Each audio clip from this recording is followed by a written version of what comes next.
Good morning, everybody. Good morning. It is Wednesday morning, hump day. How is everybody on this Friday morning? Yeah, I was not feeling well, so I got some extra rest, and I'm now wide awake, and just wanted to see what everybody's up to and if they would like to come hang out and talk and uh, just enjoy our morning. Hello, Dave G Sound. I'm gonna pop the link right there in the chat.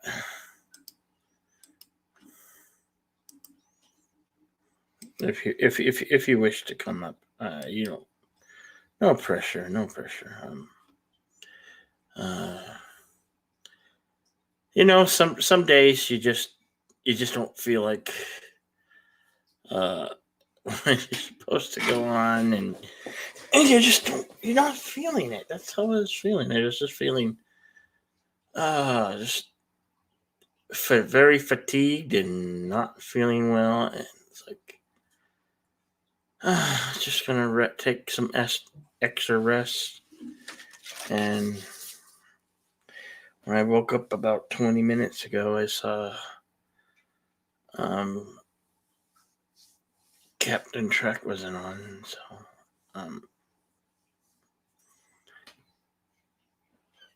I just wanted to say, hey, what's going on, everybody? How are you?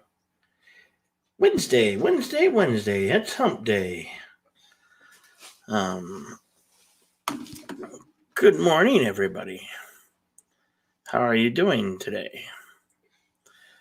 What's the plans as we're getting through this week? What's the day's date? The 10th.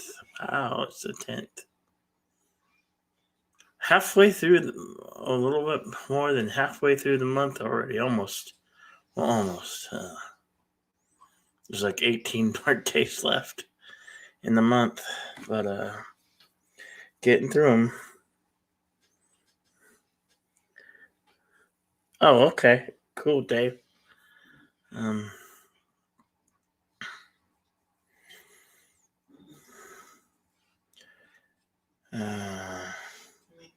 Hey, Kronos. Yes. Yes, I feel better. How are you today? How are you today, man? How's the Kronos doing?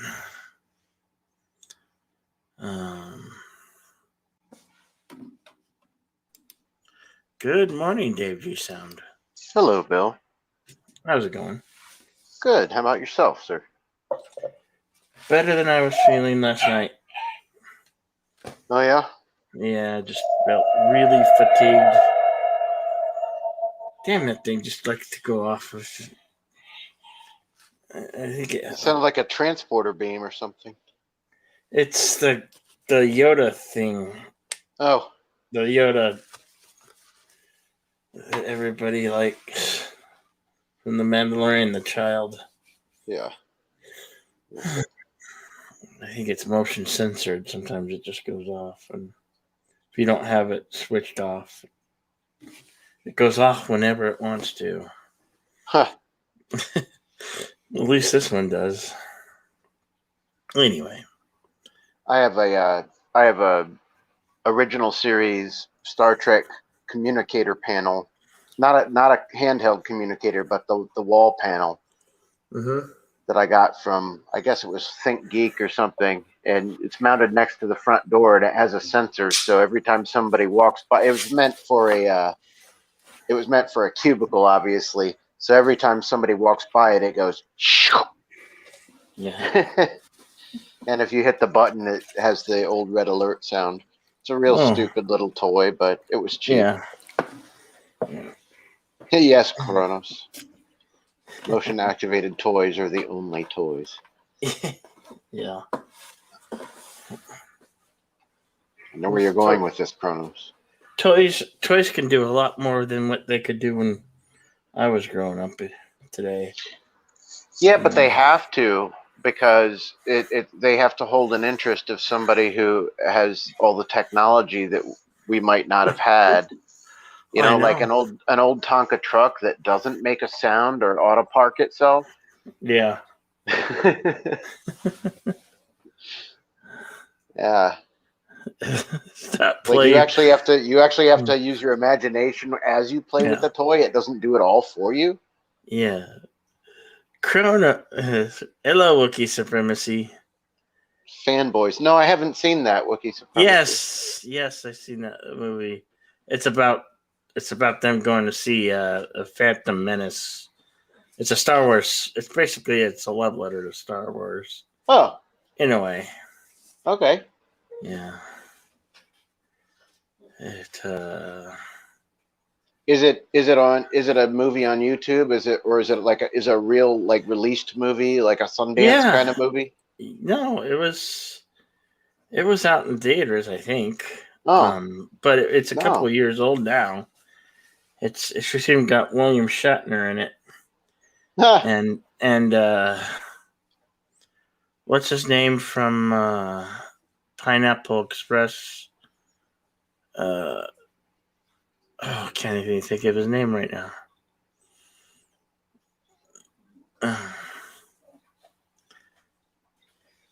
Anyway, the prefaces is their friend is sick and they want to go break into Skywalker Ranch to see a copy of the Phantom Menace. Oh, yeah. It's all before when they were still owned by Lucas, and uh, Lucasfilm was still out of Skywalker Ranch instead of the headquarters in wherever they moved their headquarters to. Oh, well, Yeah. here, let me show you this. My avatar. Boing. Okay, when it changes, I think it's going to change. Is it going to change? Maybe not. Did I do it wrong? Yeah, I did it. Hit that one. Yeah, okay. All right, so that is a Neve 6048 VR console that was in Skywalker Studios when Star Wars was being remastered. Are you sharing And your screen? Because I don't see no, anything. it's just the avatar. My Oh, avatar, I okay. changed it. I'm on a cell phone. So. Yeah, okay. But anyway, so that console right there was about a little over $1 million when they Wow. acquired it at Omega in Maryland, and it's got Martin Sound flying faders. Like I said, it's a 6048, so there's see the split console there. The other Yeah. part of it is so you can basically remix monitors or master buses. I mean, you could do anything with every part of it. If I wanted to use a compressor on one channel, I mean, on this console, I could route it to a separate channel and just use that. It Oh. had so many patches in it. It was so much fun to use.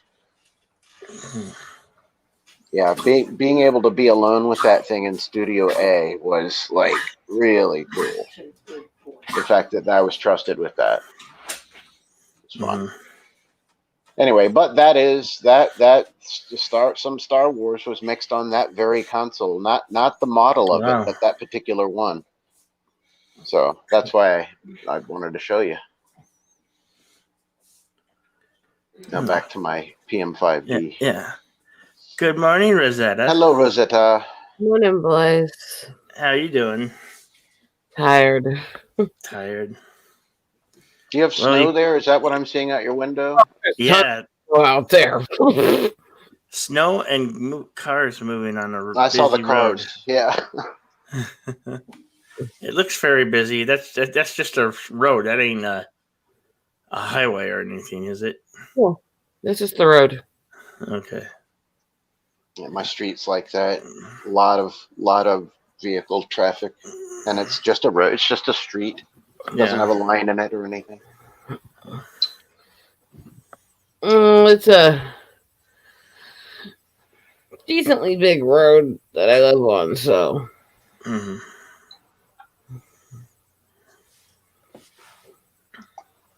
How are you this morning, Rosetta? Yeah. mostly stiff. Yeah. I don't sleep that much anymore. If ever. I mean, Bill has seen how much I sleep and how tired I get. How was there any reason why? I mean, I've never been able to sleep well. It has to do with how hyper my brain is, so. yeah, I get that. I know. I heard something that also checks out that I did a little research on. Somebody said sleep is for the weary, and I did a little checking on that, and I found that to be true. So that's fact check. Yeah. Hello, Decepticon King. Good morning. So what I meant by hyper is, yeah, the seizures that I went through and all that stuff as a kid was because my brain goes literally so fast it would actually overheat and burn the tissue. Hmm. So while it got older, the brain itself got a little more sturdy, a little stronger, so it doesn't burn. But and have the seizures, but I still have the constantly spinning thoughts and head. Hmm. So yeah, it's interesting up here sometimes. Yeah.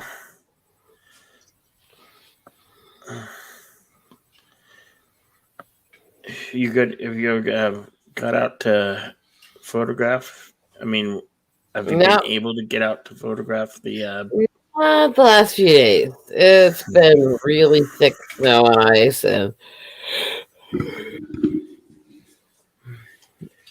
Good morning, JP's. for some reason, my husband doesn't want me out driving on the ice in negative 20 to 30. Well, yeah. Oh, really? Gee,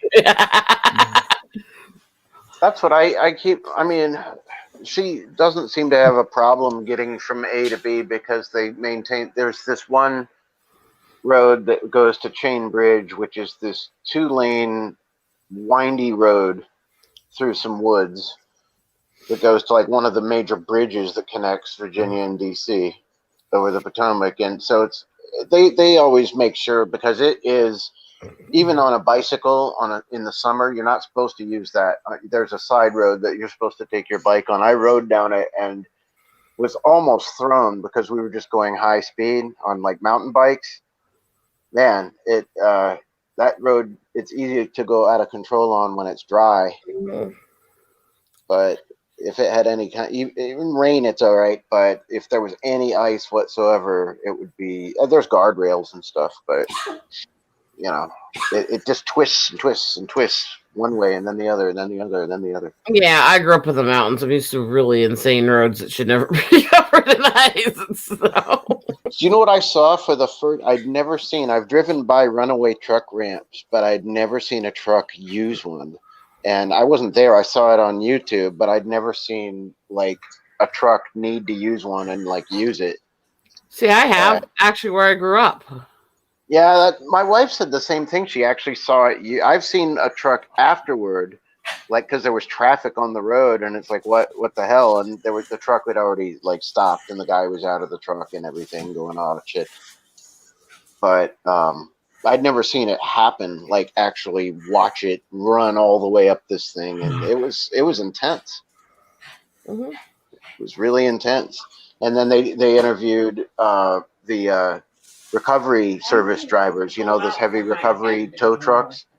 And he was like, yeah, to get if the back didn't open up and things didn't spill out and it didn't separate, you're usually looking at about $5,000 to recover the truck from a runaway truck ramp. I was just looking at that too, Jedi. Yeah.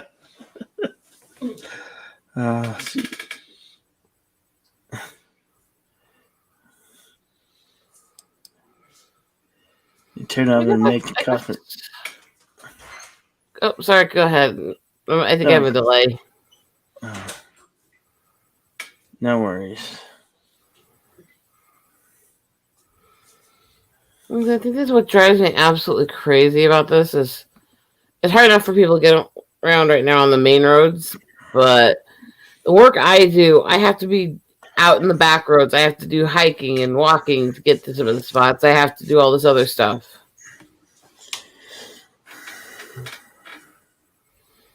And for some reason, yeah, hubby doesn't want his disabled wife trying to hike around in the negative snow. Mountains that are 4.5 to 7 feet deep. Hello, Joseph.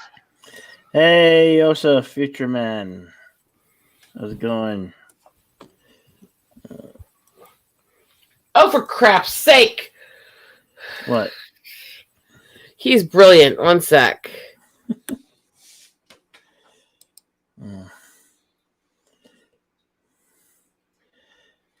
Lazy musician streaming. No, Americans. Oh, Americans. Americans. Yep. Yeah. Yep, that's what I we're doing. read that musicians first when I glanced at it and had to read it. Okay.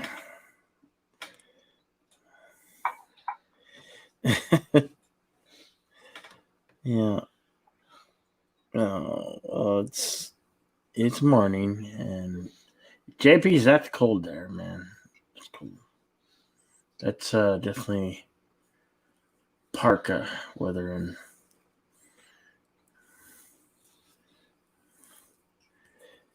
yeah, but are we Americans or are you Americans? I'm American.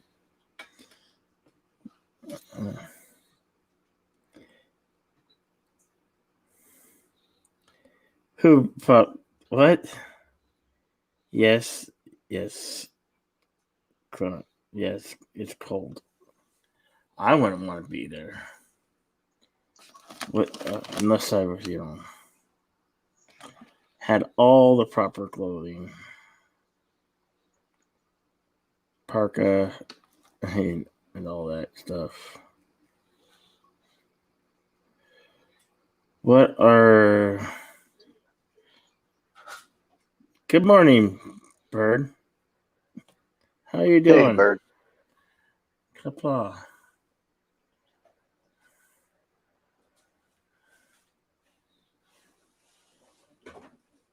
Captain Trek, don't be like that.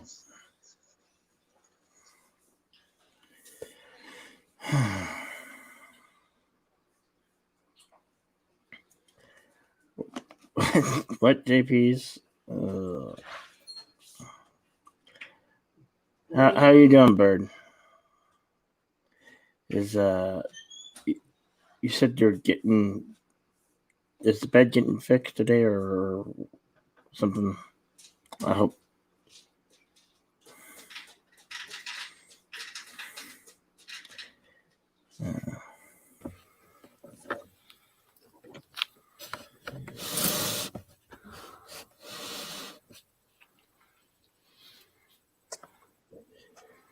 You can come up here, Yosef, if you have Yosef and Bird. Morning, Bird. It's just hang out time. Joseph has calls he has to make. Oh, yes, JP's. My hubby can't give me a hug without groping. What's your point?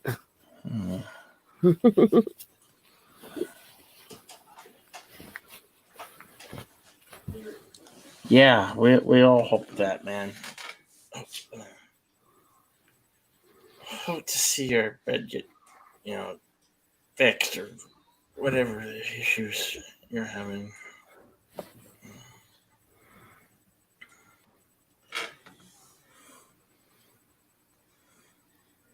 What's that, Wookie?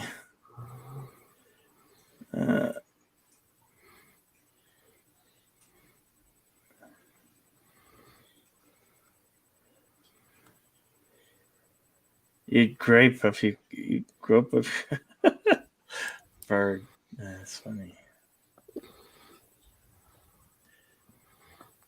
What, Kronos? Bit sparkling? What's sparkling? Oh. Spanking. Oh. Yeah. No, that happened on Snowdub's stream. What? Yeah, while I was laying on my stomach, leaning to the camera on the bed, my husband came up behind me with the paddle.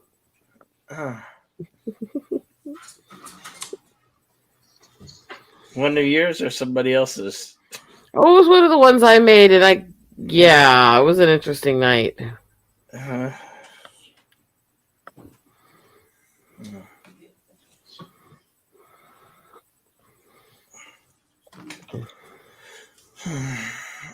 yeah, I felt really fatigued, so I didn't do the soup last night.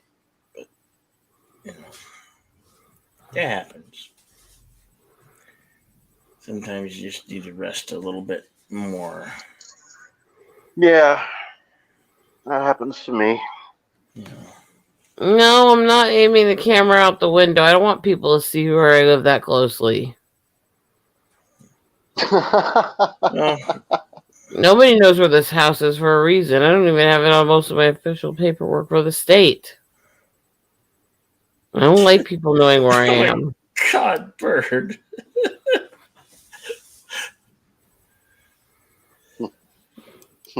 Good morning, Yosef, and good morning, Bird of Prey. Hello, world. It's Birdo Prey 5. Cupslaw. After you make me Kapla, blush. Bird, hail, After you make me Roga. blush. Greetings from the future. Nobody Hey, makes you Joseph. blush. You choose Joseph. to. That's not actually completely true. That's, I know. But it sounded good. You're And you look so Brainy cozy. Specs is here. Yes. Professor Brainy Specs, I am feeling more rested and not hurting the way I did, so that's I'm glad fine. you got some rest, Jedi Bill. Yeah. I I'm saw not the sure. Twitter. I'm not sure if Jeff is clean or dirty right now. He's a dirty, dirty man. Oh, because he always says I have to go bathe. Yeah. No, dirty. That dirty librarians said yesterday that, and tweeted as well, that they have something problems with the water supply. Yeah, the That water they have supply, something that's like right. poisoned Somebody water or peed something. in the water supply, so they're not supposed to use it. Oh gosh. I'm kidding about the peeing. It's actually much worse. Pooping? Some type of toxin. What? Oh, Damn. hey, Jedi Bill, I just got notification you're doing a stream. No. I still don't have the notification. The way how I knew you were streaming is because Captain Trek sent me the link to the Twitter, because I was arguing with him that he was supposed to be streaming right now, but he just posted like, no brew today, and I was like, I'm sad. Because even when I'm working, and I'm not on the panel or something, I'm just listening to you guys. Yeah. Who would want to listen to me? Oh, I listen. Yeah. You know what? Everybody, I'll send you a script because to read. Is that okay? Why do I have a Hey, feeling that Professor, this are you script gonna is run going the to be water X-rated? for a while first? There's not going to be many words, just oohs and ahs and ums. Oh, that's good, Professor Brainy Specs. That's very good. I was going to say, you might have to use well water and get an old bathtub and heat it up on your stovetop, and that way you'd have hot water. one thing that I do not understand, why are you heating up? And this is now generalizing, and you can prove me wrong. But why are you heating up water for coffee in the microwave, and why are you not using electric kettles? We use Coffee is Keurig. garbage. Well, I use a gas stovetop and a kettle. I don't drink coffee. Coffee is disgusting. But we like mean- disgusting. I don't drink coffee either, but the What house about tea? always has had an electric coffee. Yeah, but maker. when I make my teas, it's always either in a pot on the stove or in the fancy coffee maker, though, that has the big metal carafe. Mm-hmm. But in general, boiling water in an electric kettle, because it's so much more convenient, and this is something that is like not very often used in the US. And why I'm saying it, because I was watching like few channels where do people you are. understand? We like What? fire. We like Yeah. fire. And we also And we figured want to out see like flames. mixing Yeah. electricity directly with something associated with water. If there was a way to make coffee dubious. using guns, we would do it. Yeah. Actually, there is. Google it. I was just thinking about the heat transfer. You could Why probably would you do want it. to? Because we're Americans, damn it. And you are It's our using only. God-given right. Yeah, cook a turkey on your engine block and make your coffee with guns. And Yeah. don't forget to deep fry turkey, which is disgusting because I hate fried food and turkey, but still, that's one of the things people do. Jesus. You fried hate turkey. fried turkey. I hate fried foods. I hate turkey. What of How it? do you hate fried foods? I'm a health food nut. What do you want from me? You're a health food nut. How did I not know this about you? I have no idea. So many dreams tarnished. There are some weird things that Wait, that I chocolate saw is a people- health food, right? Like deep fried chocolate bar. You mean? Actually, that depends. Chocolate, the way it's usually made, no, because of all the sugars and stuff. But chocolate itself, the actual plant, is actually incredibly healthy. Cocoa, yeah. it And is. cocoa, bark, and nibs, bits of the plant, you can actually get to use in teas. And it actually does add a chocolatey taste to your teas. Yep. I mean, Correct. chocolate. Electric kettle is faster. Deep No, fried turkey flavored chocolate. Ew. Chocolate covered turkey. Yep. Ew. I hate turkey. Deep fried. Why do you hate turkey? Damn it. It's bland. I don't even like white meat on any bird, really. So eat the dark meat. The dark meat's still bland compared to other birds. There's- Tell me about what other Here's birds the you've thing, done. though. Because I used Birds to of think prey. That, I used to think that, but I've had some good turkey. I've had Oh, some no. real dry I've and had- bland. no. I understand what you mean by being bland. I do. I get it. But Comparatively. I've had 'Cause I've some had- really good. I've had what would be considered the primo turkeys. They're not dry by normal standards and stuff. They're still drier and blander than other birds. What Yeah. other birds are you eating besides turkey and chicken? Duck, goose, pheasant. Oh, God. And- Jeez. Hens and Ducks and chicken. geese. Ducks and No, no, geese. no, They no, are Cornish game perfect. hen. Love Cornish it. game hens are not actually chicken. They are related Cornish game. Okay. along with some other stuff. Let's just put it this way. I am a mountain girl. Remember that. Pheasant? Sparrows. Have you eaten pheasant? Yeah. Oh, you're crazy. Good turkey is better than all of them. No. Turkey's horrible. Have you Well, eaten peacock? No, and considering what that's used as a euphemism for, I'm glad I can. Yeah. Bird, Professor you know Brinny what the Specs. phrase dining on peacock means? Professor Brinny Specs. I do not. It's actually one of the urban terms for going down and giving head. Wow, I never would have known that. What term is this? Oh, Dining on peacock. Mm. Never heard that. Oh, I'm Perhaps sorry. I should brush up on my urban terminology for giving head because I have not You heard sure? that one. Okay, You just sure don't that get You snowballed. just didn't add the word P to that? Yes. Because you remove that word, then Yes. that's exactly what it means. Yes, I am. And don't get snowballed. Yeah, no, I know that much.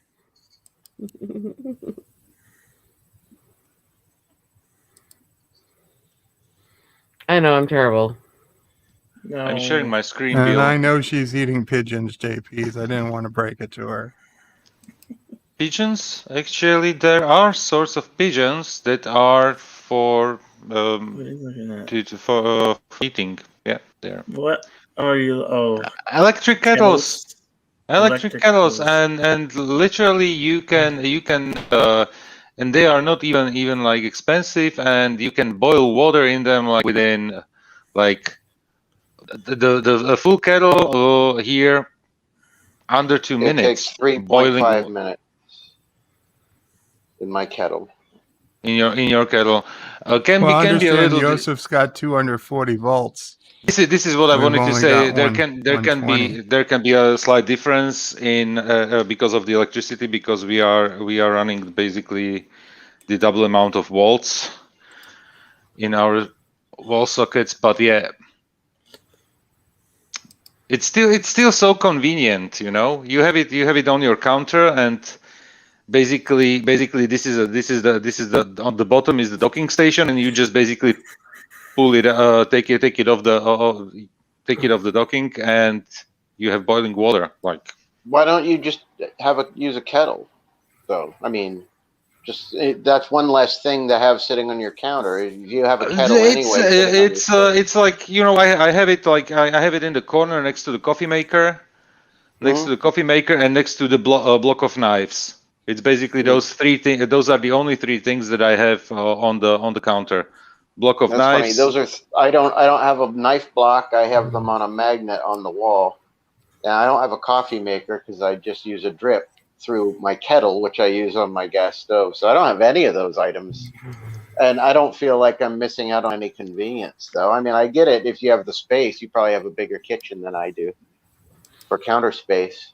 Because I don't have, if I had space for a coffee maker, I'd love one. Like, I'd get one plumbed next to the sink and have like a real nice like coffee maker. And the thing is, I can tell you only so much that we only last year we changed the, is it called the cooking plate or the stove? But just we used to have like ceramic electric plate, and we switched it for the induction. And induction is way faster than the electric one, and it's way faster than gas.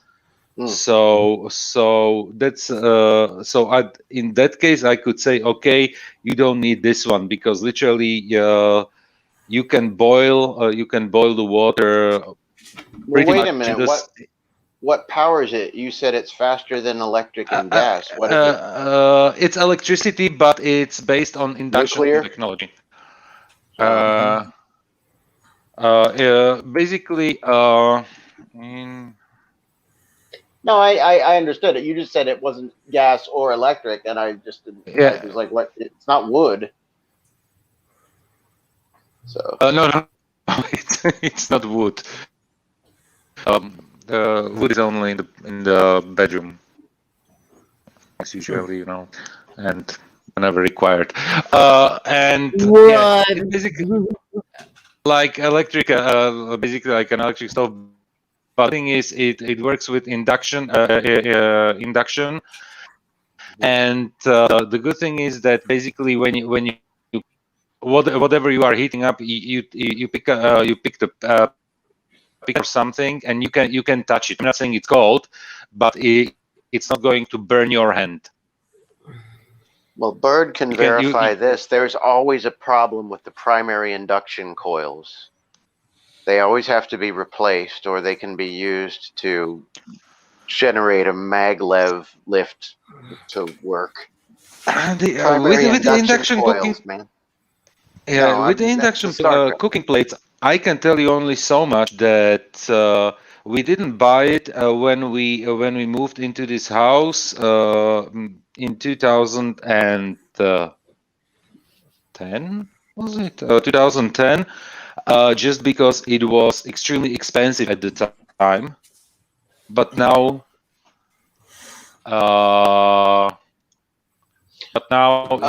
it is very affordable. JP's just basically explained to me exactly what you're talking about now. Yeah, I've seen those too. So it basically transfers directly into the pan. Yeah. Yeah, I know what you're talking about, and they did seem like magic when I Yeah. saw one. I don't know why that more ovens are not like that. Is it maybe people are just used to using the gas? Well, gas is better.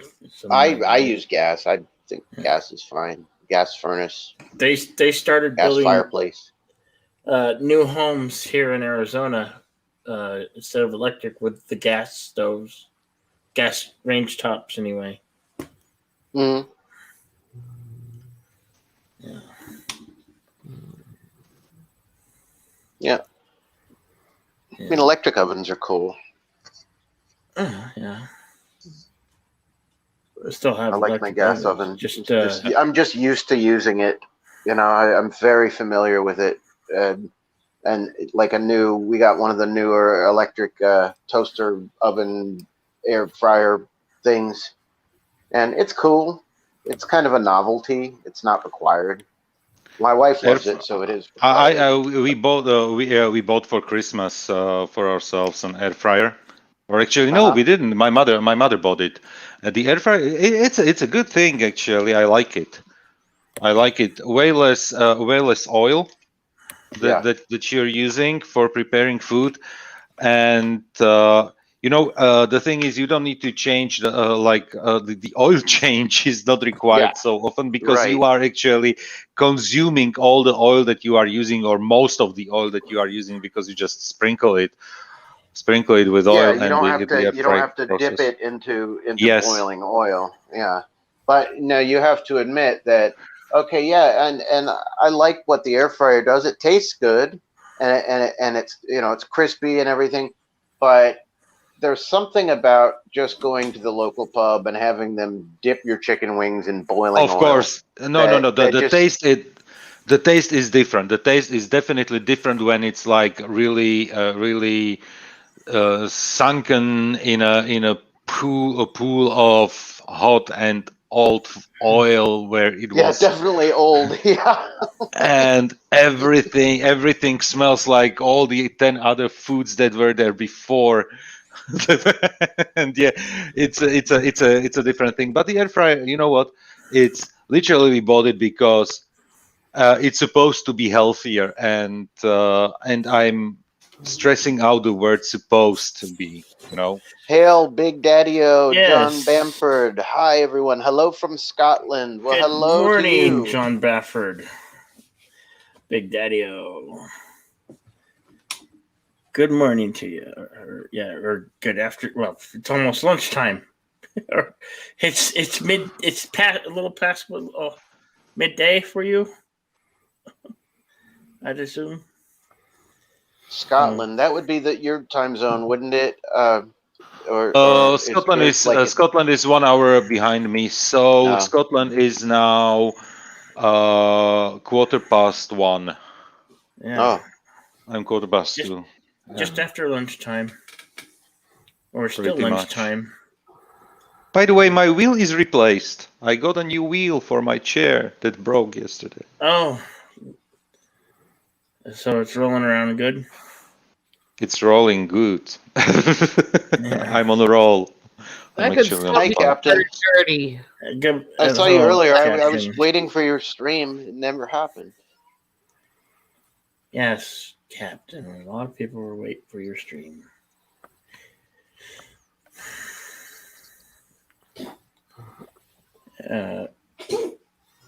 People need the brew. And hello, Captain Trek, and everybody who's in the chat. Whereas nobody Yes, needs my streams. Yes, Rosetta, you're so just as informative and delightful as any of ours are. Mine's just a mouthy ass girl making weird art. Hey, but we like that, and some of us here enjoy that, and we may not always drop by, or if we stop by, we stop by, give a thumbs up, and smash that like button,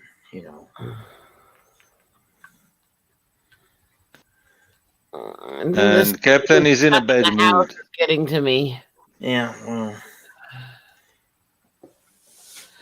bad moods come and go. So. Oh, fuck. I think being stuck in this house is getting to me. And I realize I'm saying that with Bird here for crying out loud. I feel bad, but How is I'm a nature girl. I don't belong in the house in the city. I belong out in the woods. Bird? How is Mama Pray and then Sassy Girl?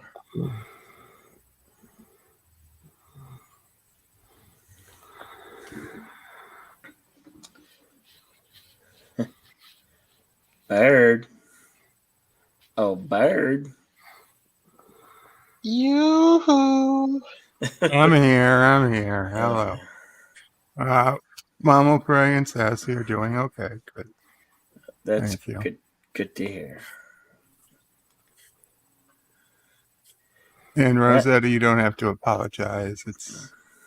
I understand. Yeah, Big Daddy, do you want to build a snowman? I can't build a snowman. Maybe I if could actually build a snowman because it's snowing here, like for Is a it? few hours. Wow. It's like light snow, maybe an inch and a half or so. Nothing critical. And the temperatures are slightly above the freezing point, so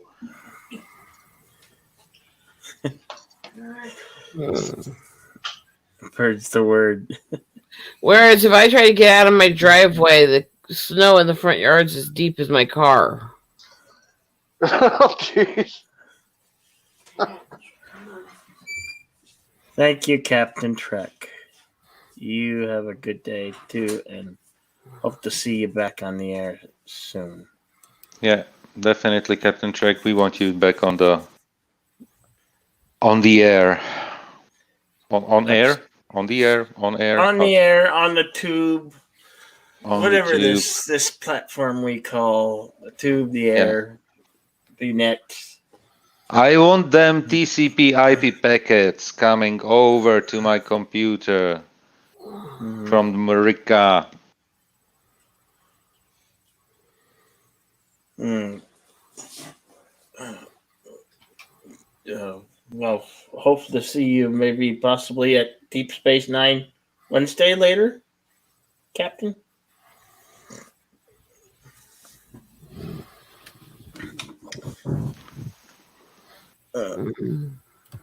Do you guys, Bird? Do you guys do like a watch of or you just talk about Deep Space Nine? No, we watch DS9 Okay.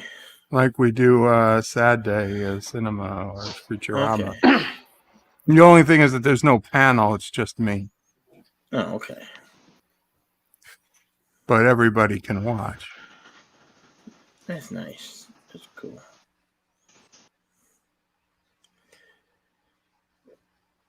As you're sinking, is deep as your car. Guess you're sinking into work then. Hmm.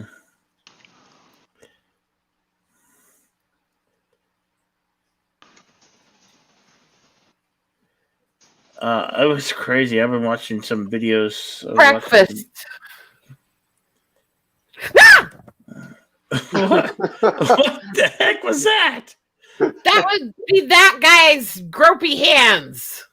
Oh, well, he has the right. He put the ring on the. He put the ring on the finger. He has that right. Yeah, and you signed the contract. Yeah. Yeah, he bought the cow. Yeah. Hey!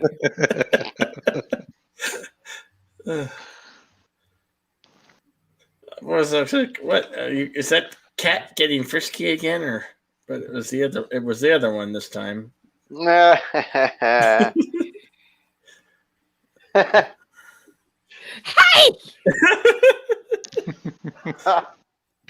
Okay, is the stream labeled 18 plus? Because in that case, I'm gonna watch. For freak's sake! I Well- think it's just The question Well, right now is it considered the amateur category or the pro one? What you'll see will fit an amateur. What happens is I turn the camera off is a different story. Yeah. Just make sure you do that.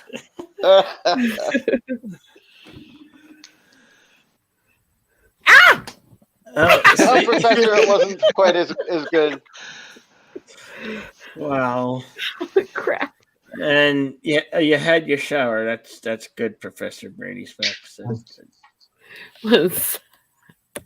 I hope the water didn't have any odor and it was like not toxic. If it was toxic, He'll just we get will have superpowers. our first supervillain. Yeah, Well, he's not necessarily going to be a villain. the librarian. I know, but that's kind of been Yeah. done. Right, The that's Adventures of the New Librarian. Yeah. Yeah. He will destroy us with the books on All that Texas. You know? knowledge at his fingertips. I just gotta know. Sometimes is there more knowledge with it hidden within books? Hello, versus the Carlo. net?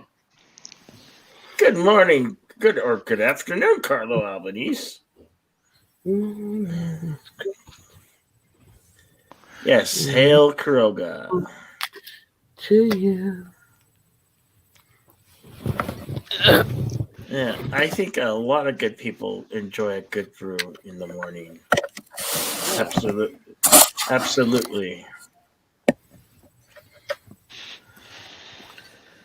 I think Why that's are- a good question you mentioned there, Jedi Bill. Is there more information in all the books in the world or on the internet? That's what I was asking. That's a pretty good question. I If just you wanna could know- get all, certainly it's easier to access all the information on the internet. Yeah. But if you had to choose between knowing all the info in all the books or all the info on the internet, hmm which would it be? It's a tough one. hmm Can I add? Yeah, I was going to say what Professor said. Let's add the caveat of all the books in the world that have existed, because Yeah. some things that are works of art might be out of print and literally impossible to find, or there's one left or something. So all of them, even ones you don't know about.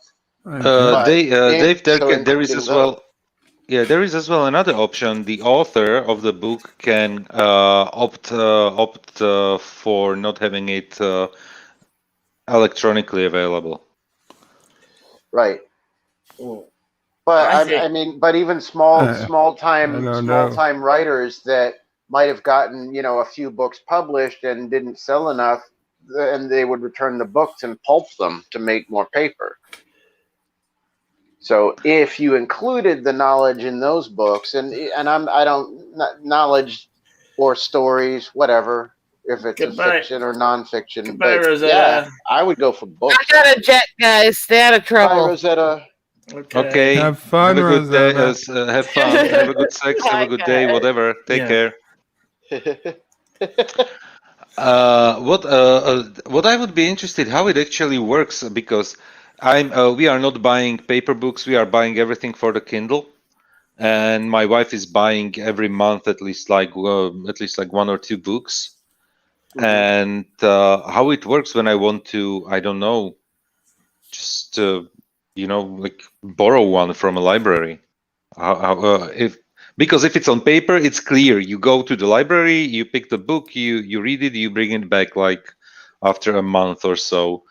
Is there? How does it work with? I don't It's know. probably like a subscription license where you know how you can rent a movie online, and like you rent it for like $2.99 and it's good for 48 hours. It might be something like that. Or you have to give the rights up to it. Like I don't know how they could enforce you not copying it somehow. Yeah, But exactly. Jeff would know. Yeah, Jeff would know. That's why I would like to have him here on the panel. Do you have time, Professor? If you have time, if you don't have to go to work or something. What's today? Today is for Jeff, Wednesday. Wednesday. Wednesday. He The work is day. unfortunately working today. How much time before you have to go into work, Professor? It's usually like maybe 5 minutes at this time. Yeah, you don't have to go on live. I mean, you just use your avatar. Yeah, man. Spilling my bath towel is no excuse, Jeff. Yeah. I need a haircut. Yeah, me too. You go It's in about. We're going in about 4 hours. 4 hours. And you've got time to kill, right? Actually, I go in about 4 hours. Okay. Then he's got time to kill. He's got some time then. Yeah. So, Yeah. There's no excuse. will you give him the link, Jedi Bill, or Yeah. are you going to pop it just into the chat, or? I'll just pop it in the chat. It's just quicker right now. Because Yeah. it's literally interests me how renting a book, how it works, you know, if it's a digital form.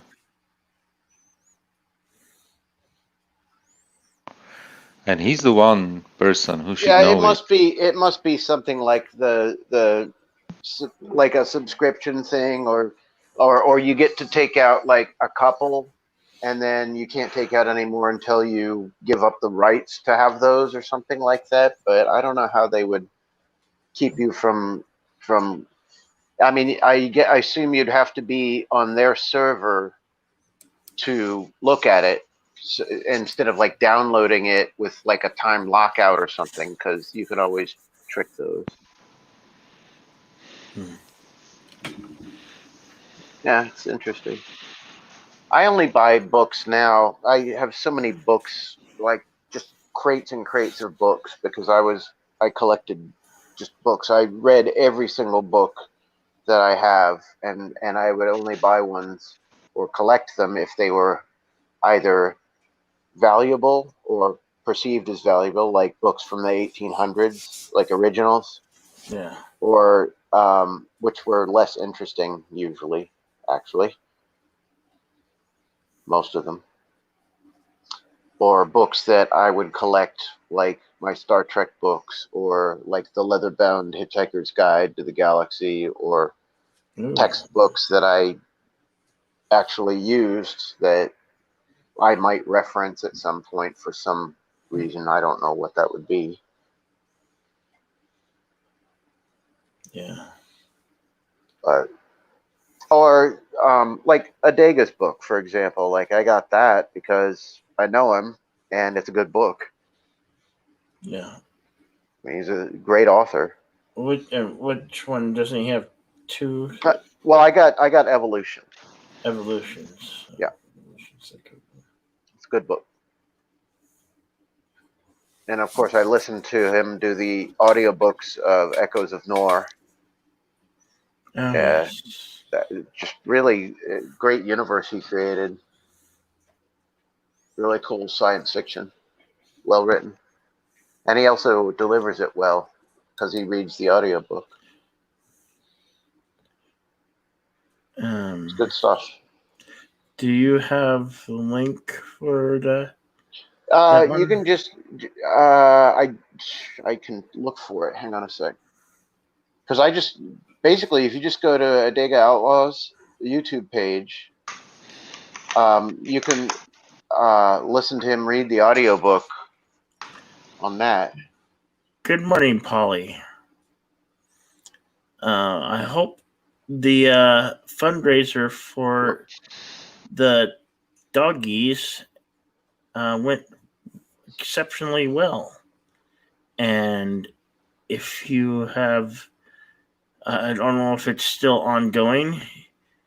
If you have it available, you may please link that if it's still ongoing for donations and contributions. Please put that link in the chat. Yeah, I missed that, but hopefully it went exceptional well, my friend. Hopefully it went well.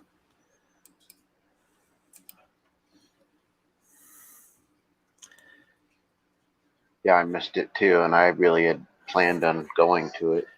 Oh, it Show was some for such a support. great cause. Yeah. Yeah, I agree. Yeah, we talked Mm. about our love of animal rescue of dogs.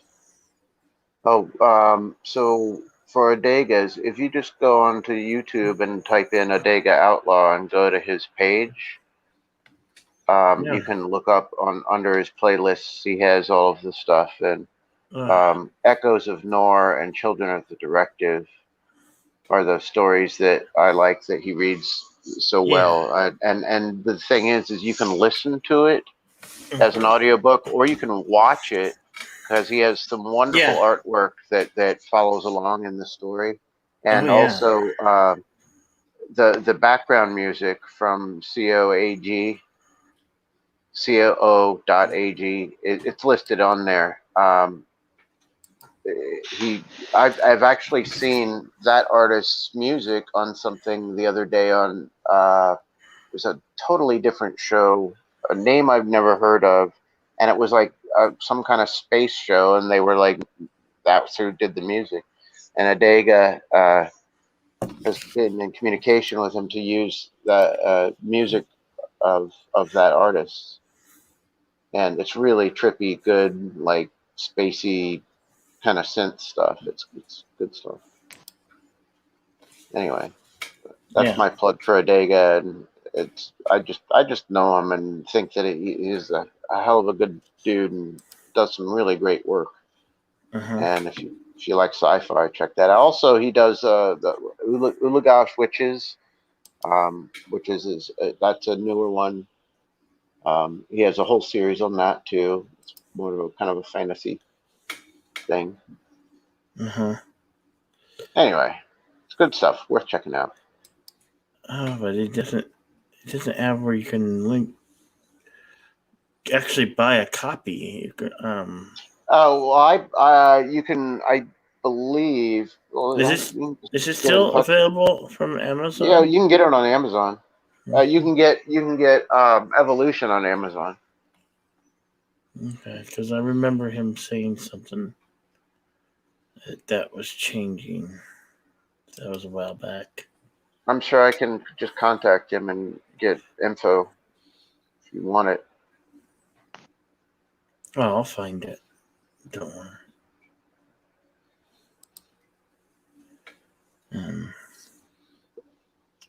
Actually, the printing is really good. The publishing on his book is really well done. Yeah, thank you, Carlo. Good you have a great day too. Etc. Yeah, take care, Carlo. Yes, you have a wonderful day.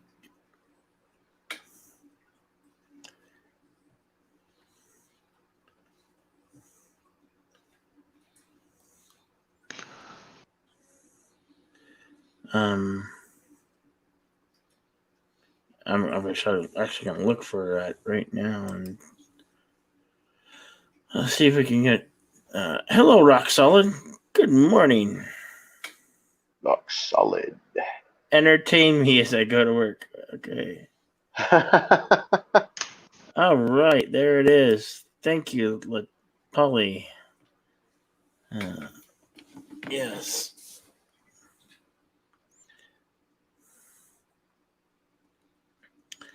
Absolutely, for a great cause. Great cause.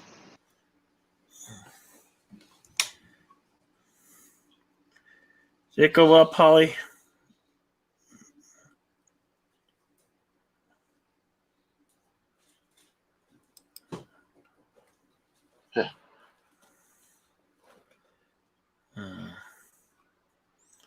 Okay, okay, folks. We must entertain Rock Solid because he's on his way to work.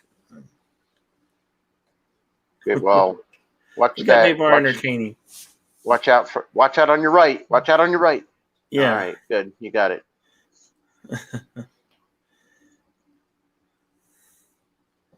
You think of that all day now. All day at work. Oh man, something's gonna happen. That's gonna come from the right. I just know it. Yeah.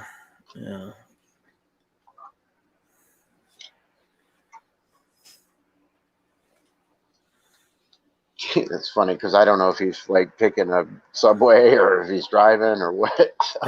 Yeah. Just watch out on the right.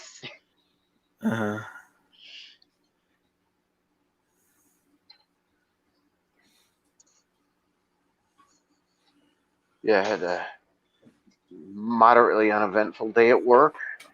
It was just a day of working. Oh, excellent, Polly.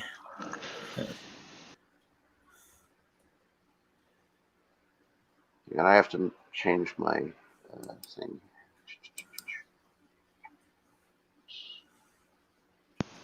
I can't see the chat unless I have it tuned up here on. There we go. Yeah. Yes, great cause. Driving and texting in the snow and cornfields. Oh, jeez. Okay. You shouldn't be driving like that. No distractions. I'm supporting here our local shelters. Driving across the. That's good, Yosef. Yes.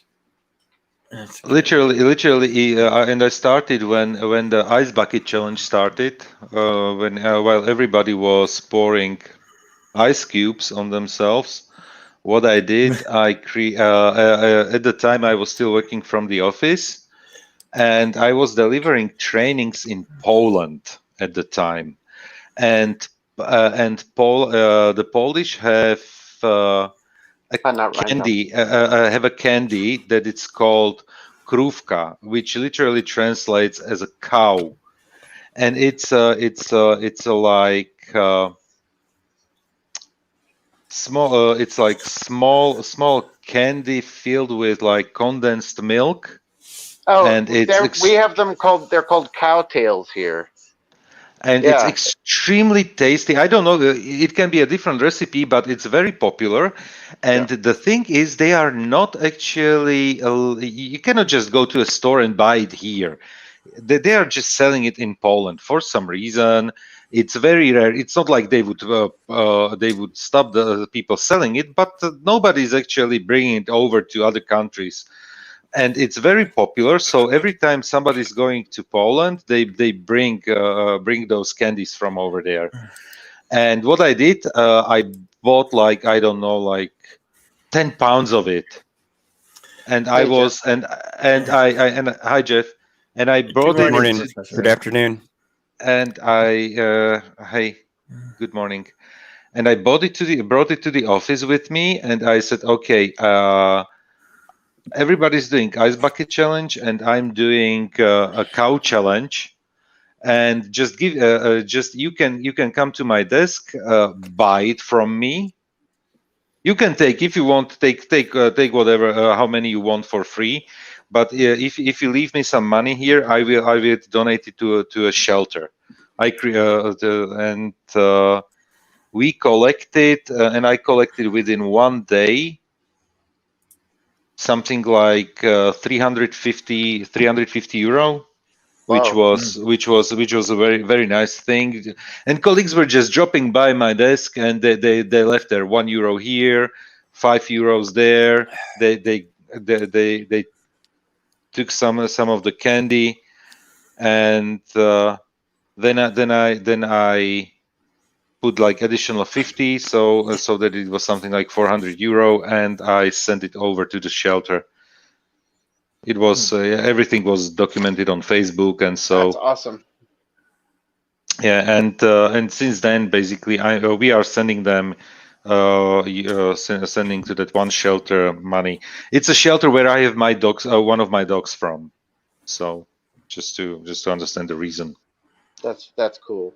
That's Yeah. great. Yeah. I love it. Good job, buddy. That's Yeah, that's the kind of thing that it makes a difference when people do that. You have a lot of heart. That's great. Yeah. And as well, what I do when I'm at my vet, and I pay basically for whatever I'm there. If it's like like vaccination of the animals, or when I'm there because of some problem, I usually round up. So if I have to pay, I don't know, like 70 euro, I say, okay, here is like 90 or 100, and the money I leave there. There are many times there are people who don't go to the vet with their animals because they don't have money. Just to even just to buy like medicaments or whatever. And I know that my doctor is using that money for basically picking up the costs for the medicine Yeah. or something.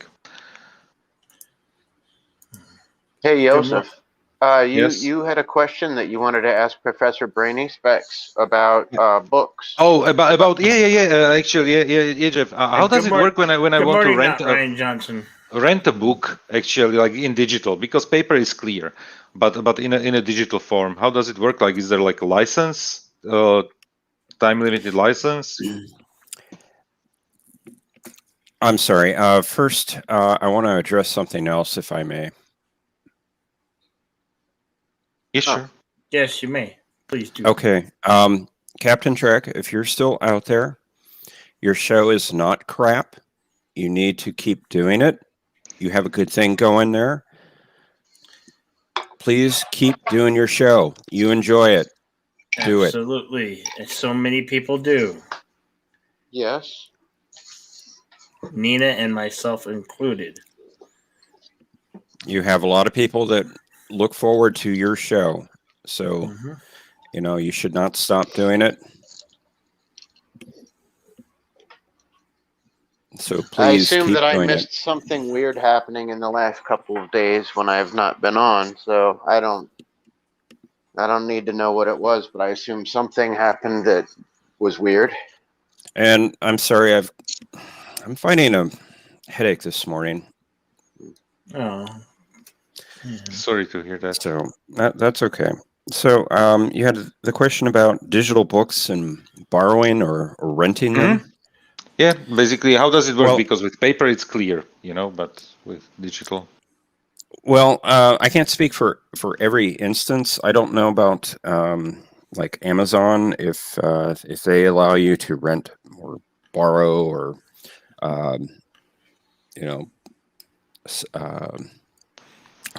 what's the word I'm trying to think of? Sorry, my brain's just not working. Subscribe to download a book. I can tell you how it works with the library. We subscribe to a service called Overdrive, and you can get books through Overdrive. Usually it's for a 2-week rental, and you need to get their app. Whether you're on a PC, a Mac, an iPhone, iPad, an Android device, you need to get their app, download it to your device, and then you punch in your library card number. And it links up your Overdrive account with the library. And you're allowed to borrow up to 10 books. They also have electronic audiobooks that you can download. But you have to play them through the app. They actually do most of them download to your device, and they have to be played through the app. They're specially formatted to play only through the app, and they disappear when your rental is up. They actually don't disappear. They're still there. They don't list on your device anymore. But you can delete them, and you can actually return them early. And it's not perfect. You can obviously do screenshots, but you can't simply copy and paste from the app. Understand. So basically, there is some level of digital rights management through the application. Yeah. Yes, there are. Okay. Perfect. Yeah.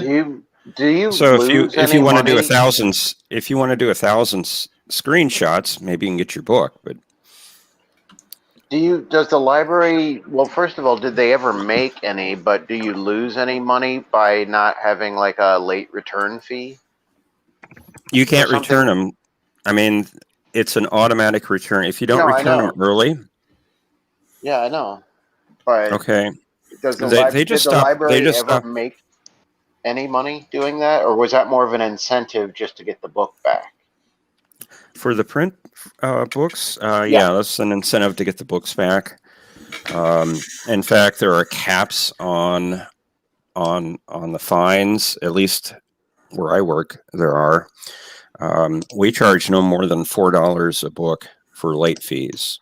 Now, in saying that, if they don't return it within a certain amount of time, they are charged the full price of the item. Yeah. But for a late fee, if they do return it at some point, even at the point that they are fined for the entire price of the item, if they do return it, the maximum they'll pay for an item is $4, unless it's a video. Videos are $10. Mm-hmm. That's interesting. So But- you can like literally like DVDs or Blu-rays and this kind of stuff. You have that as well as rental. Yes, we do. Most libraries do. Mm-hmm. And our DVDs check out for 7 days. Some other libraries have, 2 or 3 week rentals on DVDs. I think ours are pretty restrictive. When you get like a 7-disc DVD set, season 1 of Star Trek Deep Space Nine, for example, that's hard to watch in 1 week. Yeah. 7 discs. Can you ask for an extension, or have you have to come back to the library and? No, you can renew online. As long as the item is not on hold, you can renew DVDs once through us. Books you can renew twice. Nice. JP's asking if you have video games at the library. Not for checkout, but we do have in our young adult department. They can come in. Well, they used to, because now the pandemic has screwed everything up. They used to have video game days where you can come in and play games on Xbox, PlayStation. I think they have a Nintendo in there. Nice. So they do have that, but not for checkout. No, because I know that the license fees for a DVD, basically, it's not like you purchase the DVD for, I don't know, $20 or something, like the usual consumer price, but you have to pay basically something like a license fee, and you pay like way more money for it, for basically having it in the library. I don't know if it's like for libraries the same thing as for when there were like like commercial rentals. Well, I just learned something. I don't deal with the purchasing of electronic books, but I was talking with the person that does most of the purchasing. And it's quite interesting with electronic books for us. We have to have the license agreement for all of our collection. And then for each title, we have to pay additional. And we only get so many uses out of that. Once it's rented, let's say 20 times, we have to buy another license for that particular title. Interesting. To get another, 20 rentals out of it. Huh. I thought that was interesting because, our print books, they could circulate 100 times, and we have to pay anything extra for that. Right. Now, of course, there's wear and tear on physical items, eventually, they're going to start falling apart. We do have a mending department, and they do amazing job fixing books and items, so we can get tons of checkouts on a physical item. Usually they can fix whatever the issue is with a physical book, whether the spine is starting to degrade, or pages are falling out. They do an amazing job getting it into a condition where they can check out again. That's cool, actually. Are you treating right now the physical books with something like UV light or something? Because I heard as well stories like this because of the pandemic situation that... We're not. I worked in the circulation department when the pandemic started. I recently moved to a different department, but when it started, we were cleaning every book with alcohol, the outside of the books with alcohol. Now, we were told that the covers could potentially, especially the ones with plastic, they could have the virus on them. So we were cleaning them with alcohol. We were told that the pages inside likely could not hold the virus. But that's what my understanding is as well. Right at the start, we were actually isolating the items for 24 hours before we did anything, but that quickly went away. Mm-hmm. It's a question how long the virus can actually, if even can actually. I know that they can stay on surfaces, but how long they keep their, how long they're virulent for on a virulency, basically, how long they can stay active, so that they can be potentially dangerous or something. Because I heard like stories like people were microwaving stuff, and I know that UV light is something that people are using. So yes, that's a thing. But yeah, I've heard that. But microwaving was like, okay, that's a little bit extreme. Crispy book. Has usage gone down or up, Jeff, since the pandemic? Have more people been going into the library to get stuff to do at home, or have people been staying away? Usage has definitely gone down from, and I'm speaking just for my library system that I work for. It's definitely gone down. It's starting to go back up, though, which is good. When we reopened, we had a bit of a surge of people coming in, but then it died down quite a bit. We closed to the public for about a month and a half from late March into mid-May. And then we reopened with limited hours for about a month. And like I said, we had a bit of a surge right at the start. And then through the summer, it was quite slow. I mean, we usually just are super busy during the summer, and usage was way, way down. Now, part of that is because we had restrictions on how long you could be at the library, I think, and how many people could be in the building. We limited people to one visit per day for a maximum of an hour. And our capacity at the start was only at 20%. Now we've gone up. I used to love going to the library in college, and I would find a nice quiet. They had study tables next to the windows, and we have that. I enjoyed that. But I mean, an hour, no way. Like that wouldn't have worked back then. I mean, now there's the internet, obviously.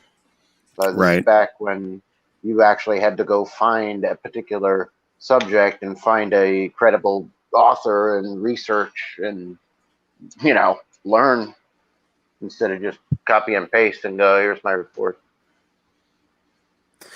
Since then, we have gone up to 2 hours We're still limiting people to 1 visit per day. Now it's really hard to keep track of that because we're open so many hours during the day. 2 is healthy enough. I could deal with 2. 1 is just so limiting. 4 days a week we're open for 11 and a half hours from 9 until 8:30. And, it's really hard because you have different staff working different times of the day. So it's hard to keep track of who is coming in the building when. And we have 3 floors at that. So, somebody comes in, slips by the people on the first floor and goes to the second floor. We don't know that maybe they're coming in 2, 3, 4 times a day.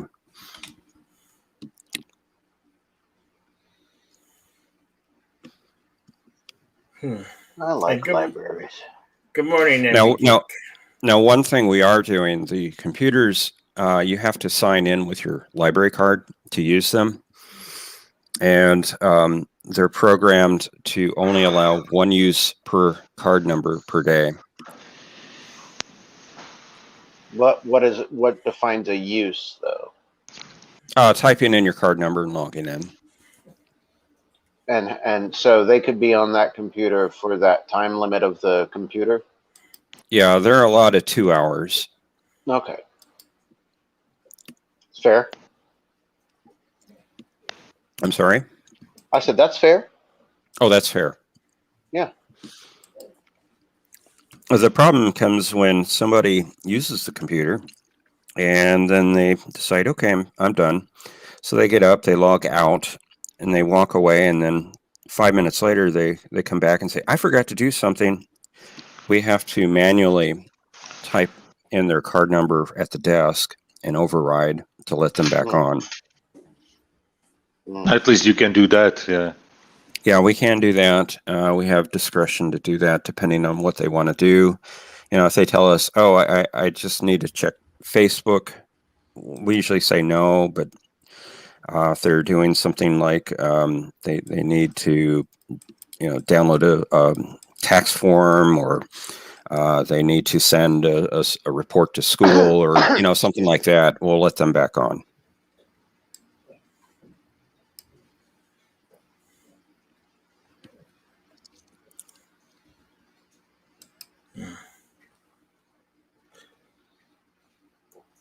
Big Geek, good morning.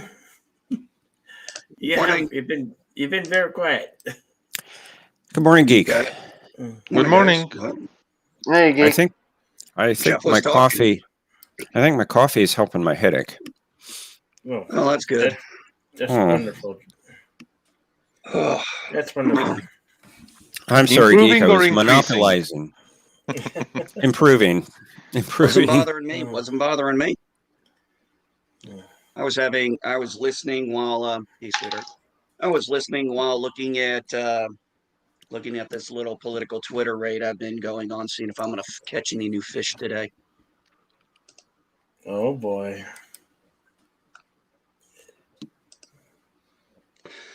And what can I say? I was good for several months. Hey, I was a good boy for months. Yeah. I just got to see if I can catch any fish. That's funny. Well, as people say, they go, stop trolling. I'm like, I don't troll, I fish.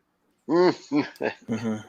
See, it's real simple. See, trolling to me means, I'm constantly going after the same person over and over, or the same group of people, or things like that. For this, it's pretty easy. All I got to do is go to a certain person's Twitter page, see something stupid they've said, make my comment, which is usually logical. Every now and again, it's sarcastic and snarky, and just see who shows up and just see who responds.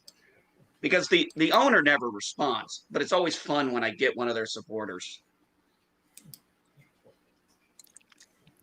Because there's usually at least one or two who you can't help but who just want to try and see, like, you're wrong. I got one really good. I got this one, Dream a Little Dream. Yeah. She's been fun. Or he, she, it, I don't know. Oh, no, let me see. What's pronoun to use? I don't know. Doesn't have any pronouns in there, so maybe I should point that out to him. Where's your fucking pronouns, shithead? Hey, Bill. Yeah. Look in the back. I put a shorter URL for Wait. the Memorial Fund for Richard. Don't I have it? I should be pinned up at the top of chat. You do, but it's a way long Oh, did address. Oh, you know what? That's because I didn't go. I find out when I do that, it pins the longer one. But I actually go to the GoFundMe, then do. Yeah, I forgot to do that. I'm sorry. No, that's My okay. bad. I was just trying to help. No, I know. I normally do that, but silly me, I forgot to do that today. You're okay. Yeah. No sweat. Mm-hmm. Has anybody talked to his wife lately? I haven't been around. I as have much. not talked to Paula lately. I was scraping paint off the sidewalks yesterday, and oh my God, I did about an hour and a half of that and ended up taking a 4-hour freaking nap. I was so worn out afterwards. It's like, damn, I'm out of shape.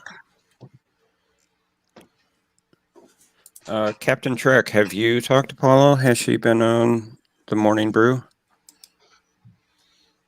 Yeah, that's a good question.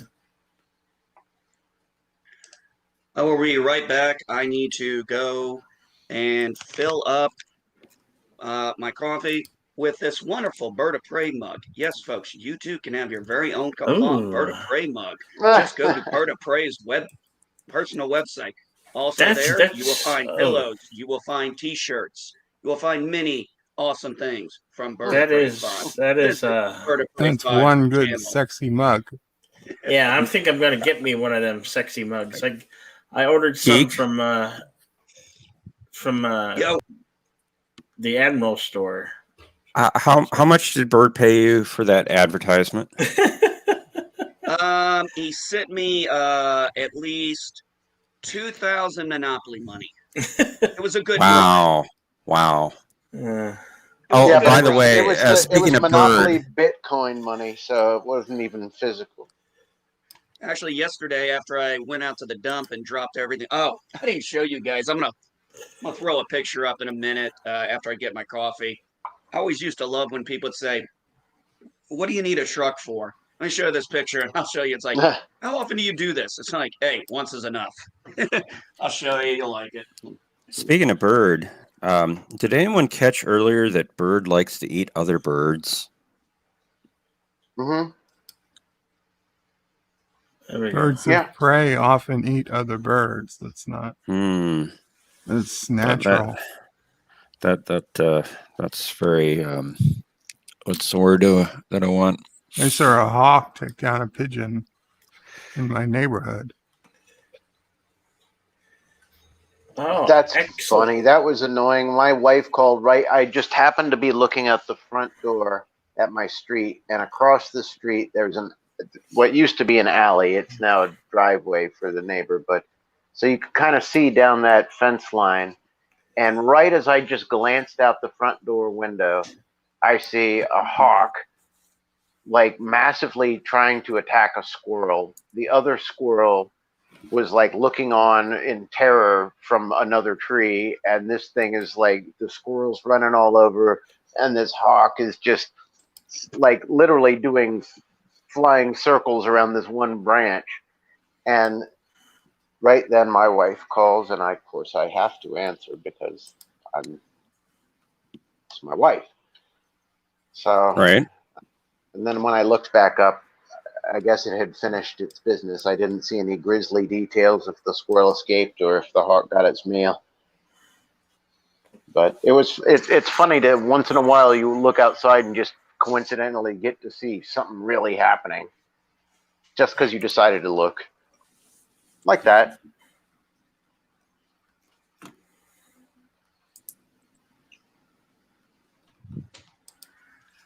That's the end of the story, guys. I don't dance. Okay. No worries, Dave. No worries. And now I have officially filled up my exclusive Bird of Prey 5 mug. Visit the Bird of Prey 5 store and his other companion stores for all your great merch. Wow. And if you want to, let's see, I have here we go. Yeah. If you're interested in any, there's mine right there. I have some merch available. Geek, Yep. don't spend all your Monopoly money all in one place, okay? Got it. Or do the opposite and take the plunge and invest, man. Just dump it all in one thing and hope for the best. The worst that can happen is you'll go bankrupt. Yeah, that was fun 15 years ago when I went bankrupt. Oh, I JP don't think says- I don't think I want to go through bankruptcy again. it doesn't sound like I wouldn't. JP says it's more fun when the birds of prey carry away small children to the mines.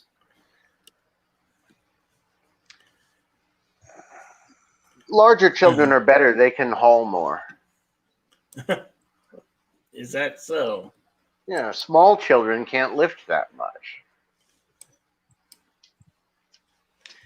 Yeah, but the small children were perfect. But for the a meat small is area. more That's why they tender. worked in the mines. Yes. Invest in GameStop. I missed the I'll be boat on back that in a one. bit. Okay, Bird. Alrighty, JP, Bird. I missed the boat on that one. I still don't know the full details of that whole craziness because I really don't follow the stock market.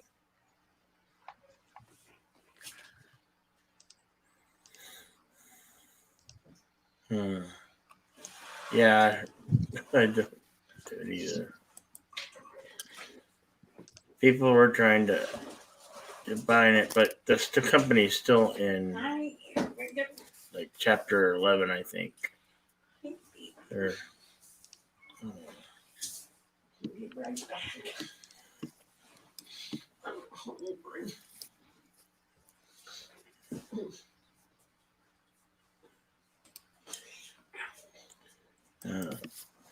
next subject, please. There we go.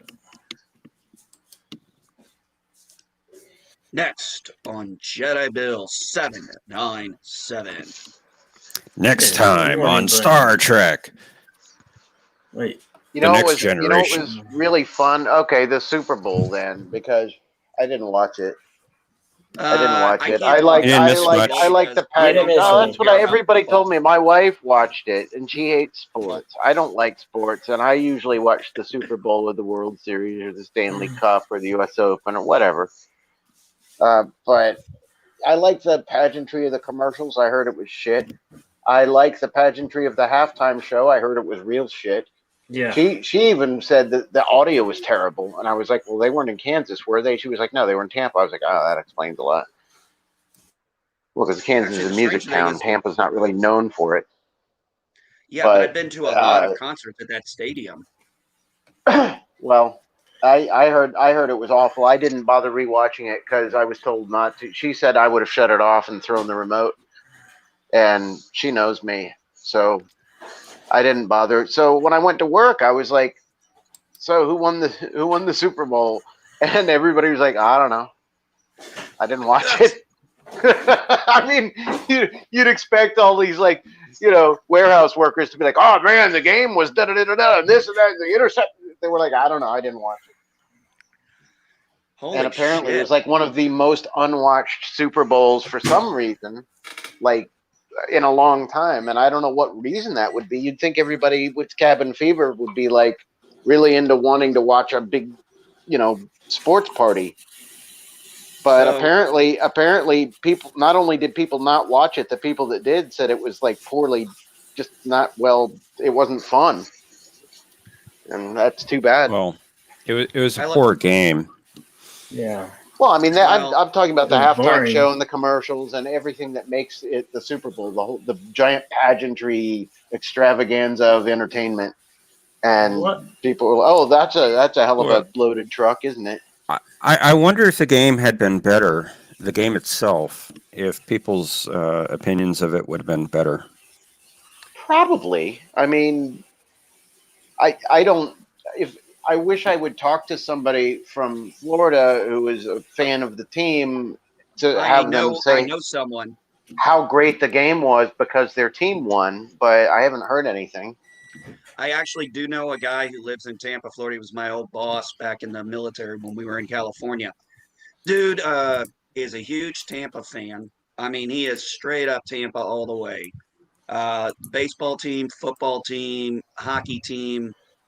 So he's a happy little bastard because apparently they got the World Series, the Stanley Cup, and the Super Bowl. So he honestly, though, the strange thing is he did not mention anything particularly about the game, which is unusual because That he wasn't normally, like, did you see that reception or interception? And oh man, it was amazing. This like record breaking. It's like, nah, it just happened. or it would have been, what the fuck kind of call is this? What the fuck is this moron?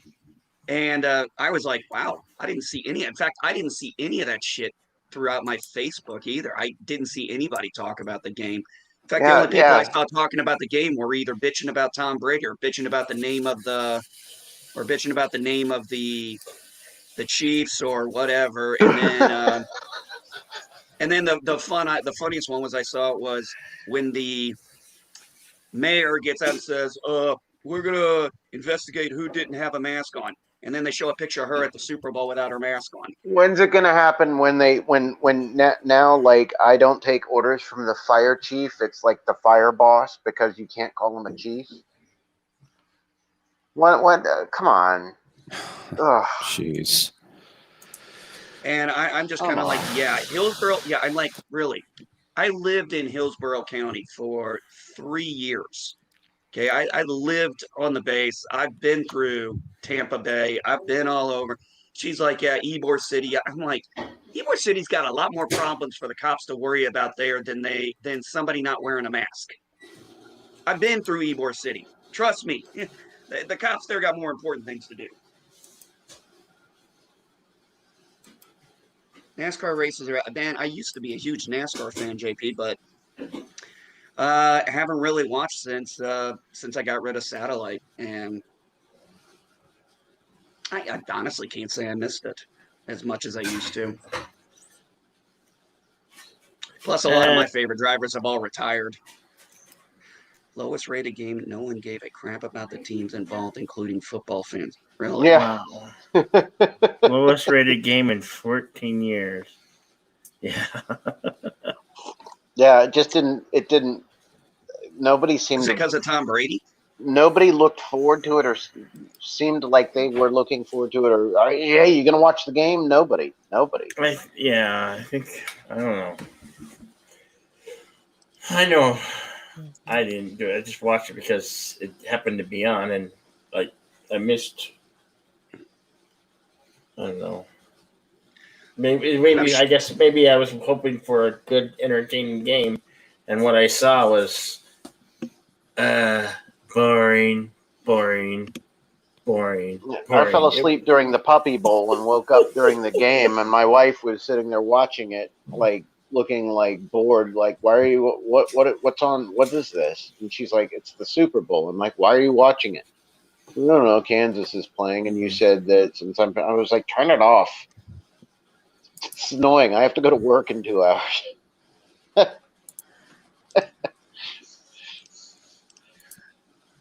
I was actually. I'll tell you what. Yesterday, when I was doing this dump run, I'm not gonna lie. I was trying to make sure everything was cinched down, but I had my breaker lights on and everything to be like, hey, you need to stay the hell away from my vehicle. I had one idiot. And it's funny, truck drivers know to stay back. You get that idiot in the car, and he gets right in front. It's like, you do know there's a possibility of something falling out. I mean, thankfully nothing didn't, and I was going slow as hell. And I had everything tied down great, because once I got to the dump, I actually ended up hitting a really bad pothole and seeing the shit start bouncing up and down. I'm like, holy shit, that all stayed? Jay Leno he had a story about, he has a motorcycle that has a jet engine in it that's from a helicopter. Like, I think it's a Jet Ranger. I don't know.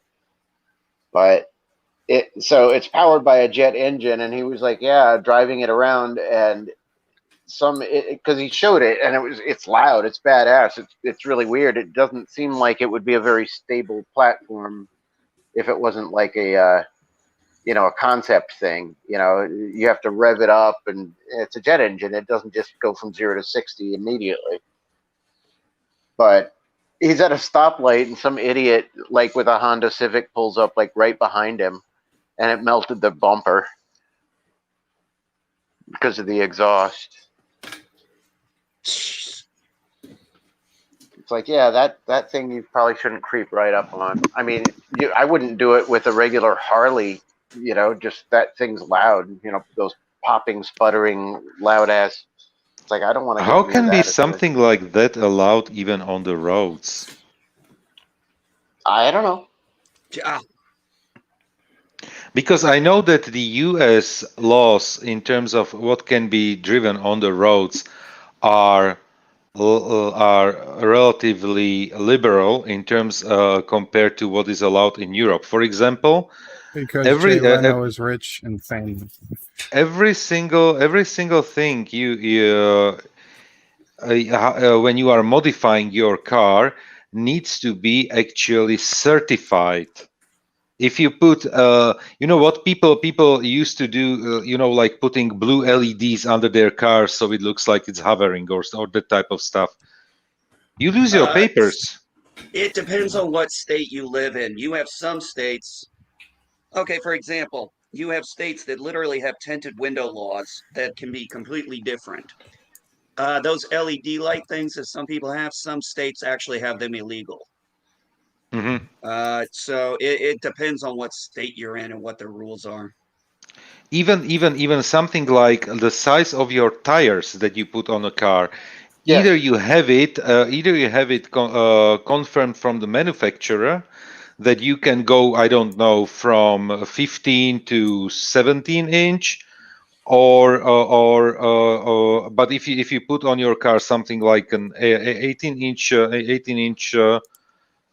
tires, and it's not listed in the official paperwork from the manufacturer, you can lose not your driver's license, but what is it called, like the technical the paperwork for your car, so it's not suitable for driving on the roads, and the cops, they can take your plates. Yeah. Well, it is the same here, which is why that is a good question. But if the tires, if it was what they call street legal, which means that it has to have headlights, taillights, turn signals. I think it has to have mirrors. But for things like like trucks that are lifted up with bigger tires, there has to be your bumpers have to be a certain height, front and back, things like that. There are limitations on what you can't just drive a monster truck down the road. But you can get a close approximation and have it be legal to drive on the road. But as far as the jet-powered bike, I don't know how that. I assume that it was okay. I assume that it was past an inspection. I mean, the guy lives in California, and they're difficult with everything. I mean, if you buy guitar strings, it says a thing that in the state of California, this has been known to cause cancer. Only in California, no other state, but everything causes cancer in California, apparently. But so if you could drive that around there with all their extra rules, then and again, yeah, he has money. And it could have been even a special permit because it was for his motorsport YouTube channel. So he might have actually had but he was in traffic. So I don't understand. There's no way they closed off a piece of road for him to drive it on while he was in traffic.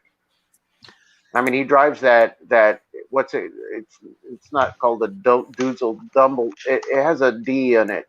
It's an old car that's very expensive, and he drives that around, and it's street legal, but he drives that around. So.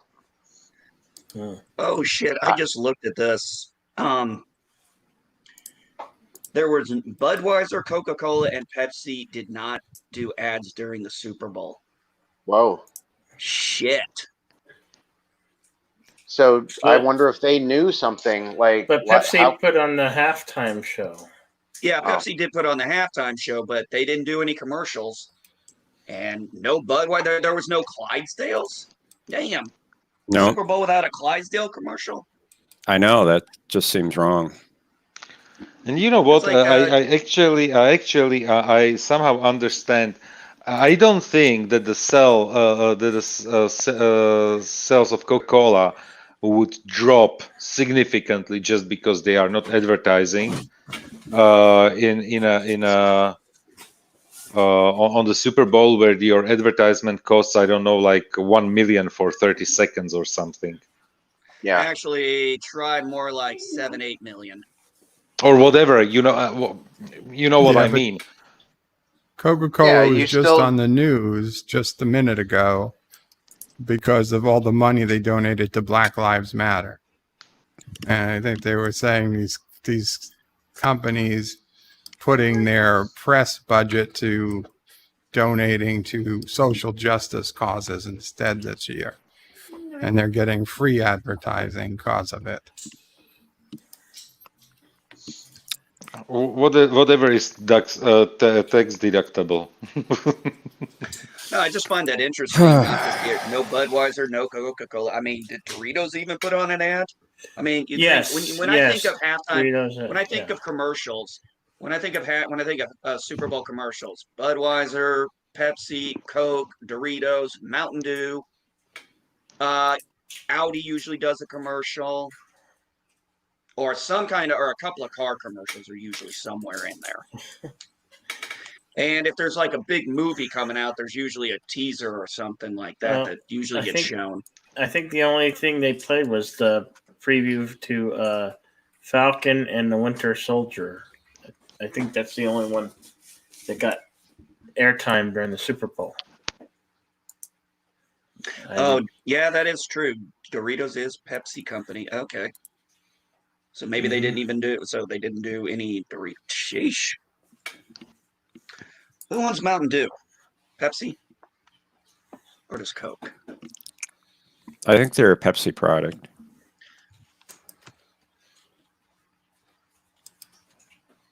Mountain Dew. I'm just curious. Yeah, they're I PepsiCo. honestly never Owned made by the freaking bit of PepsiCo. it.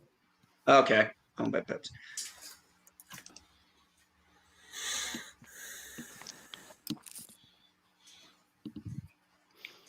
That's just weird. I mean, I didn't even see anything show up for news about upcoming, this Super Bowl trailer. I mean, there was really nothing. And even when I look it up, I'm not seeing anything. I usually on YouTube by now, I would have seen something that would be like the best Super Bowl ads from the Super Bowl. I'm noticing I'm not seeing shit. Oh, It's weird. Michael T. of High Desert Comics says, crappy movie trailers, The Falcon and the Winter Soldier and the Top Gun Maverick movie were the only decent ones that were shown during this year's Super Bowl. Top Gun is actually the only movie I would consider going to the theater to see this year. Yeah. Well, first we were supposed to get it last June, then we're going to get it like December. If the theaters even open this year. Yeah, if they open. I mean, True. I don't know where there's one open near me. I'll be right back. I have not seen a film in No, the Jeff. theater since last February. The last movie I saw in the movie theater was the Sonic movie, and that was actually good. That was last February.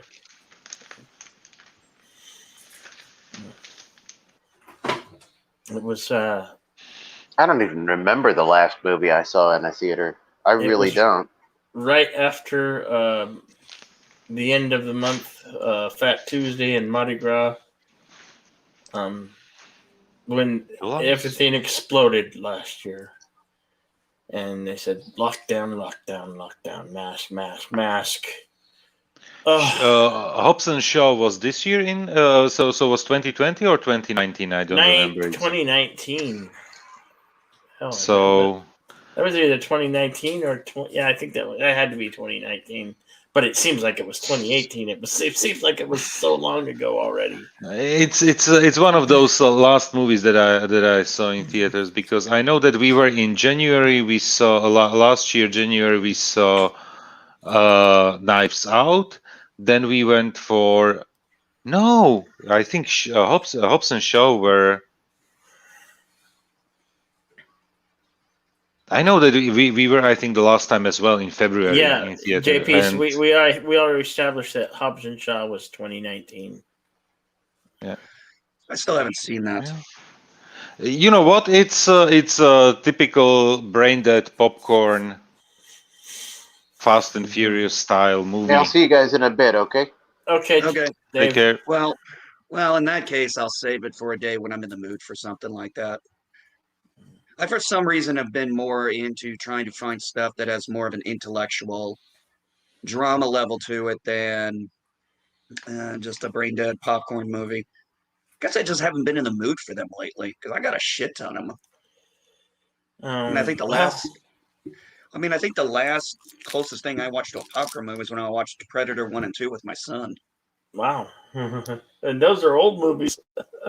Well, I yeah, know. but I mean, we watched them. No, but I mean, we watched them in the last couple of months. There is literally nothing good or excited coming down the pipe. There's literally nothing to be excited for. I mean, okay, you have Kong versus Godzilla, and that's going to be on HBO Max. And if you're lucky enough to find an open theater where it may be showing, you can go see it on the big screen. Well, I don't know what the other move is. Good morning, Elihu. There's just nothing really to be excited about. The movie industry is a dying breed. It's not the movie industry. It's going to be streaming industry because, yeah, it seems like it's all getting canceled. And we were talking about the Super Bowl, right? Something almost seems like cancel culture has made its way to the NFL, and we're canceling. Now we're canceling whole entire sports and sports teams.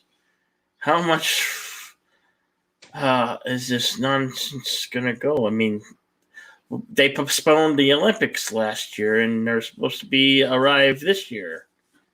Let's hope they arrive and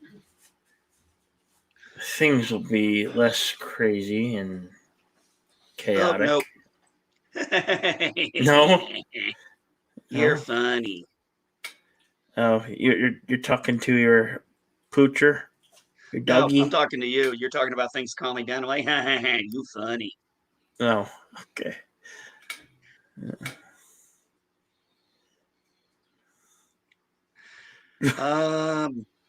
I didn't see that till I think 2 years after. I still haven't seen whatever the last one was. Oh, man. All right. Movies for 2021.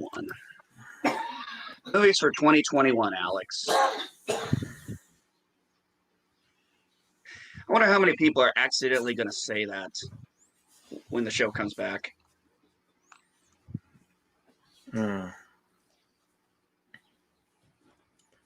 Which show was that? Jeopardy. Oh, yeah. Okay, so what's coming out in 2020?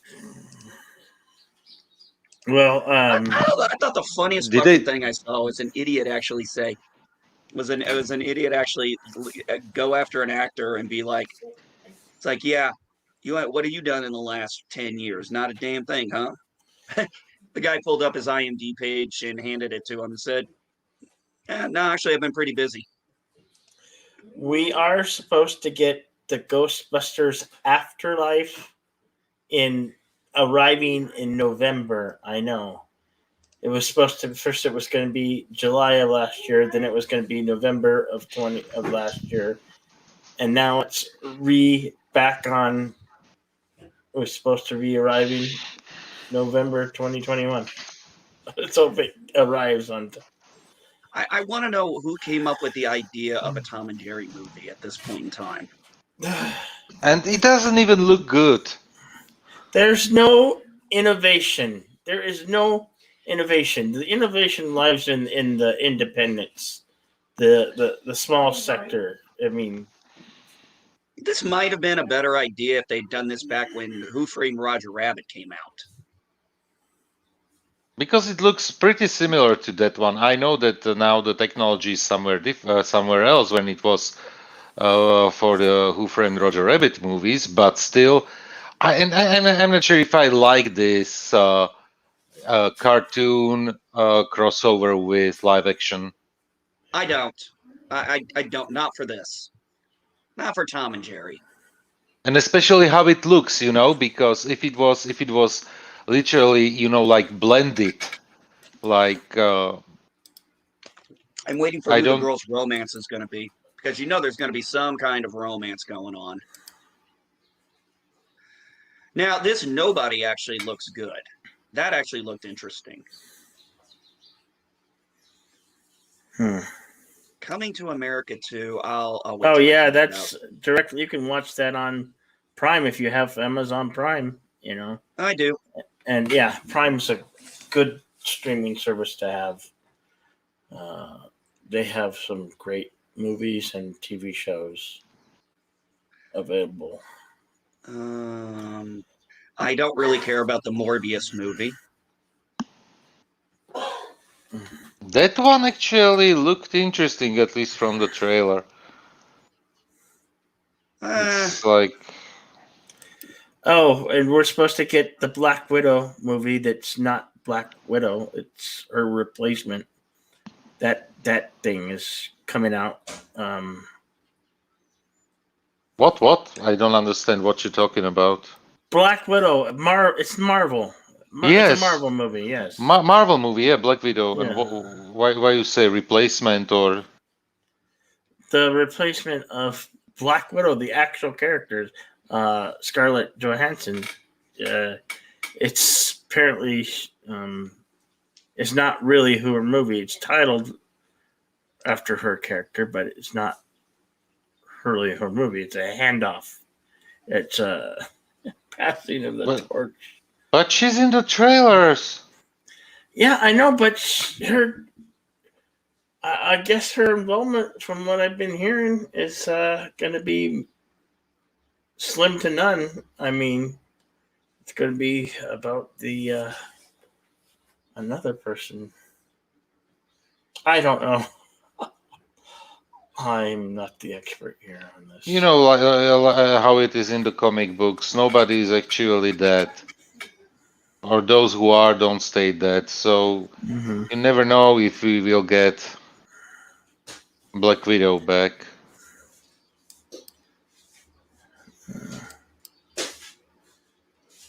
Still waiting for a Silver Surfer movie. I don't think it's going to happen. What's going to happen is going to be the Fantastic Four movie. Whoever they bring there with them from the X-Men universe, it's up to them. But the Fantastic Four, it was more or less confirmed by Feige, so that one is coming. I'm with JP on that Silver Surfer thing because, well, honestly, I wouldn't mind actually seeing Galactus. I mean, Galactus, actual Galactus. Not that, whatever the hell it was in that second movie. Oh, those movies were just bad. No Time to Die, the next James Bond movie. I haven't seen ever since his second movie. I don't believe I've seen any of the other ones. I'm not a big Daniel Craig fan. Oh, I am. And by the way, have you heard what they are doing right now? It was postponed so many times that they are actually digitally replacing the phones that they were using in the movie, because it was product placement for Nokia phones that are actually currently outdated, because there are newer models already either coming to them on the market or are already available. So they are digitally replacing the old phones right now. Oh, that's funny. No, I did not know that. Yeah, it was an article somewhere on a tech web page that I read about, that they are digitally replacing all the existing phones in the movie for new models. Mortal Kombat. I'd probably do the HBO Max if I had it, but I'm not going to go to the theater for it. Oh, it's one of those movies that will be released concurrently, theaters and HBO. Yeah. Yeah, that's what it's saying on the IMDb page. Yeah. Now, A Quiet Place 2, I don't know. I really like the first movie, but I'm not so sure that it needs a sequel. And I did quite enjoy the first movie. Black Widow, I just don't care. I feel Converse- with that one, I feel like the collectors, the drive of having all the movies, like watching all the movies that Marvel came up with.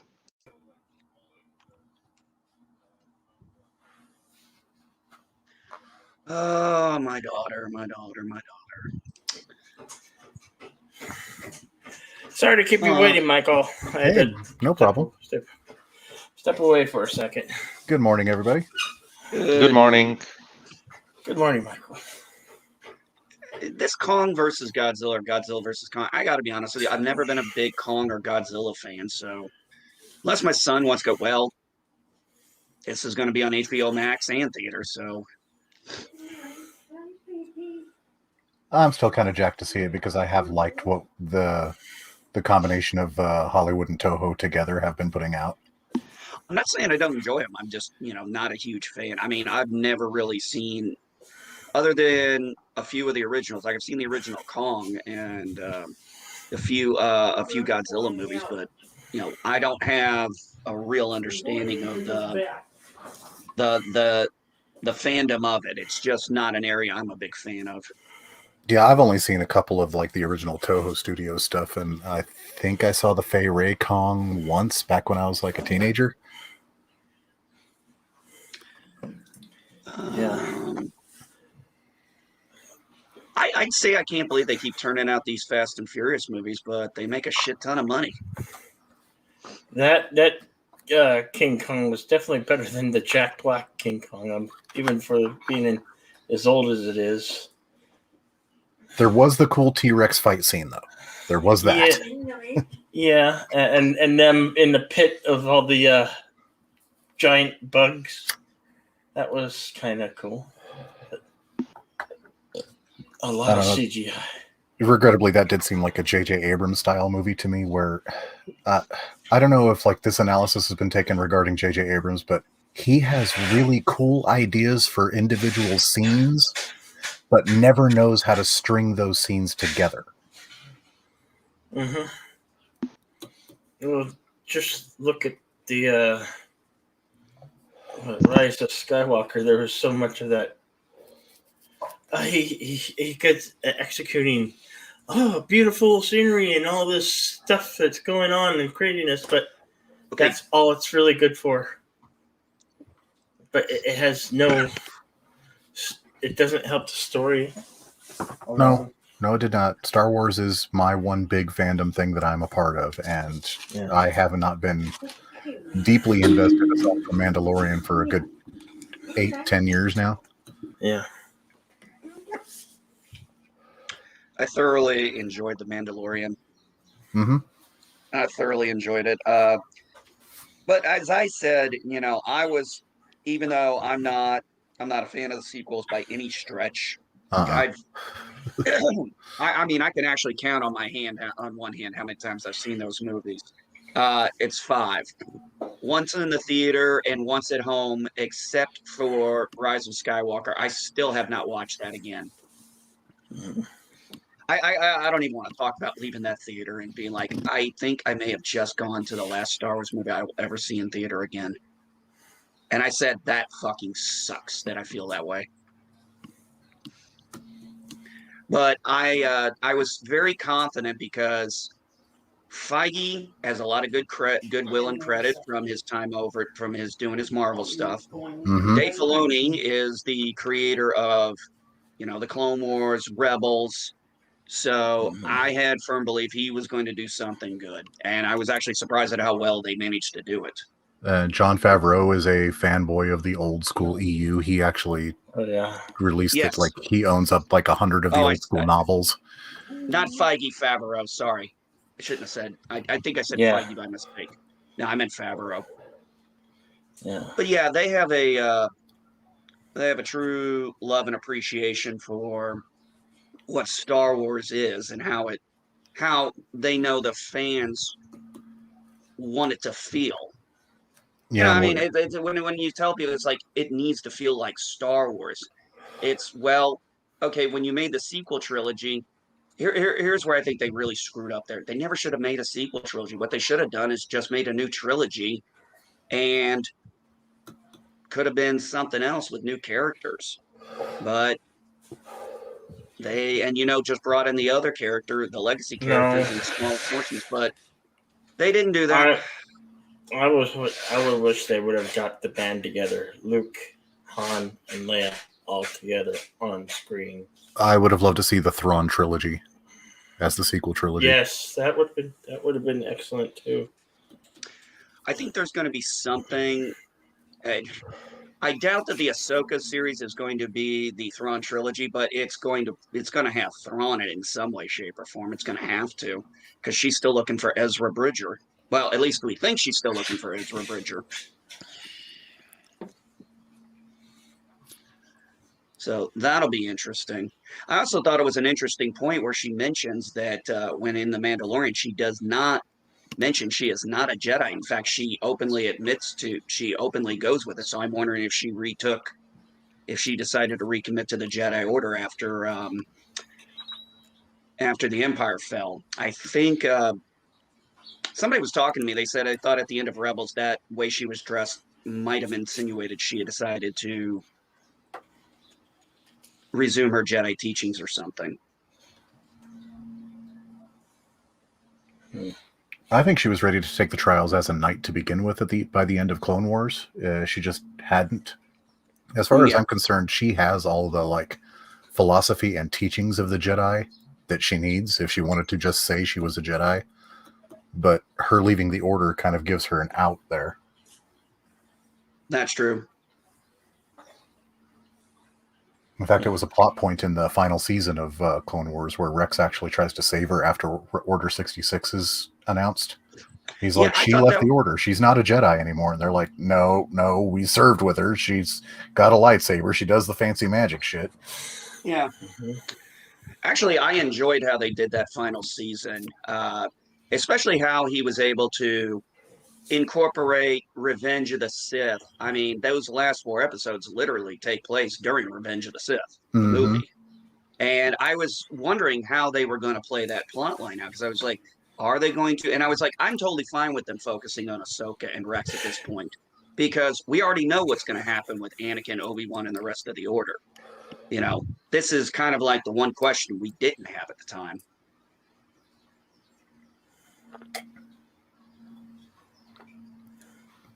I think I think they're being ambitious with that whole 9 series and a movie freaking announcement that they did. But for an investor day, people got to remember that not all of those series are going to make it to production. Yeah. I don't actually think that Lando series is going to make it because nobody's been talking about it. Nobody's been showing. I think it's going to come. I think part of it's going to come down to how Andor does. I don't know that there's a whole lot of push for that one too. They've had to make it Darth Vader's in it just to generate some buzz.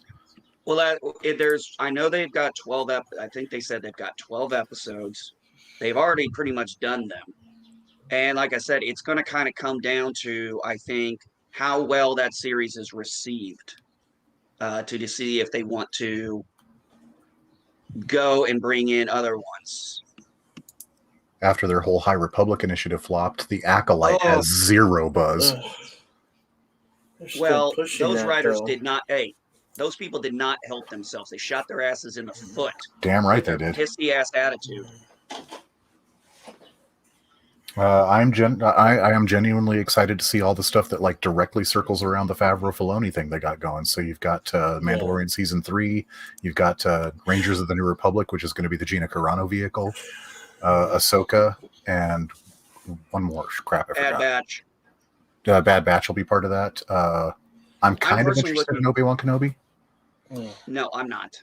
That's gonna be like, isn't that Obi-Wan supposed to be like a mini series more than a series? Yeah, I could see a mini series, but not a full series. I mean, what are we gonna do? Watch Obi-Wan tread around on Tatooine? Yeah, right. I'm just not so sure that's gonna work. Now, Bad Batch, I'm excited about because they actually during the last season brought back one of the clones I really enjoyed, and that was Echo. Mm-hmm.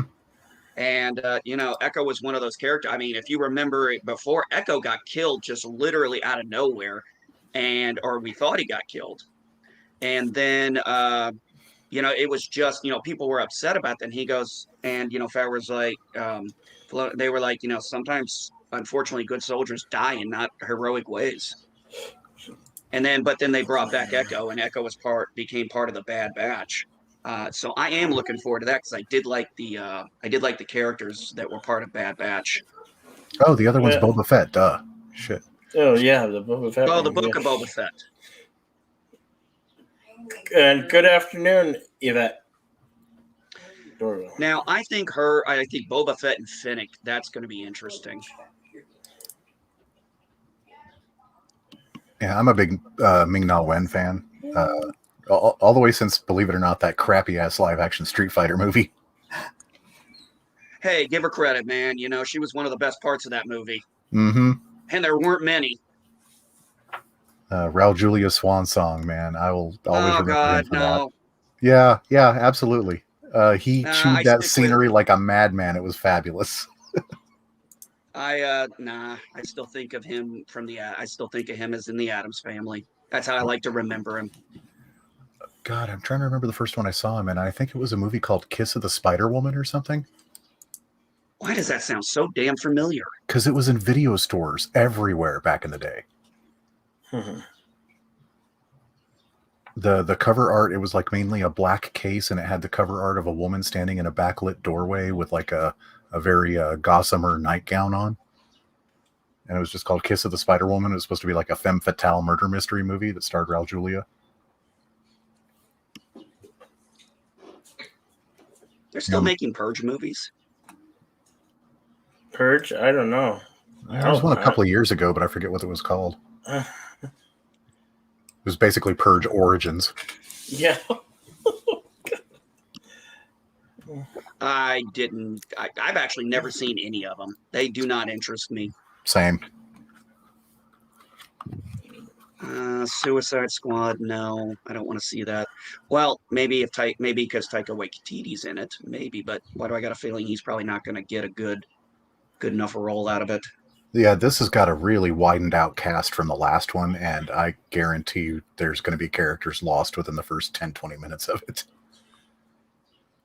Well, it'll be on HBO Max, so I'm starting to think maybe sometime around August, September, I just get a subscription for HBO Max for a month, watch a couple of these movies, and then shut it off. It'll still be cheaper than me going to the theater. I will say a series that's on right now, in case you're wondering what to look for 2021 stuff. There is a series right now on Sci-Fi has it on their app, and the first couple episodes are free on YouTube right now. It's called Resident Alien, and it stars Alan Tudyk, and it is hilarious. Oh man, I wrote Sci-Fi Channel off so long. Couldn't ago. agree more. Couldn't agree more. Resident Alien is funny as hell, and yeah, it's perfect. I'm literally waiting for the next episode to drop. It should be somewhere this week. I don't know even on what day. Wednesdays. Today, sometime. Wednesdays. Okay, perfect.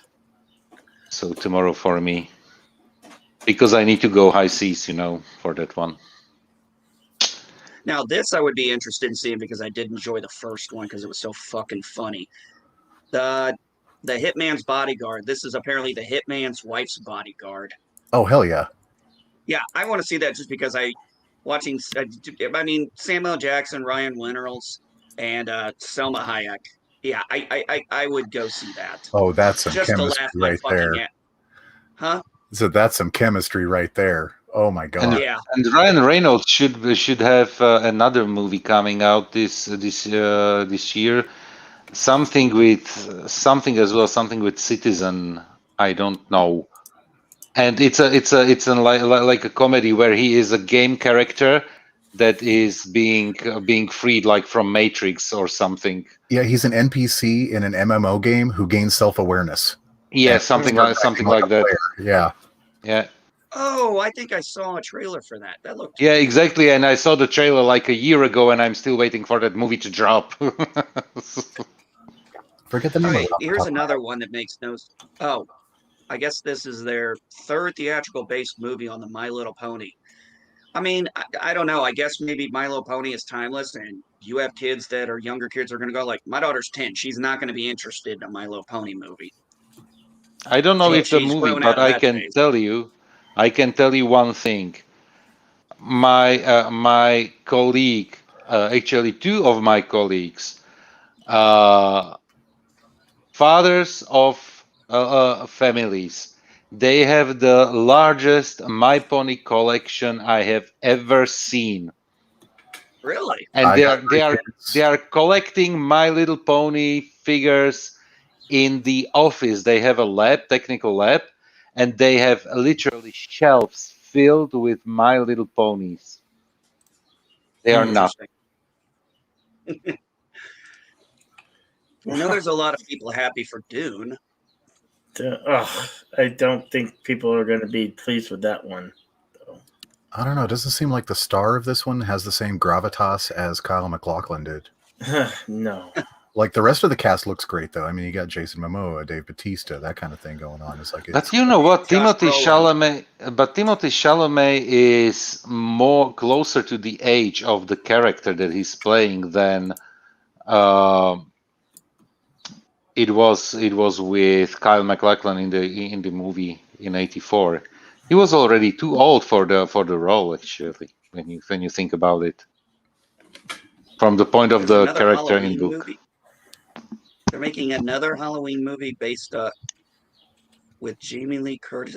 Okay, I have no idea what is going on with Halloween anymore. For me, Halloween is 1, 2, and H2O. Is it still going to be with Jamie Lee Curtis? Yeah, this one's called Yeah, Halloween I guess they did Kills. some kind of reboot or something. Well, Rob Zombie did his too. I like And then those. this one's supposed to be taking place in the old continuity, even though Laurie and Michael both died in the last movie they were together in, but somehow they're back again now. And the title's dumb. It's called Halloween Kills. What? I know. I saw that. I liked Halloween 1. I love Halloween 1. I love Halloween 2. I don't care for actually, I don't mind Season of the Witch for what it is. It's just not, part of the Michael Myers franchise, but it's not on its own. It's not a bad Halloween movie. Oh yeah, It's actually they made the halfway mistake decent. of doing a movie with a sequel because they had the idea originally to make Halloween an anthology movie series. Yep. Where each one was supposed to be a different subject kind of thing, but they did one and then did two, both with Michael Myers, and then they tried to start doing the anthology, and people reacted really poorly to it. Yeah, because they wanted Michael Myers. Mm-hmm. They were expecting Michael Myers, and people didn't realize about the anthology idea. And then, of course, so Halloween 4 comes out, and they bring back Michael Myers, and then they do Halloween H2O, which basically is connected to Halloween 1, 2, but none of the others.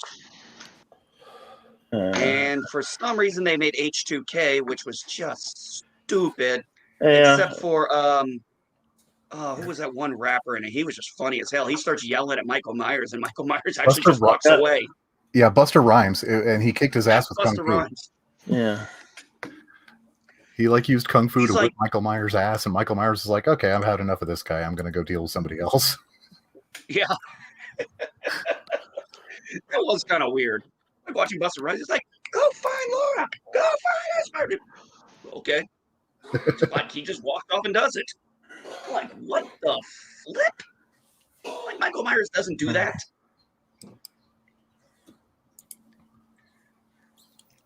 So I stick with 1, 2, and H2O. I did like the Rob Zombie ones. I did like the fleshing out of Michael Myers. Yeah. I thought the kid did a good job because that slow, the way they built up his slow entering into madness was rather interesting. Yeah. Got a news article from Florida, Fox 6 News, stating that there is an alligator swimming around in one of the Florida lakes with a knife stuck in its head. Oh, well, How the hell did somebody get a knife in an alligator's head? if I I don't know. say a fisherman won the battle, Pretty sure whoever pulls that knife out is the new king of Florida. he might That's lose funny. a limb. And Bird said he'd be right back. Okay, Bird. One I knife to understand. rule them all. I don't understand this here. They're doing first off, I don't understand why they're doing a G.I. Joe spinoff. The last movie was terrible. I mean, I watched, when I watched that G.I. Joe on Netflix, I literally was just like, can I get my money back for the hour and a half I wasted on this shit? Yeah, none of it felt like G.I. Joe. I hate to say it. Neither one Did of them. any of those movies? No. None of those movies felt like G.I. Joe. It looked like they were trying to do Starship Troopers, literally, because they gave you these suits and everything. And I was going to say Call of Duty Modern Warfare. okay, Yeah. yeah, there you go. That was so god awful.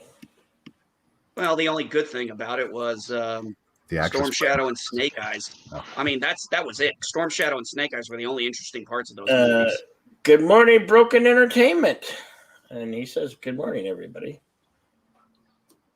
I really, somebody has got to tell me how the hell there's a Matrix 4. It won't be me, pal. I don't know. We'll have to watch and find out. Yeah. No, LDG okay. could probably tell you. Is Kyle supposed to be in it? Yeah. Yep. And LG get a cameo? and He should. Oh, it'll be on HBO Max. I know As nothing well. about it except that it's being. Considering I've only seen the second two movies, maybe okay, 2 times in I my will help life, you. I'll help you into the. because I did not. Look, I love the first one. The first one's a fucking awesome ride, and then they just Yes, it is. went downhill with the second 2 movies. I don't know. I like the second two. They weren't as good as the first one, but I do like the second two. I'll be right back. I have to help Nina. She's taking the cat to the vet, but I have to help her. So Okay. Okay. Sounds keep good. the show going for a while. We got this. Okay. So, okay, for Matrix 4, they've got this, and I do not know how to pronounce this name, Priyanka Chopra. Anyway, they've got her as the Priyanka Chopra. Priyanka Chopra. Yeah. Okay, thank you. Oh, Yeah, yeah. I got her billed above Neo and Trinity, so I guess she's going to be the main star. Okay, I'll watch this just because I see that it has Neil Patrick Harris in it. She's 38 years old, and she was the winner of the Miss World 2000 beauty pageant I can see why. and is one of India's highest paid and most popular entertainers. I noticed something when I was looking at it too, that some of the biggest YouTube channels around are Indian-based companies, Oh, yeah. If Matrix 4 has a Bollywood, Indian-based I'm in. music companies. What was that? Said if Matrix 4 has a Bollywood dance number, I'm in. Oh, she was in that series. Oh, that's where I recognized her in that series Quantico. I watched. Yeah, she was in Quantico. Yeah, and that was a good show. I thought it was. I'm disappointed I watched it like got canceled. I watched like few episodes out of it, but I enjoyed it thoroughly. I can say only so much. I liked the first couple episodes. I thought they were good, but I think I don't know. I think I saw it ended quick. So, I mean, I don't know. I mean, Trinity and Neo are both dead unless this is going to be their souls in the Matrix or something. I don't know. I mean, Nothing the surprises me anymore. Wakazashi. Okay, the Wakazashi. Well, one of the Wakazashis is doing it. The Wachowskis? Oh yeah, whatever. Hey, I'm not the best. The sisters Wachowski who were brothers Wachowskis, yeah, when they filmed the first trilogy.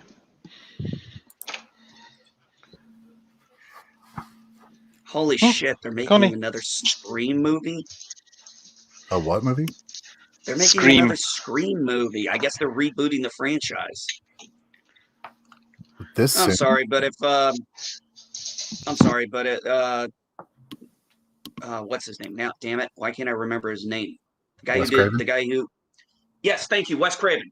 Yeah, no Wes Craven, no Cell. I don't know. I don't know why it needs to be redone. The first 3 movies tied together as one story were great. I don't even think the 4th movie needed to be done. I think what's her name just needed a paycheck. Honestly, I think that some of that was they just needed a paycheck. Courtney Cox and Nev Campbell looking around their houses. I'd really like my toilet gold plated. You know what? I would like to watch, see them once again in another movie. Why not? What was the name of the sitcom with Courtney Cox? Cougar Town. Oh, Cougar Town. Yeah, okay. Cougar Town. That was a funny one. That was a Never funny watched it. one. No, it's No. literally about Courtney Cox being a divorced wife with an, I don't know, 16, 17-year-old son. Her husband is a guy who is basically how culturally inappropriate is to call him white trash. And No, considering I refer to myself as white trash all the time. Totally. oh no fine. no! It wouldn't. In that case, I don't know how I would categorize him. She is in a love relationship with her neighbor, but it starts as a hate relationship, and they fall in love, and they are drinking wine all the time, and they have like friends and everything. You know what? It's actually a funny show. It's actually a really funny show. It's her and her girlfriends kind of being free after the divorce and chasing after younger guys, hence the name of the show, Cougar Town. Yeah. I saw like 8 episodes of the first season before I just kind of. Oh, I watched the whole show, all I don't know, 4 or 5 seasons, and the fun part is, it was canceled at one time and then renewed by, I don't know, another company, or was it renewed by Fox by themselves? But they made fun of it in the credits, like not canceled yet. And they did basically pretty similar joke as Futurama does, with they have like some different quote with every episode opening, so they did it on this show as well. It's a billboard, yeah, the billboard in front of the town. Different every time. Something. It was entertaining. I liked that one. You want I could white rewatch trash, it. buddy? I got your white trash right here. I got your white trash right here. I got the ponytail in the back and everything, buddy. You know, they were like Yeah, high school. They were high school sweethearts. They married shortly after high school. She got pregnant, and then basically he couldn't find a job. He was a drinker, and they divorced.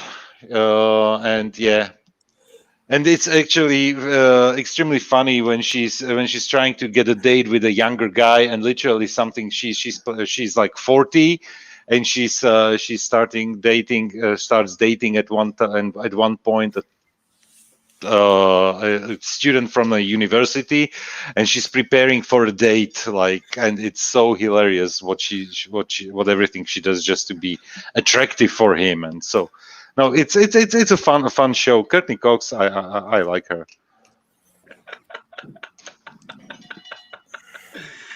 Yeah, I don't really know much with her. I'll tell you one thing. Her and the one guy who she was married to, at that point, they're doing the movie Scream 4, and I think they're either divorced or separated. I'm like, God, this just looks so odd. This feels so awkward now. David Arquette, yeah. Yeah, David Arquette. Yeah, he played the cop, I think, right? The dumb Dewey. cop. Dewey, yeah. I thought that was a nice little plot twist with Dewey, though, because like he gets stabbed in the first movie, and then he gets stabbed again in the third movie, but it's right in the scar tissue of the first stabbing, so it doesn't hurt him.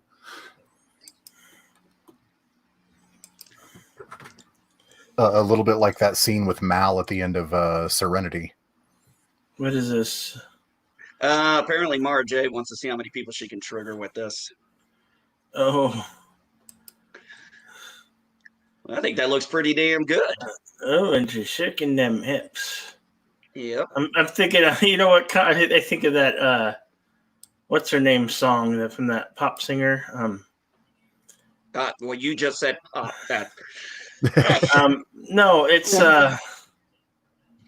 what's her name?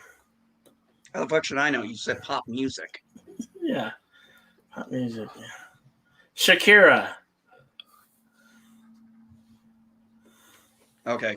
I don't know who that is. Hips don't lie. You don't, yeah. Shakira. You don't know Shakira? Okay, that song. All right. Yeah, I've heard that song long ass time ago. Whenever, wherever. Yeah. Shakira's a lot of fun to look at. Yeah. The Super Bowl performance that had last year's Super Bowl performance with J-Lo. Yeah, that was that was fun to watch. I didn't hear a word they said, but I don't think that was the point.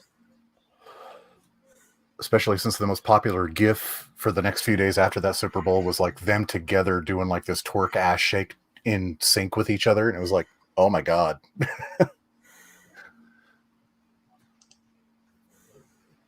So stop objectifying them. They are up there shaking their asses. They did it for the purpose of being objectified. Exactly. Otherwise, they would wear, I don't know, sweatpants. If these women didn't want to be, let's be honest, if these women didn't want to be looked at, there's no reason they would go on the red carpet. There's no reason they would spend all the hours doing the choreography and doing that shit. They are doing it because they want to be looked at. There was that one famous red carpet moment with J-Lo that she had to wear that double-sided tape because she had that really deep front V dress. The green one. I remember that one. The green one. Yeah. It's barely hanging onto her shoulders. If she were to turn too fast, that dress falls off without the tape attached.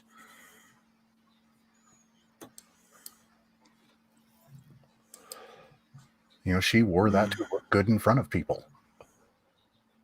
Well, isn't that the point? I mean, isn't that why these people get dressed up? I mean, to look good. I mean, let's be honest. The red carpet is, when you see the red carpet, most of the time, nobody's really paying. Nobody really cares what the guys are wearing. Everybody's interested in what the chicks are wearing. Mm-hmm. Yeah, who are you wearing today? Including the other chicks. I bet you think the Academy Awards this year are going to get knocked down to a private affair where we did not even going to be televised anymore? With no host. Yeah, with no host and nothing going on.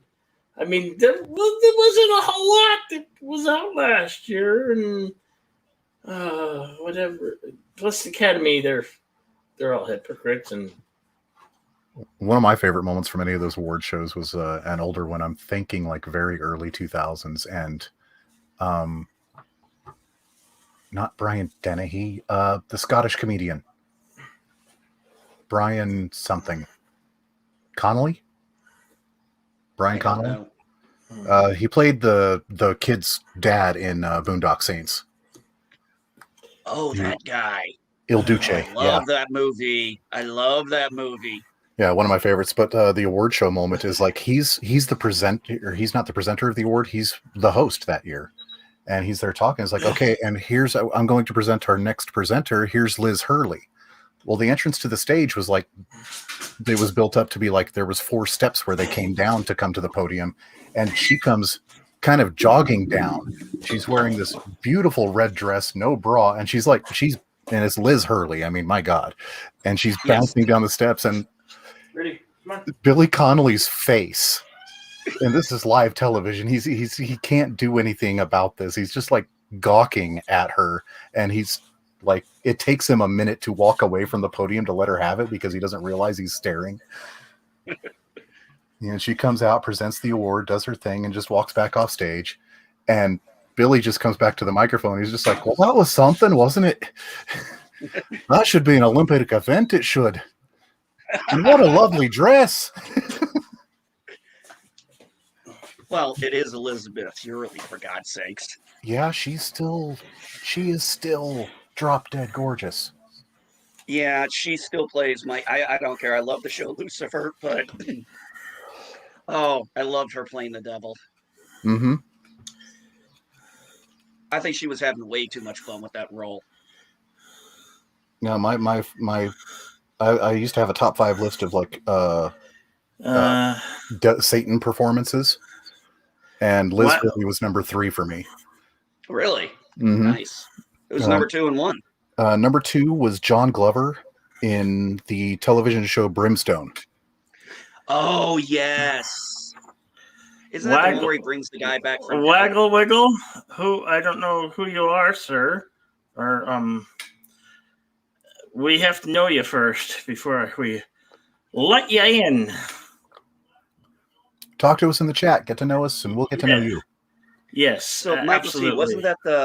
wasn't that the one where he picks a guy out of hell because he some souls left hell and he has to go get them? Yeah, he was a cop whose wife got raped, and he killed the rapist in revenge. But because he took a life, that sentenced him to hell. During his stay there was a breakout of, if I recall, 117 souls. Like some of the most darkest evil motherfuckers that ever existed throughout history. They all broke out. And the devil comes to him and says, hey, I'll make you a deal. If you go out and catch all these souls for me, I'll give you a second chance at life on Earth. And yeah, so he's basically a bounty hunter recollecting demons. And yeah, John Glover performing as the devil in that was some of my favorite stuff. You know, before they invented elevators, I had to walk all the way from hell. Ezekiel, that sounds like something he would say. Yeah, Ezekiel, you have to stop and smell the flesh of burning sinners. So who's number 1? Number 1 is Viggo Mortensen in Prophecy. Oh, yes. Okay, I can definitely see why. Yeah, he comes up to Virginia Madsen's character and just like, we need to talk.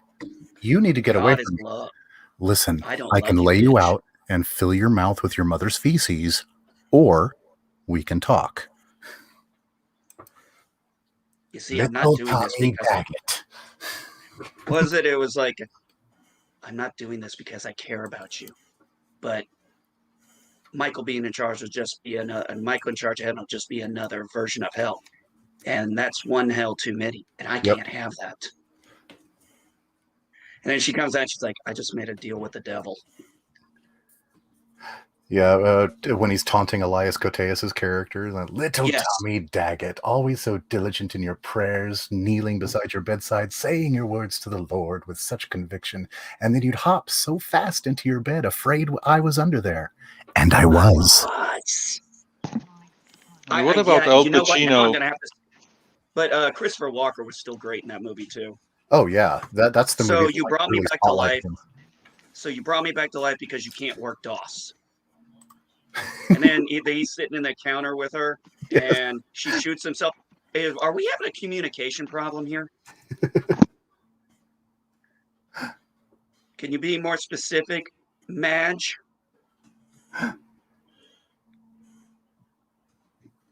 Yeah. Somebody's about to die. Trust me, I know these things. You know, and Gabriel's arc throughout all three of the all three of the main prophecy movies was really great too, where he kind of comes back around and remembers who he used to be.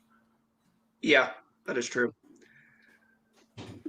I did like the ending. I wasn't a huge fan of the third movie, but I did like that it kind of went into a little redemption for Michael. Gabriel. Gabriel, thank you, not Michael, Gabriel. I don't know why I got those mixed up.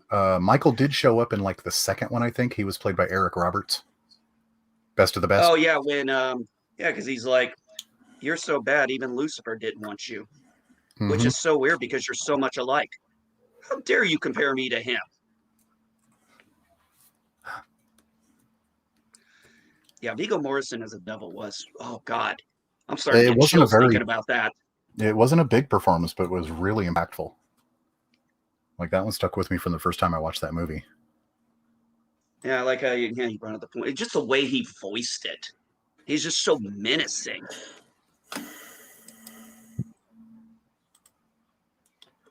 And hello, DDMJR Productions.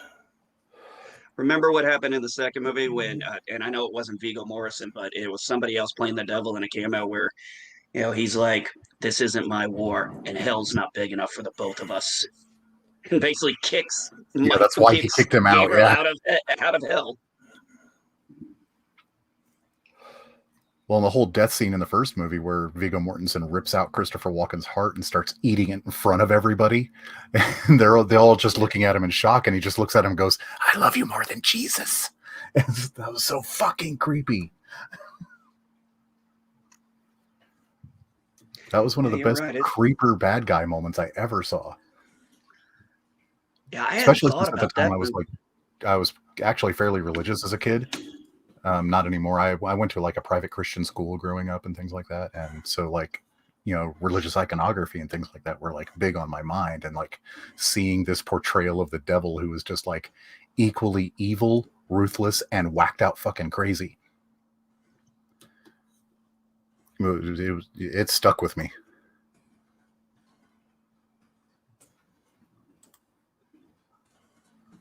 I hadn't thought about that movie in a long time, but damn, I'm going to have to sit down and rewatch that now. I know, right? I was just thinking the same thing. Oh, yeah. I'm just thinking now I got to sit down. Well, not today. I'm going to save that. That's a weekend thing. That's like maybe a Friday night, Saturday thing. Yeah, I've got the trilogy down, watch DVD. One of the trilogies I've got that I really love is the original The Girl with the Dragon Tattoos, Swedish versions.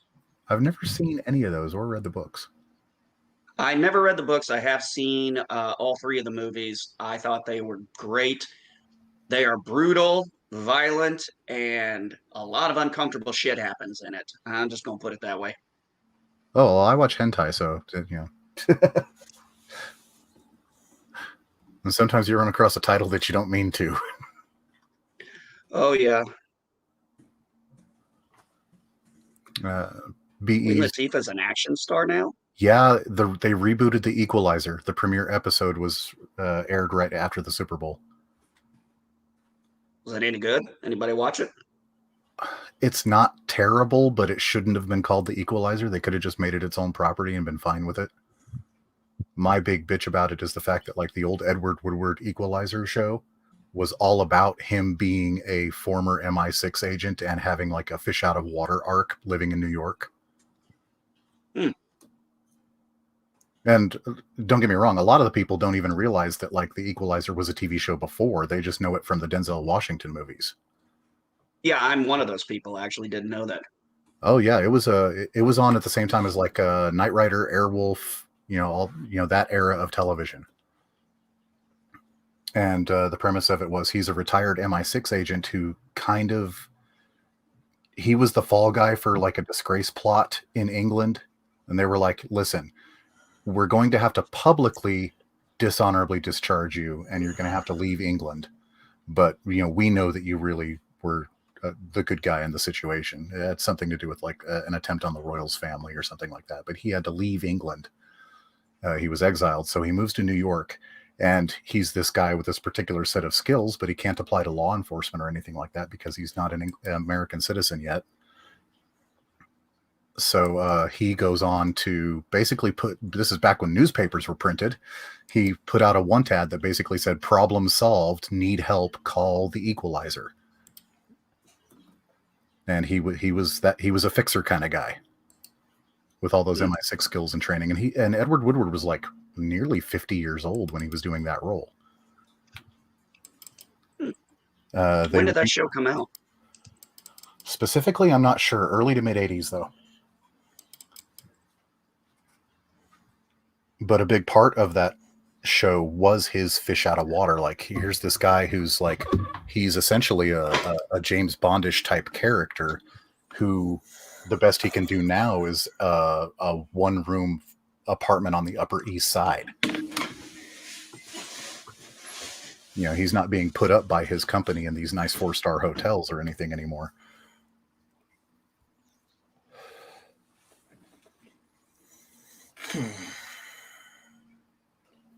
A buddy of mine was responding back to me on Facebook. I enjoyed the first Equalizer movie a lot. Second one was okay, but it didn't hold up quite to the same way the first one did.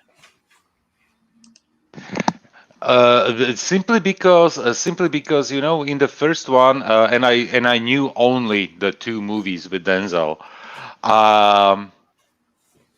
So in the first one, it was literally him being just a taxi driver, you know, and basically the story, how it evolves, and basically how he became once again what he used to be before.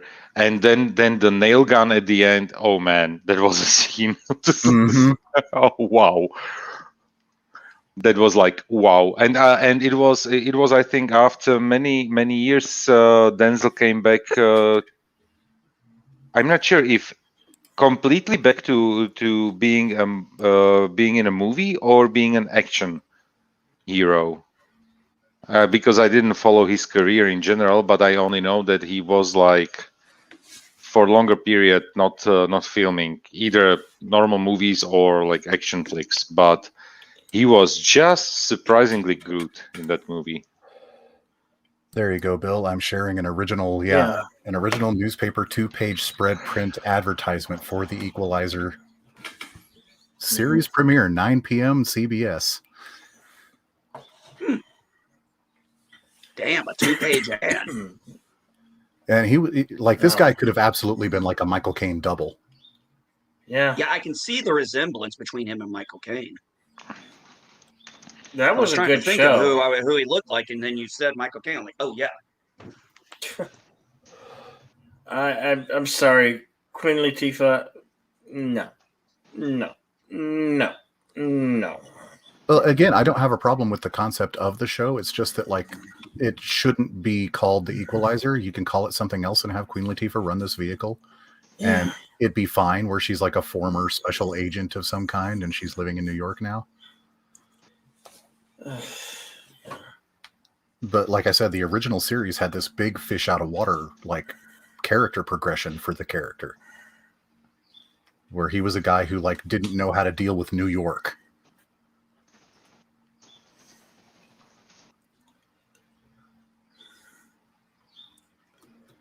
And Bill can interview. You don't care for much about that interview. Is painful.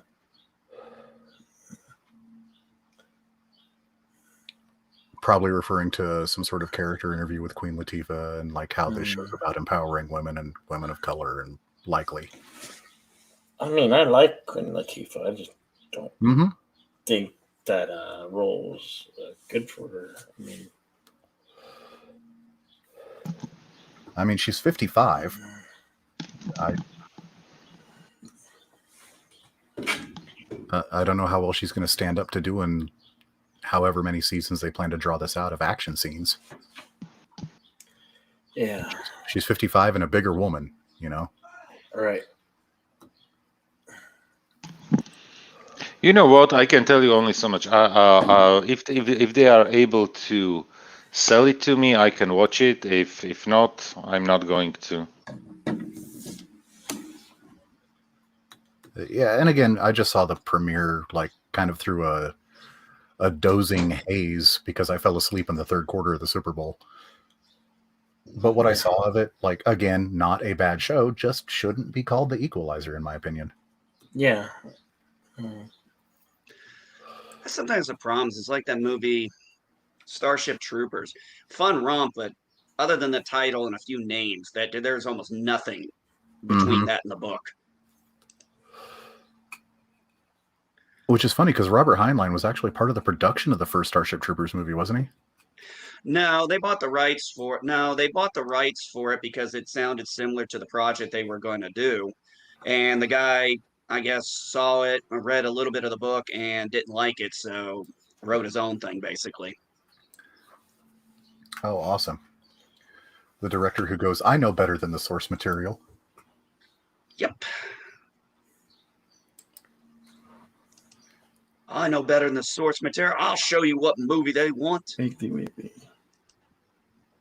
Actually, the movie was a fun little romp. But that's all it was a fun little summer romp. It was campy and shit. Casper Van Dien's underrated, in my opinion. I think he should be. He is. Unfortunately, he doesn't seem to get it. Oh, he was great in Sleepy Hollow. Mm-hmm. The Mortal Kombat web series that a guy started producing had Casper Van Dien as Johnny Cage, and he did a great job in that. Yeah, I remember watching those. Those were pretty good. I think my favorite episode of that, because it took such a hard left turn, was Raiden's introduction to the series, where he teleports himself from the Elder Gods realms down into Earth and taking a human form, but in doing so, he messes up and ends up teleporting into the back end of a insane asylum. Oh yeah. And he hasn't gotten the hang of his body yet and using his powers, so they sedate him and put him in freaking isolation and shit. Yeah, that was pretty cool. That was a good episode. It wasn't the girl who plays 7 and 9. Wasn't she playing Sonya? Yeah, she's Sonya, and Michael Jai White is Jax. Mm-hmm. He's a good. Now he fits the role of Jax. Mm-hmm. Also Marco Dacascos is Kung Lao. Jedi Bill private chat. Yeah.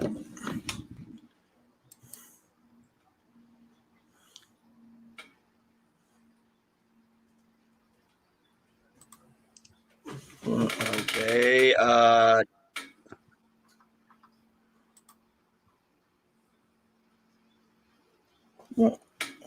Wait, what? Yeah. Because that's the link I hit, and I'm in this one.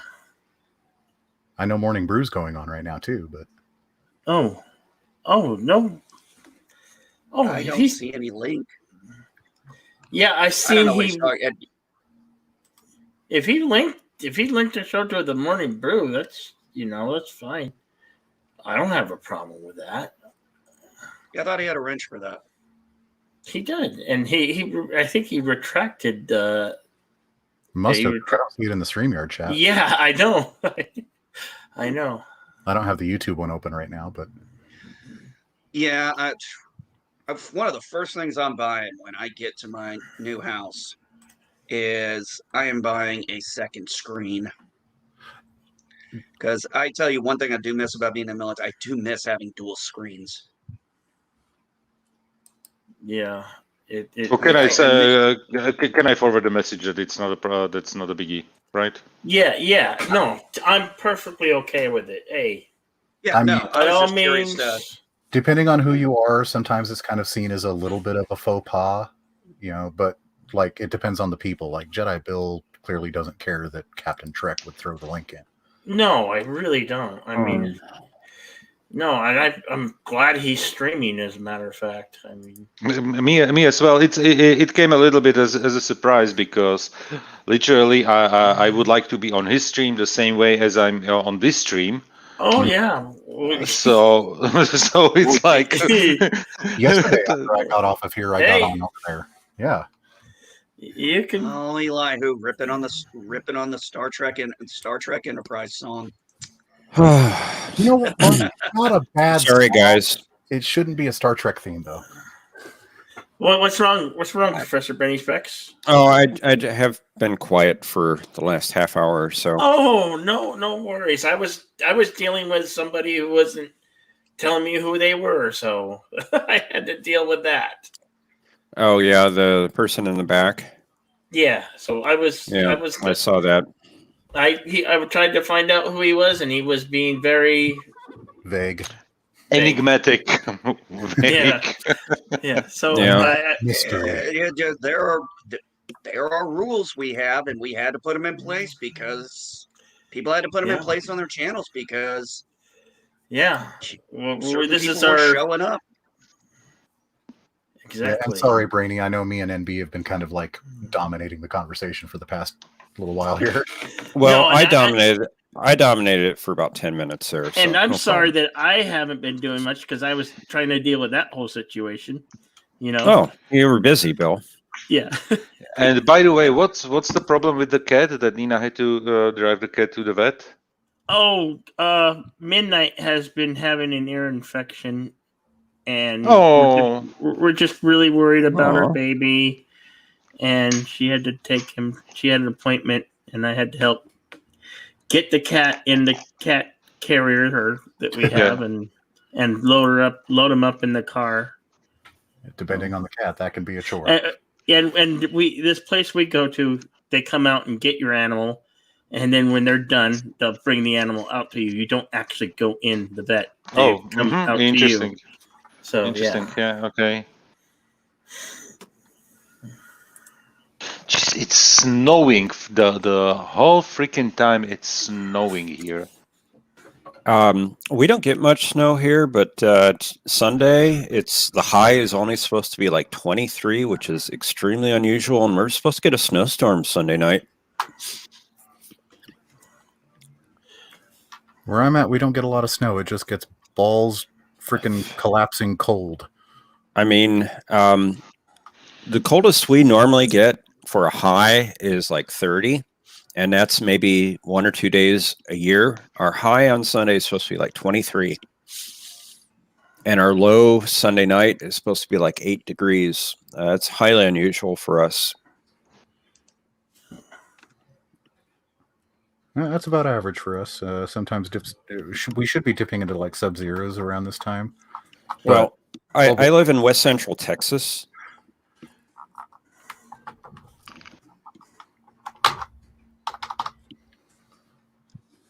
We don't get this cold.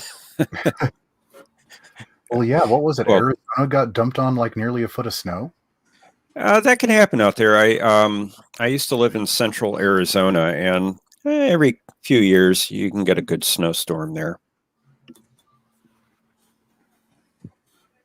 Yeah, I'm up in the Snake River Basin in Idaho, and yeah, we're tucked really well in between like two arms of the Rockies. So, And if you know Arizona, I'm sorry. Go ahead. I'm sorry. Yeah, we get all of our cloud buildup on the one side of the Blackfoot arm.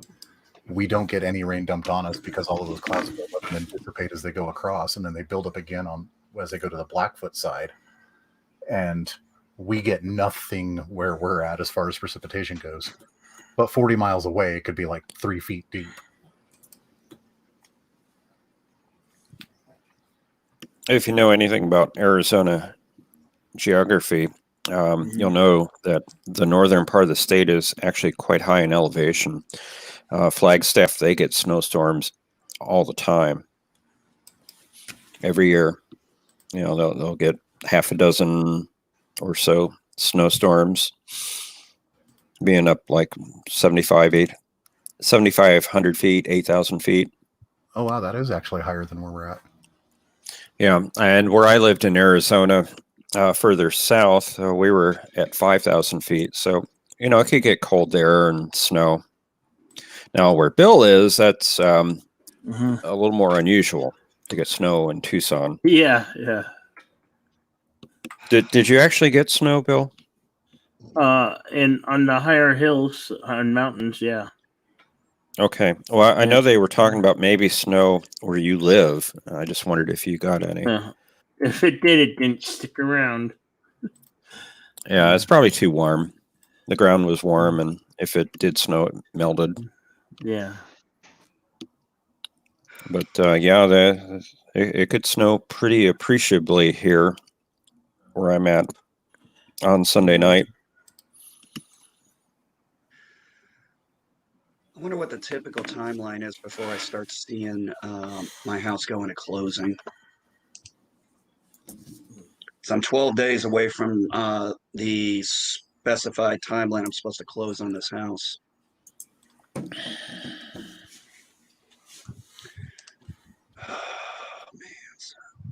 Literally in about 2 weeks, I'm going to be probably doing, then about 2 weeks, Wednesday, Thursday, 24th, 25th, I'll probably be heading up to Indiana by then.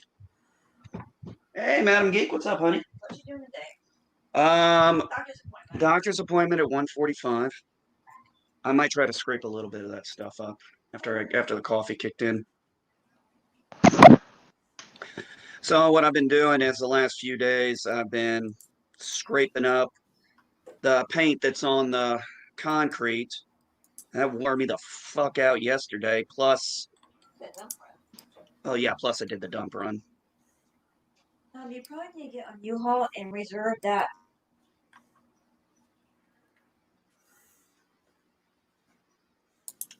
And if anybody listening, this is for the tips will go to all donations will go to Southern California Animal Rescue.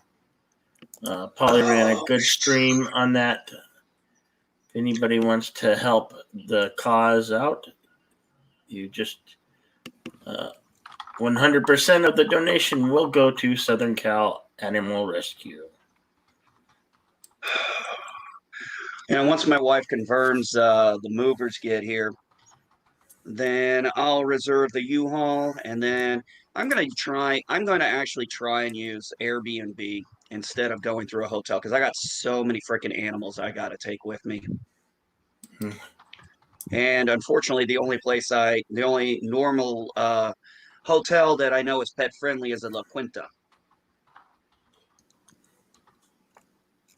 They're usually pretty pet friendly.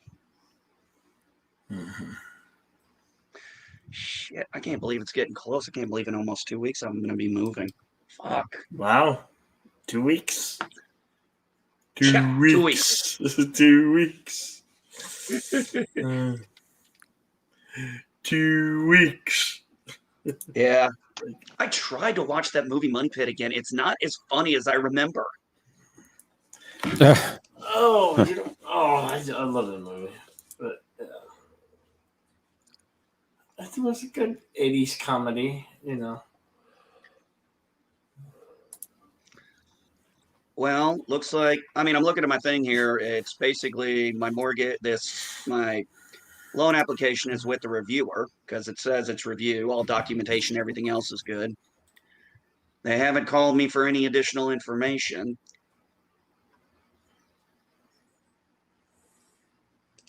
Oh, I just want to get the call. I just want to hear a call saying, yep, we'll have the paperwork out on this day, sign here, initial here, pick up your keys this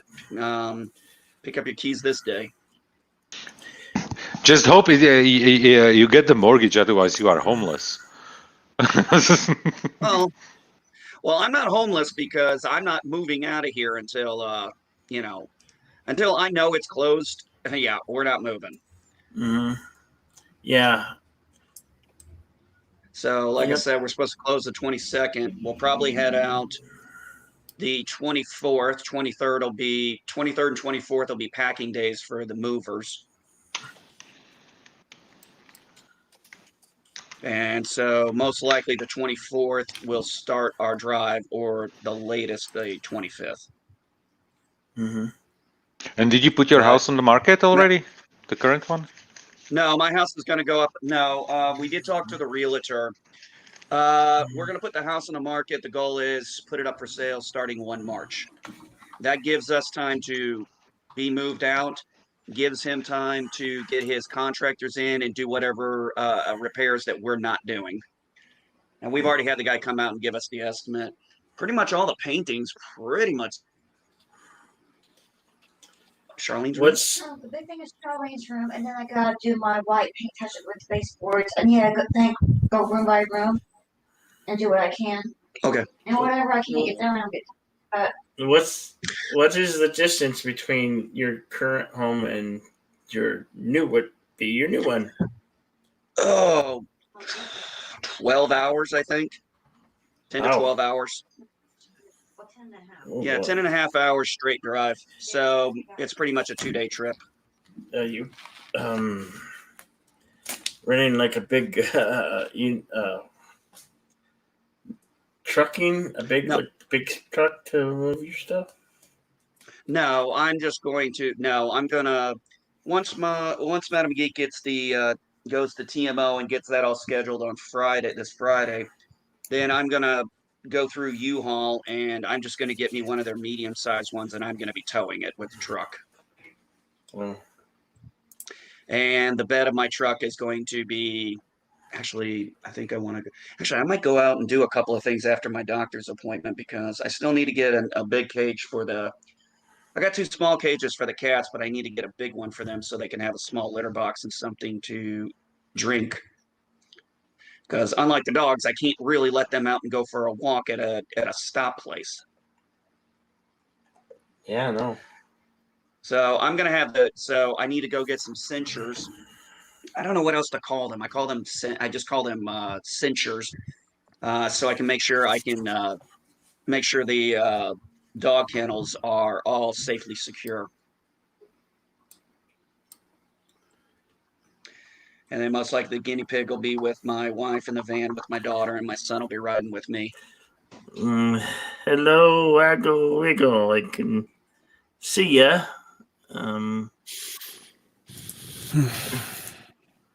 He showed his face, but Short your handle, buddy. You make the rules. No, I don't want to rent a big U-Haul because honestly, then I'd have to tow my truck, and those things are ungodly uncomfortable to drive. oh, okay, you would. Yeah, you're getting angry, but I do that for good reason. I don't know who you are, sir. I want to get to know you, and Start in the chat, and we go from there. we want to know if you're gonna behave or you're not angry. Okay. Don't drive angry. Don't drive angry. Yeah, don't drive angry. Exactly. So I might go up to Simpsons and pick up I had to go I went to Simpsons yesterday. I got to go pick up a few more things. But I'll be honest with you. This is the longest I've had to prepare for a move. As far as strangely enough, it's been a much more relaxing environment versus when I used to do moves in the military.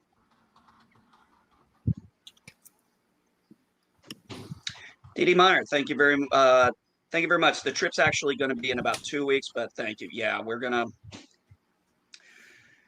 I need to make sure the GPSs are all working. Everybody needs to make sure the phones are working because 2 people driving each one. I want to, just in case, make sure the atlases are all good because I'm still old school. I'm not going to rely solely on technology.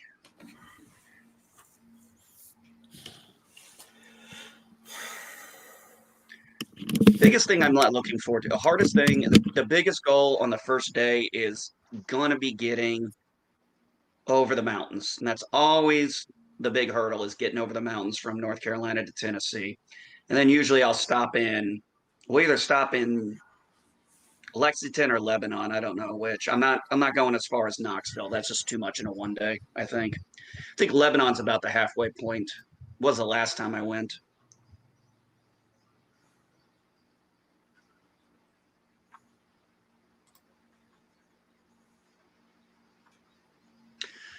So, yeah. I wish Google Maps was a little bit better with their directions sometimes.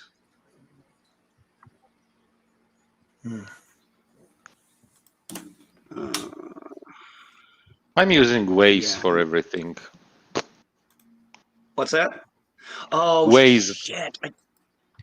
Oh, shit. That's right. I'll be right back. I got to talk to my wife real quick.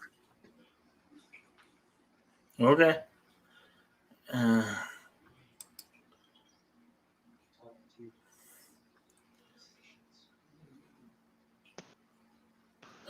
Sorry, what I really need to know here. I don't know. I don't know your character. I don't know your personality, and I need to know your conduct here will be polite and kind, and no, absolutely no shenanigans or nothing bad to get me in trouble. So I had to Oh, talk to Madam Geek real quick because when she goes and talks to the movers, one of the things is the government's moving our stuff because she's still within her 1 year of retirement, and she has the option of doing a one-time move out once she retired from the military. I did too, but you have a 1 year time frame. That time frame ends for her in July, so we're taking advantage of it. But the other thing is we are doing what is called a partial ditty, which is just another way of saying do it yourself. So what I got to do is I got to take my truck and the U-Haul up to a weigh station. So I need her to find out where the nearest weigh station is by TMO, so I can get a copy of the receipt of it being weighed once it's with empty, and then again when it's full, because that's part of the reimbursement process I get when I file when we refile with the military. I have to have the weight scale from empty to full, so I can get reimbursed. Also, another thing, Bill, that sucks about driving those big ass U-Hauls is they also charge you by mileage.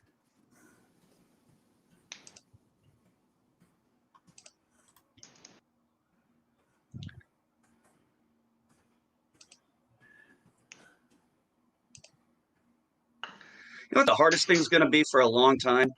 Learning a new freaking address. Remembering a new address. Now think about it. I've been here now 7 years. I've lived in this house for 5.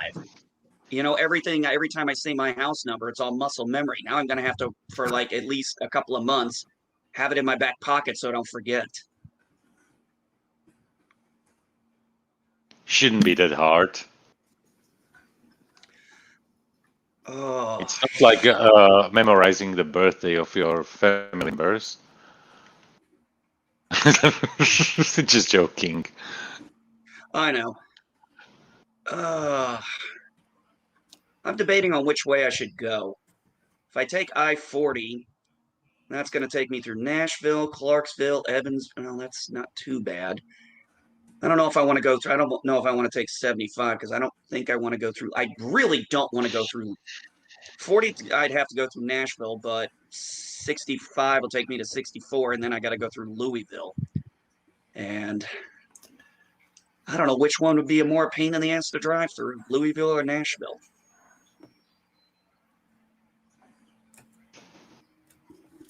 I'm going to get stuck having to go through Knoxville, that's for damn sure.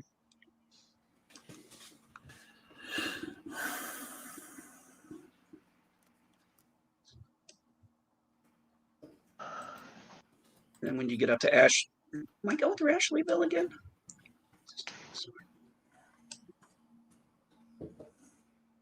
Yep. Gonna go through the outskirts of Asheville again.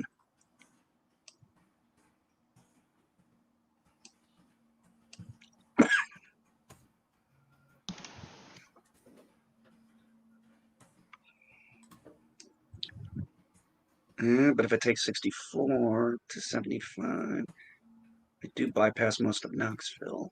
Oof.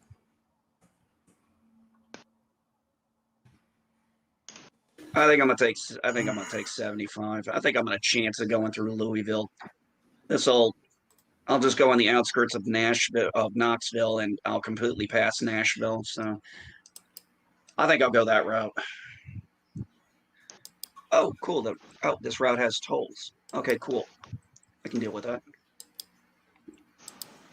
Yeah, that's a write-off for you all too, I think. Yeah, pretty much. I think so. Actually, tolls have never been a problem. I don't use them very often, so they were never a big deal. When I lived in Florida, when I lived in Tampa, I did. I lived on the base, so I didn't travel very often over into Brandon. But every time I did, I would get something in the mail because I used a particular road. And the way the toll road works there is, the way the tolls work there is basically they either get a picture of your vehicle, send it to you with the statement.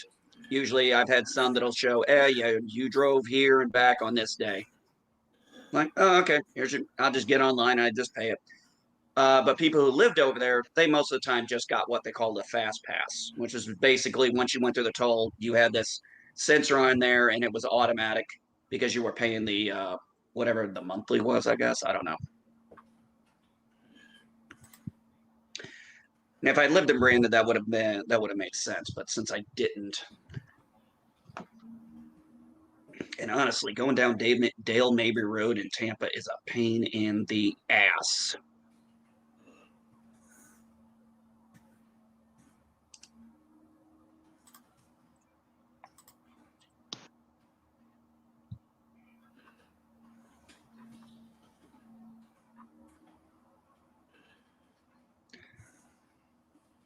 There's an oil leak at a Chevron refinery in Richmond. Huh.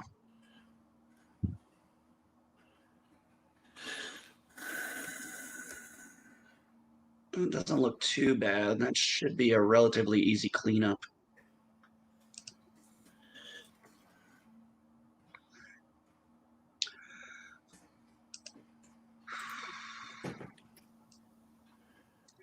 So I miscalculated. The drive's actually 11 hours, not 10 and a half. But like I said, it's going to be a 2-day trip. Whoa, what is that noise?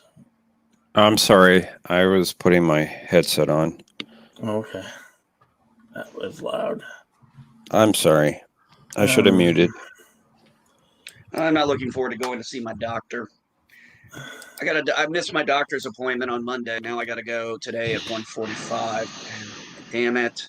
And because I know what's going to happen. She's going to point out that I forgot to go get my blood work done. So I'm going to have to get that lecture. Then I'm going to have to go get my blood work done probably the next day and wait for her to call me back if there's any issues or anything new. Honestly, I'll take that because, quite frankly, I'm kind of looking forward to getting a new doctor. Don't really like this one. The only difference is she's not military and I'm retired, so I don't have to bullshit anymore. Well, that's a good thing. No, it's happened to other channels, and I got it. I hope you understand what. Fucking mother. Oh, okay. I hope everything's okay, just NB Geek. Either a cat jumped on his crotch or he spilled a drink. That's what I'm guessing. That's the level of motherfuck that I got out of that. And he was gone. Yeah. I don't know if what's happening there because I'm literally not looking at the screen because I have 5 different things over 2 large screens open right now, and none of them is YouTube.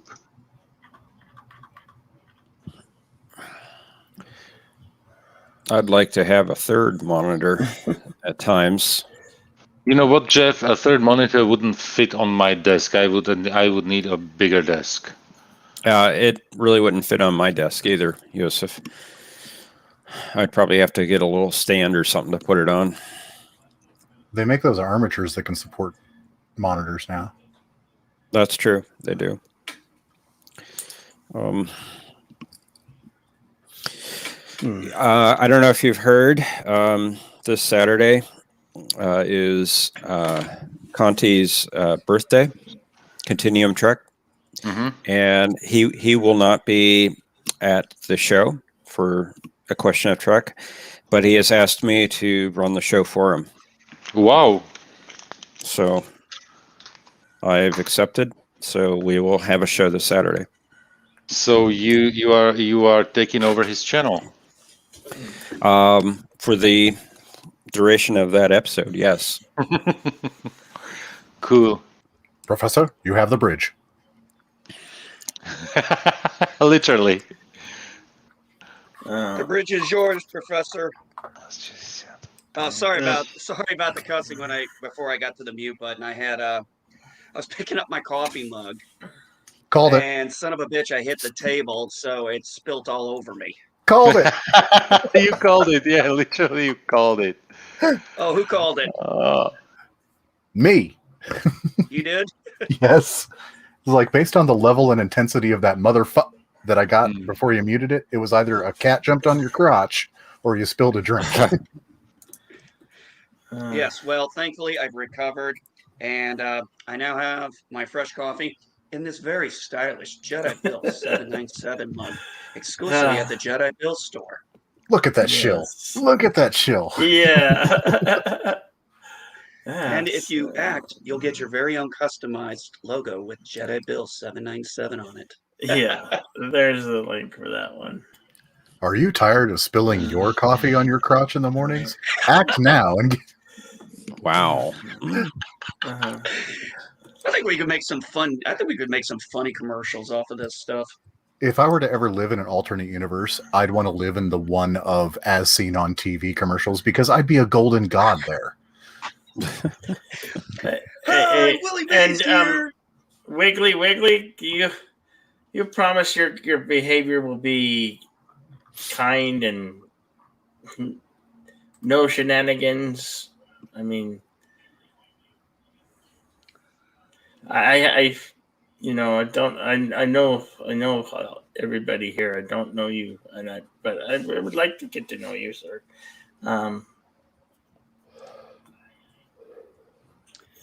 Oh, I still need to get a Latino slant coffee mug. But unfortunately, all that. Any more? What you say? I say. See, cafe. Actually, that is one thing I really want to work on when I get settled in. After I get my Security Plus 50 hours done. I've got 9 hours done, and I've been lazy this week. I did 9 hours over the weekend. Now I want to get it done quick because I got to pay a monthly subscription for Skillsoft. Yeah, you don't want to sleep on that. No, I don't. Well, especially not with my. Well, I got plenty of time. My Security Plus recertification is not due until July, so I do have. And like I said, I've got 9 hours knocked out already. So another weekend, I'll probably knock out another 9 or 10. And I'll have it done before. I'm going to have it all done before March is over. And then I'll just submit all my stuff and pay my $150 processing fee. And then I'll have my Security Plus certification good for another 3 years. And then I think when I get up there, I am going to actually look for a part-time job just so I have a reason to go somewhere. I'm sure there's got to be an IT store around there that needs a good repair guy. What region? Indiana, the Indiana-Illinois okay. border. I'm moving to a town called Sullivan. I was like, you don't have to tell me all that, man. I was just No, you could have just said Midwest. No, I am moving to the Midwest. No, I don't care. It doesn't bother me. So I'm going to be on the Illinois-Indiana border. I mean, most of these guys have all seen the pictures of the place I'm buying. I'm subtle. I'm good with my OPSEC, but only to so much. I'm not, but I live in a constitutional carry state, so fuck around and find out. Oh shit! Thank you for reminding me. Fuck. My wife and I's concealed carries are due in August for this state, so I need to check the SLED information and look at the Indiana's transfer laws for concealed carry. Ha, you need I a don't think I have to license. retake the course. What's that? Said, ha, you need a license. To conceal carry, yes. Yeah, that is the one advantage to constitutional carry that just passed this last, not this last election cycle, but the one before was, In this, yeah, in Idaho. South Carolina right now, that ain't gonna happen. They just voted. They finally just voted in letting beer sell on Sundays. Hmm. I'm not shitting you. No, I believe I was a bartender here for like 15 years, and during that time, they've started allowing it. Like, there's still one day that there are no alcohol sales, and that is election day here, for Okay. somewhat obvious reasons. You think? This was actually my first election. I went to a polling station. Prior to that, every time I participated in an election, I was doing an absentee ballot. I've always gone to polling stations. I mean, I live like 8 blocks away from the courthouse, so it's no big deal. Well, up until I retired out of the military, I kept my Illinois residency, because then I didn't have to pay state tax. Gotcha. Mm-hmm. Yeah, constitutional carry That's allows you to carry concealed as long as you're over 18 without a permit. As long as you're not a felon. Wait a minute, you can actually buy a handgun at 18 in your state? Oh yeah. As long Really? as you don't have States, if you don't have a juvenile record, sure. Most states, they won't even let you do that till you're 21. Rifle, yes, What state but do you live a in? handgun, no. Confusion Sorry? and denial usually. I have Yeah. some custody between both. But no, Idaho. Oh, that's right. You did say Idaho earlier. Sorry. I've been fighting a migraine this morning. I believe it. Last 48 hours I was too. Oh, I'm so sorry. That's why I never got any sleep until last night. I believe here in Texas, you also have to be 21 in order to obtain a handgun. Yeah, here in South Carolina, it's 21 for a handgun, 18 for a rifle. Yeah, you can get one And you at have to be- 18 here for a rifle. And to get a concealed carry in the state, you have to be 21.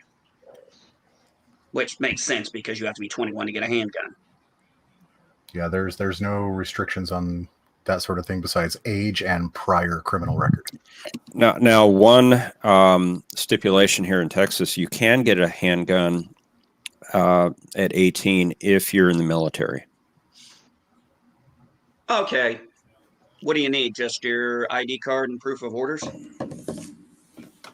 That I'm not sure. They probably need your military ID, but other than that, I don't know if they require anything else.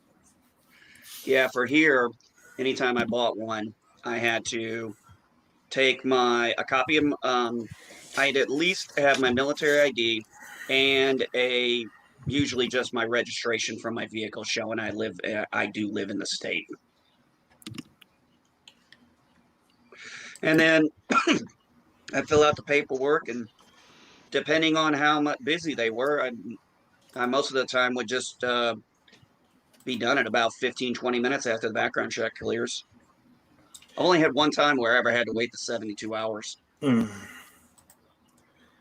right. that's because, Well, the way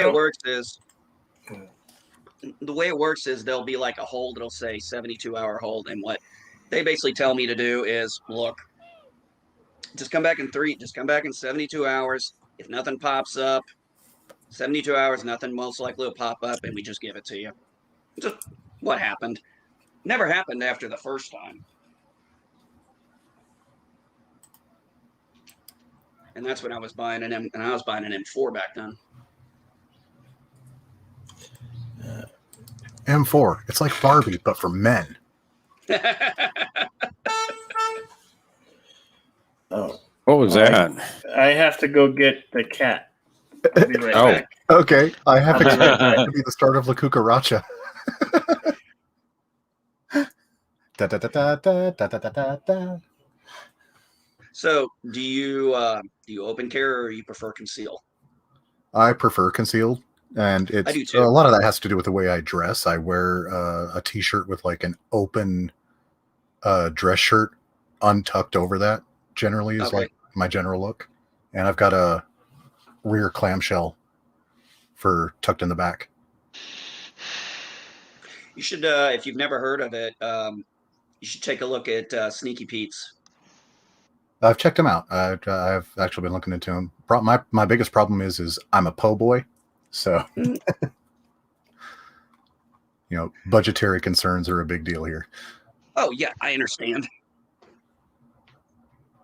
I just recently got this computer going good enough for me to stream on, so it took a better part of a year to save up and wish list on Newegg to get it piece by piece, and finally assembled it about a month and a half ago. And I don't even own a BB gun. Well, the Did you- big part for me was, like I said, I was bartending for 15 years, and the bank Yeah. is only like 3 blocks away from the place I worked. So here I am carrying one of those zipper bank bags with like Mhm. $3,000 to $7,000 cash in it on me, walking it to deposit it to the bank, and I was nervous about that kind of thing, and got it because of that. Took some personal handgun training courses and things like that, so that I knew what I was doing when I've got it. And it's important. I think it's important to know what you're doing when handling a firearm. Absolutely. I don't think you should just go ahead and hand an 18-year-old kid a gun. No, when I taken my son up to the range or my daughter up to the range, I tell them every damn time. I go through the safety rules, everything. They've Mhm. helped me load my pistols. They've shot them. Actually, they shoot the rifle. I'm not ready for them. Maybe when my son gets a little bit older, he can work on pistol. But right now, I stick to them both being on the rifle. And then after their first lesson, the next weekend, we got together and I showed them how to clean them, take them apart, clean them, disassemble. And they know full well they have to check it every damn time they pick it up. Yeah, So this safety is, first, and let it become habit to do so. Exactly. So this is my concealed carry. This is my Sneaky Pete. What I like about them is they're customizable. You basically put it together based on the pistol you have. The make, the model, the brand, the caliber. Yeah. Smith & Wesson 40 cal. Smith & Wesson 40? Yeah. Yep. Enough punch To ask you, do you have a caliber? Yeah.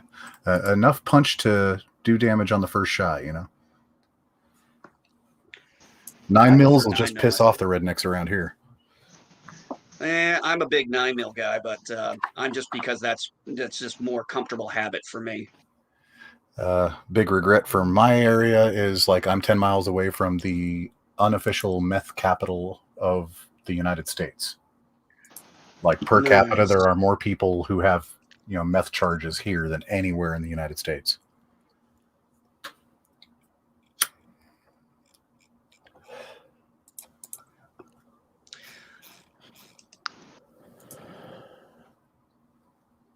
Yeah, it was one of the first things I did my first year when I got to South Carolina was got my concealed carry permit, which actually wasn't bad. I mean, being military, I was exempt from going to the firing range, but I was like, shit, that's the best part of it. So I did the class, and actually our instructor was fantastic. And then we went out to the range, did our background checks, did our fingerprinting, did our little qual, and 90 days later, my concealed carry permit was in the mail.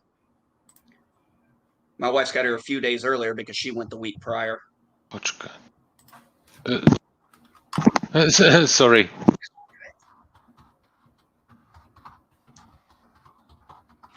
What the hell's who are you and why are you texting me? I'm sorry, our backstage guest left. But I don't know who he is. I don't know who he is. I mean, it's understandable. I didn't see them interacting in the chat or typing in the chat beforehand. So, Yeah. Right. Yeah, that's kind of a red flag right there. I guess I kind of got a bit of an exemption because I was, what's the word? Vetted by Rosetta. Yeah. Yeah, Rosetta vouched for you, and that's enough for me. And she just woke up, actually. Oh. She's Oh, just so got she's active on in her a bad Discord. mood. So she'll be in a bad mood. She's never in a good mood when she wakes up. Who is? I don't understand morning people or how they function. I Depends stopped on the being a day for morning me. person long ago.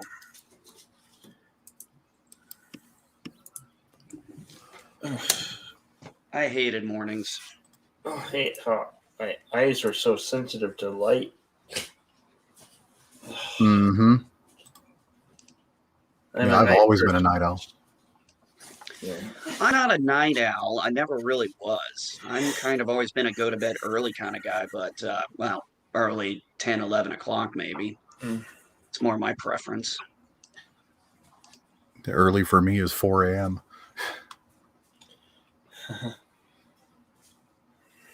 Again, that comes down to the bartending schedule. So I was always the closer, was a manager for 7 years, making sure everything got taken care of. Oh. Good times, but the last year and a half, I really noticed within myself that I was starting to get really jaded. My customer service skills were not up to snuff because of it. Yeah. Honestly, when I got to my 20-year mark in the military, I was already at about once I hit the 18-year mark, I was kind of like, yeah, 20, I'm done. I'm like, this is out. My holster is molded specific to my gun. It's super comfortable, broken into. Yes, exactly. So is mine. That's what I enjoy the most about it. But, I like the previous statement he made, though. I live in a state where you need a license to look at a gun in a gun store. Well, I guess the big thing right now is a bunch of people who have are tangentially attached to the left and stuff like that, and are kind of leaving the left, have started to want to arm themselves, but they're finding it a surprise that you can't order a gun online and have it delivered to you. Oh yeah, because they ran into that whole wait a minute, I can't actually buy. No, dumbass. Guess You've what? never been We've had allowed to- laws in yes, place. you can order. Yes, you can order the gun online. You still have to do the background stuff, and it has to go to an authorized dealer for you to pick up. Right. This has been going on since pretty much right around the time the internet started selling them. Well, also, it started with, as far as personal stuff like that goes, with the Brady Bill. Mm-hmm. All the way back to that, people are like, oh, hey, I want to get guns. Oh, you mean I just can't go to one of these shows and just get a gun? It's like, no, they still do the work. Oh, I didn't know these laws were in existence. Yeah, because you don't know shit about guns, asshole. That's why whenever they told me about the loophole at a gun show, it's like those gun show. I'm like, have you ever been? I'm like, you've never probably even gone to a gun show. Yeah, all these you gotcha. Still have to. What do they think? They crack me up when they say it's like, because I've gone to gun shows where they say, yeah, you can bring in your guns, but they got to be unloaded. I'm like, okay, no problem. And you buy a gun there. Guess what? You still got to go through the same damn process. Yep. I like how there were these gotcha news stories that were trying to be like, yeah, we're going undercover to this Texas gun show to show how easy it is to get an AR-15. And the dude's like, no, I need to see this documentation and this documentation. I just can't pick up the gun. No. Are you an idiot? I think watching the newscaster get called a moron live on TV is just the highlight of any day for me. It's like, no, are you an idiot? You shouldn't talk to me. It's like, dude, you're at a gun show. We have a certain way we talk. And if you actually come in and ask a question like that, we automatically know you're stupid. A stupid or a bait. Yes, either or. Either way, it's always so annoying when they do that shit, because it's kind of like, do you understand these people? These people at these gun shows. This is a business for them. Do you really think they want to risk losing their business? It's like, fucking morons. Yeah, people who want to take away guns understand nothing about them. Like, Oh, no, they don't. This still goes back to the concept that assault rifle isn't even a category of firearm. Because it doesn't exist. Right. It's a generic term that was made up, and it's so pointless because it's like I always crack up when I see these people, and I actually saw one where I thought it was hilarious. I think it was Crowder who did it. He had several sets of guns, rifles out, and he had an older looking one, a couple of AR-15s, and he asked him, which one of these is the most deadly, or which one's the most dangerous? And then he points out to him, this is actually an AR-15 with this round. He pulls up the Plinker 22 long rifle. Mm-hmm. He goes, this is a bolt action 50 cal. And he pulls up the 50 cal round. So this is like, which one do you think is honestly more dangerous or more destructive? Oh yeah, the one with the big. Well, I thought those things had no. M6, no. AR-15s can come in a variety of caliber. 5.56, 22 long rifle. 7.76. Yeah. 7.76 if you get the modified version. Well, you know what I mean by that. Yeah. Guys, Okay, I need to go into a call. Sorry, need to drop off. No problem, buddy. See you, Take care. Joseph. The only reason I even have a couple of handguns that are 22 is honestly just because I love going out and just being able to knock off 10 rounds in a small couple seconds. Yeah, I hate to say it, but it's a bit of a rush to do that kind of thing. Yeah, it's just I'm going out having fun. It's the same kind of rush people get from hang gliding or parachute jumping, skydiving. That's the word. Good It's Lord. also very therapeutic and relaxing. Mm-hmm. I don't think people realize how relaxing going to a range can be for people. Not only that, think about this: when you're people at a range are the friendliest fucking people you'll ever meet.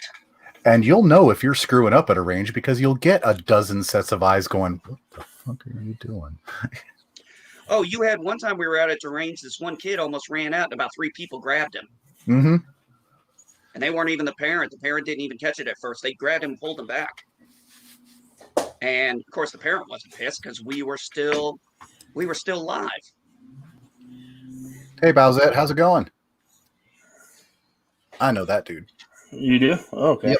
He's cool people. He's cool people. Cool. I don't think he wants me to say that, though. He has a certain mystique that he wants to maintain.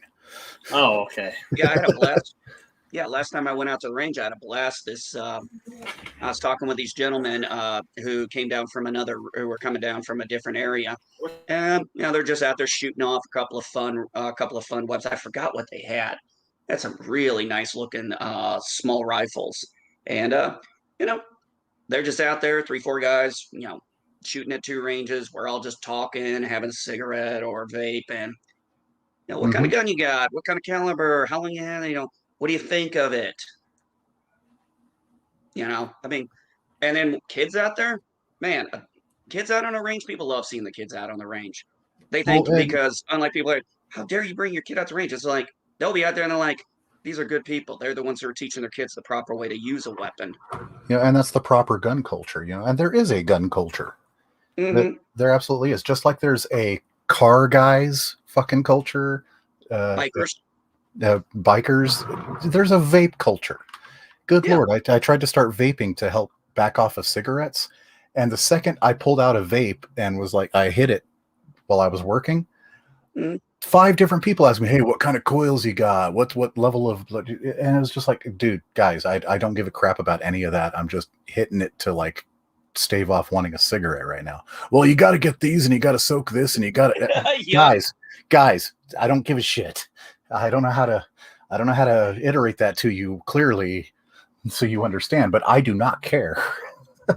I was like, Yeah, I knew guys who would be like, they'd like, yeah, build my own coils. I'm like, I'm not interested in I'm not interested in taking a hit and putting up a vapor cloud that would block my entire vehicle where you'd think I'm getting stoned in my vehicle.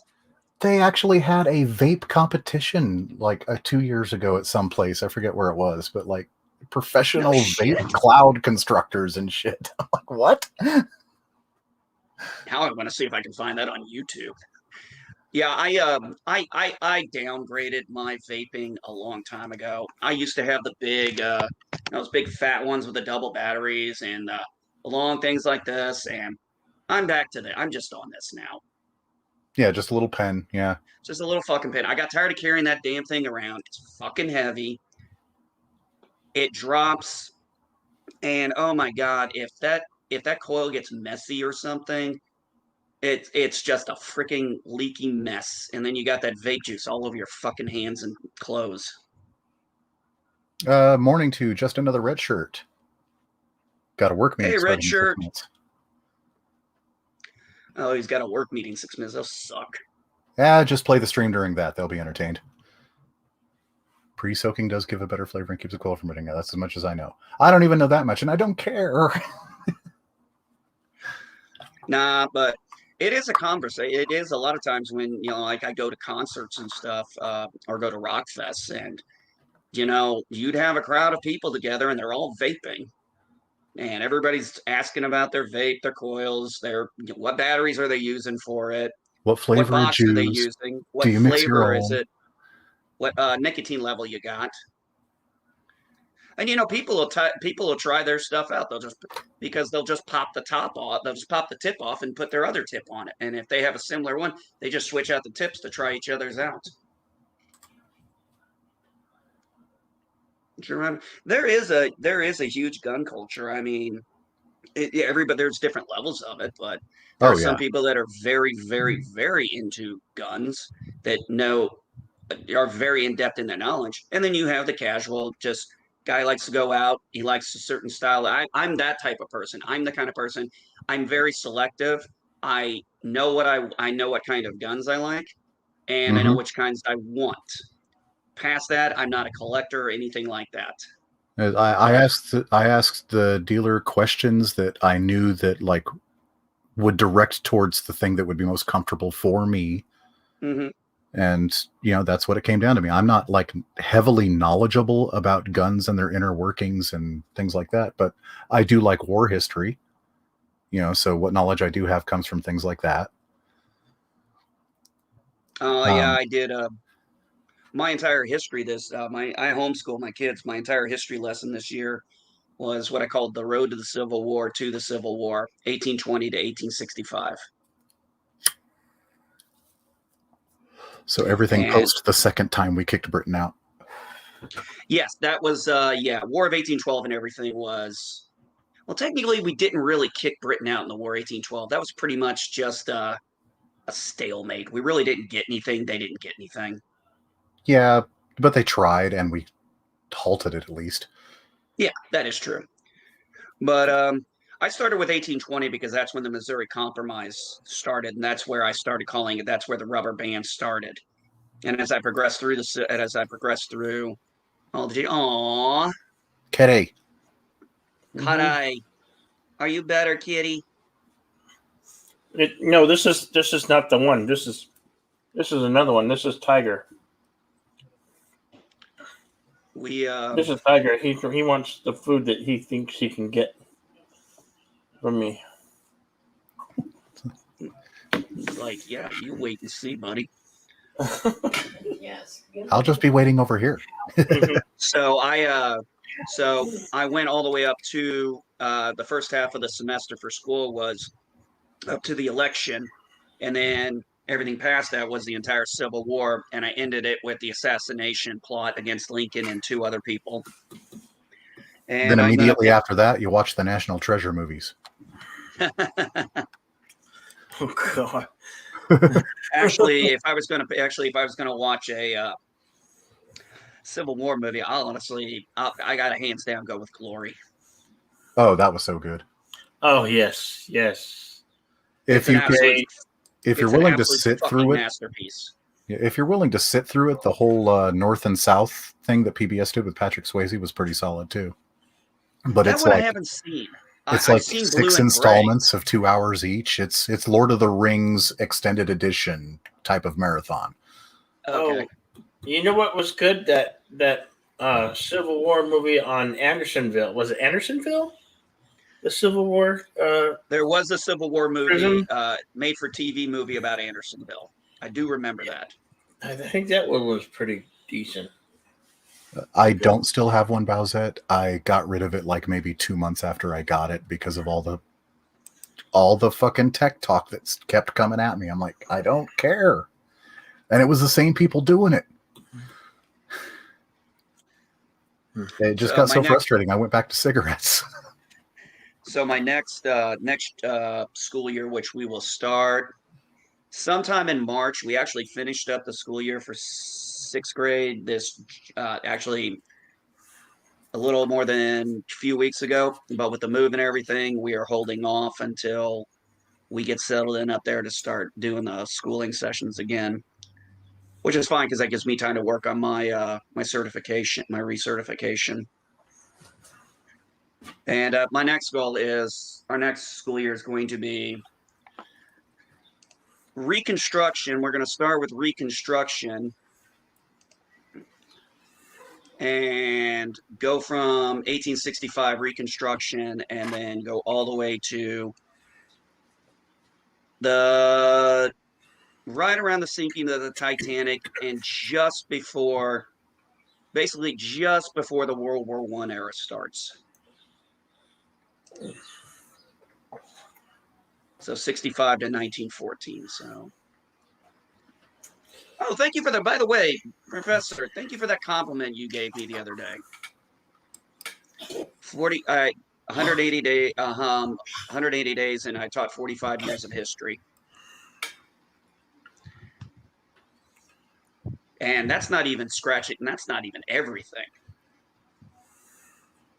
And there's still a lot of things I couldn't get to. But I found this really good series on YouTube. And basically, they do animations of battles. So as I was going through battles, I was pulling these like 10, 12-minute, sometimes up to 20-minute videos that was showing you the columns, the fighting, you know, where they were at, where the forces were moving and stuff. My son was loving that. We take a 10-minute move. We take a 10-minute thing. It'd go almost 30 minutes because he'd want to stop and ask questions.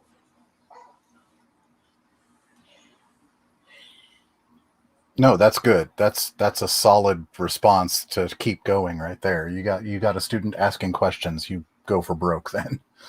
Oh, that's why I said I didn't mind. There were a couple of times there were times I did have to tell him, I was like, AJ, we have got to get through this. Okay, I understand you got questions and they're good questions, but you can't ask me one every 30 seconds. We've got to, you know, let's go through a little bit of this and we'll see where we're at. You know, Like, what's give funny about is a like minute or two in between questions if you can. what's kind of Yeah, funny that- about that is like the historical study and stuff like that, like formation fighting and things like that, all the way back from like, you know, Julius Caesar's freaking legion assemblies and things like that to Shaka Zulu's horn formations, and like figuring that kind of stuff out and learning about those kind of things was what got me into football. Really? Like football is like this microcosm version of that, where you got 11 guys on one side, 11 guys on the other, and like. Hello, Yeah. Cinnabon Bunny. Good morning. Cinnabon. Cinnabon. Oh, I saw Deej got assimilated into the Deej? guinea pig. And you got to the Guinea Pig Collective. That's awesome. Yeah. You didn't see that one? No, I didn't.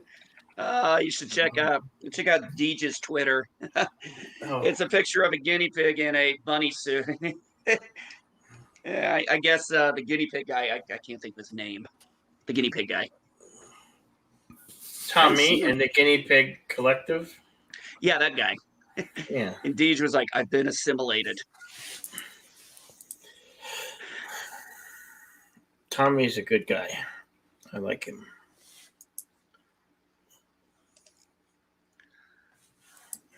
Yeah. He used to wrench for me, and then he got on his own channel and is doing great stuff over there on his own channel. But he's all around a great guy. Michael, you'll like this. You'll find this funny.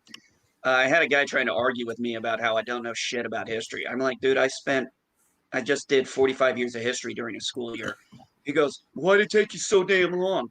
You should be, people who are knowledgeable can sum it up in a short thing. People who don't know anything have to go into long, drawn out explanations. I'm like, are you fucking retarded?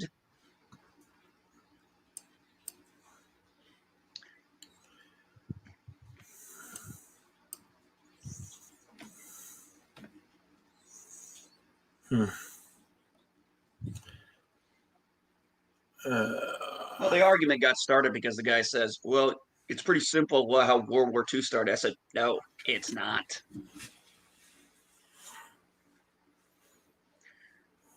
I said, I'm pretty damn sure German historians would have very much liked the Weimar Republic to have actually been a success. Why does McDonald's get Charlie a coffee? You were.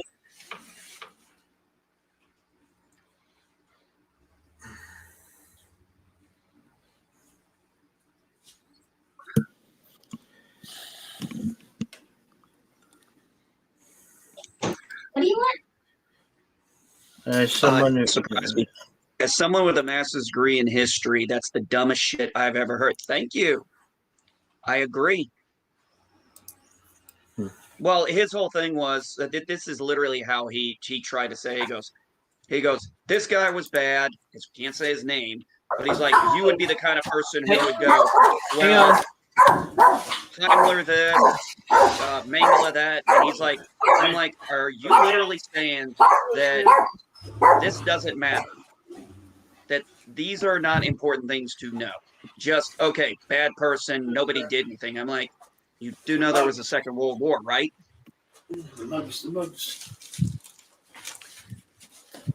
I wish to God people who study, who try to talk so much about history actually understood it.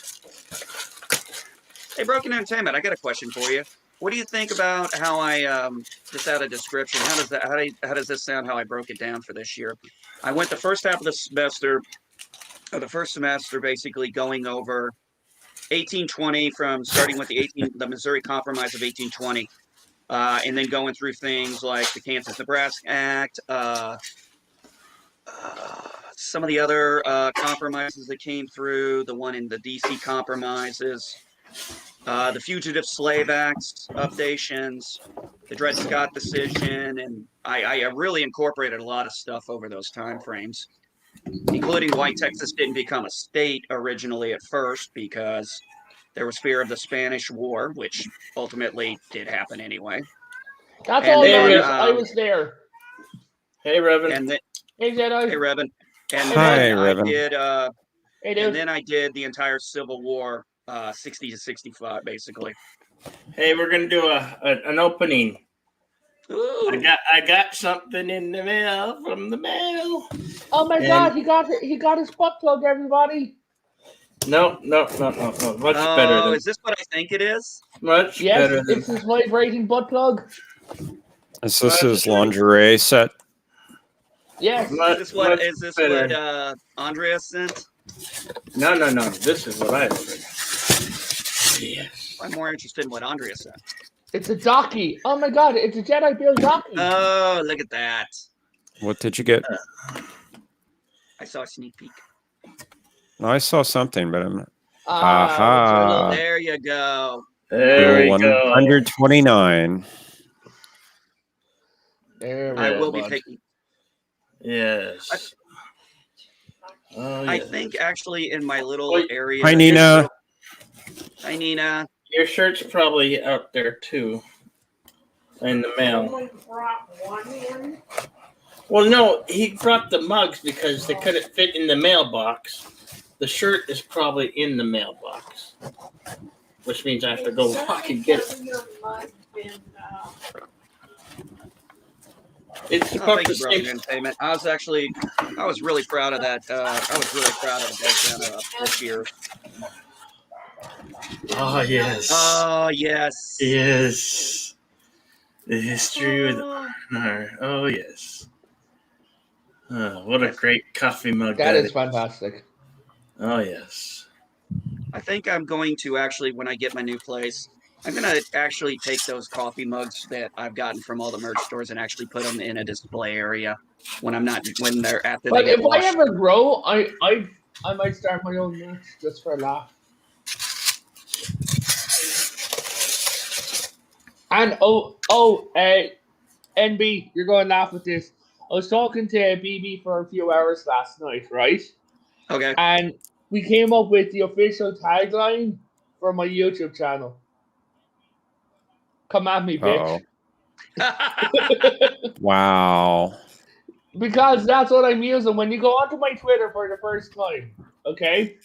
So you go to my profile. It says, I'm Revan. Come at me, bitch.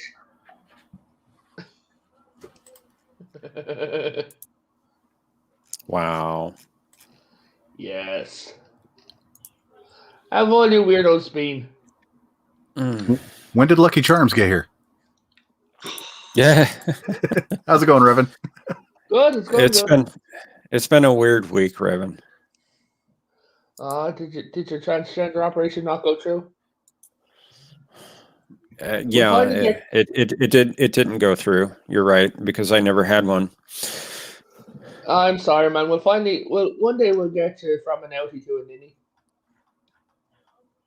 And I don't want one either, so No, you don't want one, you need one. It's so handy for no, storing you things need like one, your wallet. Revan. You need I one. have one, dude. It's so handy for storing things like my wallet, my guns, keys, a knife, a machete, a nuclear bomb, and scratch that last one. Well, you need to go back then, Revan. No, we've had problems with our water here. Oh, Jesus. For about a day and a half, I could not use the water for anything except flushing the toilet. Oh, damn. Couldn't wash my hands, couldn't shower, couldn't use it to cook. What about the water in work? Wash clothes. Sorry? What about the water in work? Like, does work Same have thing. a shower on? Same thing. Same so thing. You were going to work a bit whiffy. Well, I did a bit yesterday. Now, what had happened was this happened Monday night, and strangely enough, I took a shower about 3 hours before the notice went out. So I had a shower, and it wasn't too bad yesterday. They lifted the do not use order for about 2/3 of the city last night, and luckily I'm in that part that you can use the water again. So I took a shower this morning, and I'll be fine for work for today. Well, next time I throw an asteroid at something, I'll make it hit even harder. But it wasn't bacterial, so boiling the water wouldn't help. What was it? I am woke up. They don't know yet, or at least they're not saying what it is yet. There was some odor, like mothballs. What happened? Odor. Actually, what happened in a city here is somebody killed themselves in a ravine, and nobody knew that they had gone in, right? And then they contaminated the water, and they absolutely had to drain the ravine completely. So Galway's water was fucked up for a while. Some Sligo's and everything like that. While they got brand new water in. It was some fucking pain because they had to they took seawater and then they ran it through fucking filters upon filters to get rid of the salt. Mm-hmm. Yeah. But yeah, they dispatched the National Guard yesterday, and they had water testers that they could test the water with. The schools all closed yesterday, and they're doing remote teaching today at home. Universities, they closed down yesterday and today. The military base, they're not doing most of their operations today or yesterday. Well, actually, one of my friends who's a soldier, he was saying that there's a lot more recruits in place. With everything going on, a lot of people are stepping up. Oh, that's great. One day they will find where the fuck NB Geeks is, and we will finally eradicate the world of him.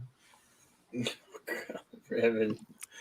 I don't think NB Geek has much of a threat to the world, so I don't know if that's really necessary. But yeah, they've allowed 2/3 of the city to start using the water again, so that's a good thing. The reports came from the northeast part of town, and that's where the restriction is still in place. And unfortunately, where I work is in that part of town, so we still can't use the water at work.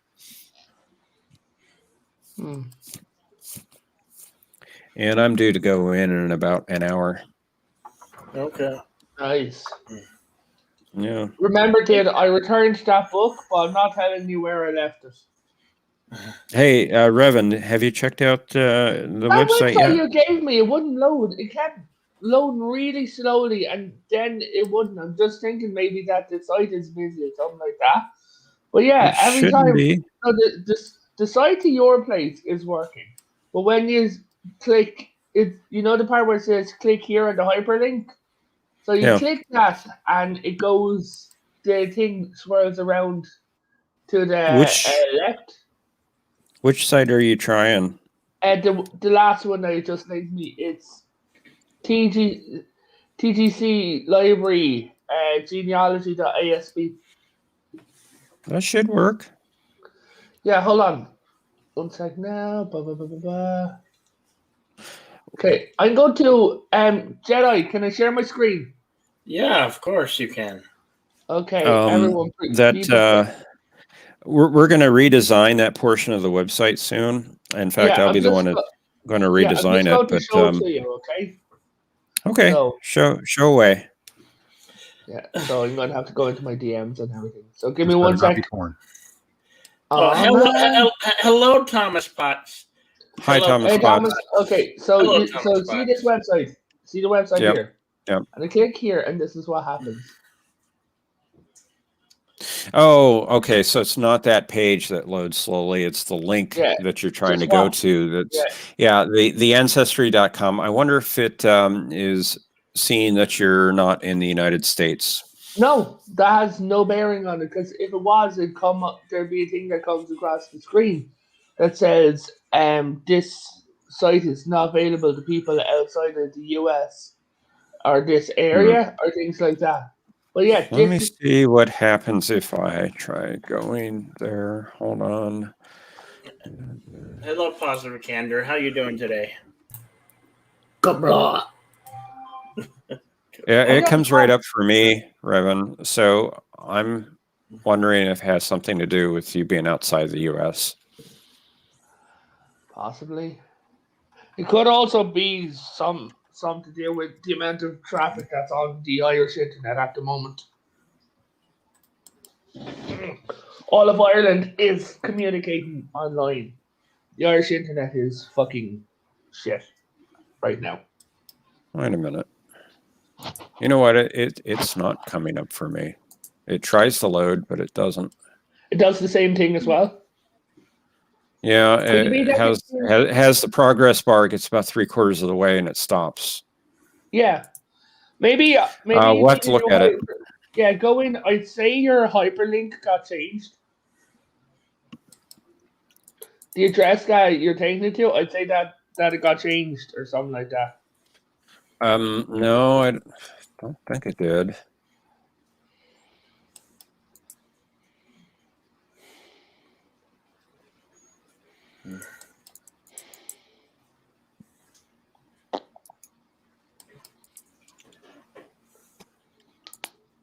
Ow. Wait, what's going on with the animal rescue? Oh, that's for Southern Cal Animal Rescue. Yeah, what's going on? What's going on? What's the story behind this? Oh, just Polly did a fundraiser, and I was just letting people still wanted to donate. Mm-hmm. To all proceeds go to Southern Cal Animal Rescue. Revan, I'll look at that this afternoon. Yeah, thanks, man. It should not be doing that. Yeah, I'd say it's something simple as the hyperlink got changed. It may be possible that it changed recently. These pages are ancient. And, okay, so Ancestry goes through a lot of different changes. I know that still goes to Ancestry.com, but that's actually going through our authentication page. It's not Ancestry. That link that you're clicking, it goes to our page where it authenticates the library card. Well, have a check of that, Army Man, and just let us know how you get on. But yeah, I'll look at that this afternoon and see what's going on with it. Oh, yeah. And like I said, we're in the process of redesigning a lot of the pages on the site. We had a person that was doing these a couple of years ago, and he left about a year and a half ago. And sorry, I'm still fighting a migraine this morning. We've had a couple of people work on the site since then, but they just haven't had a lot of time to devote to it. So the pages need a lot of attention. And in my new position at work, I am slowly going through these pages and making updates, making them look a whole lot better too. I mean, I don't know, some of the pages you look at, they're really basic and not very inviting or friendly looking. So we're beautifying, if you will, the site. Mm-hmm. Making it pretty, and something that you'd want to use. Some of the pages were really bad. I mean, just screenfuls of just text, no imagery or anything, just blah. Well, yeah.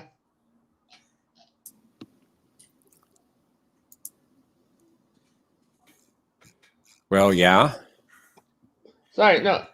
Sorry, I was just sorry, something stupid just popped up. That's very.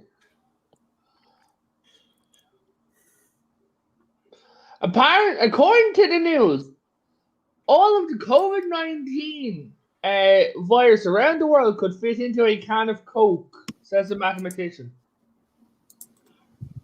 Say that again. A mathematician says all the COVID-19 virus particles around the world could fill a can of Coke.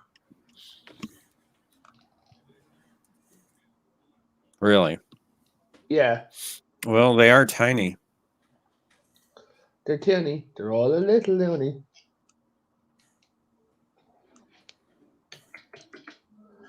Hey, Mike, I have a question for you. Yeah. Oh, hey, MB's alive. I said I'd be back in a few minutes. Yeah, don't you pay attention, Revan? Did you, when you travel, what website do you like to use to follow any reciprocity rules? Regarding what? I'm just curious, if you ever travel, do you have a particular site you use for checking the reciprocity for where you're traveling through? I honestly generally don't take my firearm with me when I go. Okay. Hey, and yes. NB, do you want me to put you in contact with CSA? He just moved states, and he might know what to do. No, I pretty much know what to do. Every state I'm going through, I've already gone through before with a concealed carry, and my reciprocity's good for every state except for Illinois, and all that means is I can't carry it around with me. but I can have it with me, like in my vehicle. Hold on a second, Madam Gee's got to ask me something. Hello, Thomas Potts. I'm staring at you. Yes, and Hey, Professor Brainy Specs, when you get migraines, because I was experiencing this no more than like 7 minutes ago. All I could see was bright flashes of light, and Bill, they kept coming at me, and I was like almost blinded by it. Bill, Yes. but I will talk to you about that off stream. Okay. One little quick news No. bite I'd like to throw in really quick right now is I'd like to say congratulations, as we are now celebrating the 1-year anniversary of wearing masks for 2 weeks to flatten the curve. I would Oh, also really? like to say that I am inside for over a year to flatten the curve. It's been glorious. I've been inside, we- man, since November 2019. Wow. We didn't have to start wearing masks here until late March last year. February for us. Michael, where are you? I'm in my office. No, I mean, are you in America? Yeah. Yeah. Couldn't help it. I'm sorry. That was a good one. That was a good one, Michael. Both said I'm at my computer. I don't know about you guys. I'm in Professor Brainy Specs' basement. Shit. That's interesting because I don't have a basement. Wait, then who's fucking that house you am know I in? of. Hold on. Well, let's put it this way. I'm in an apartment on the second floor.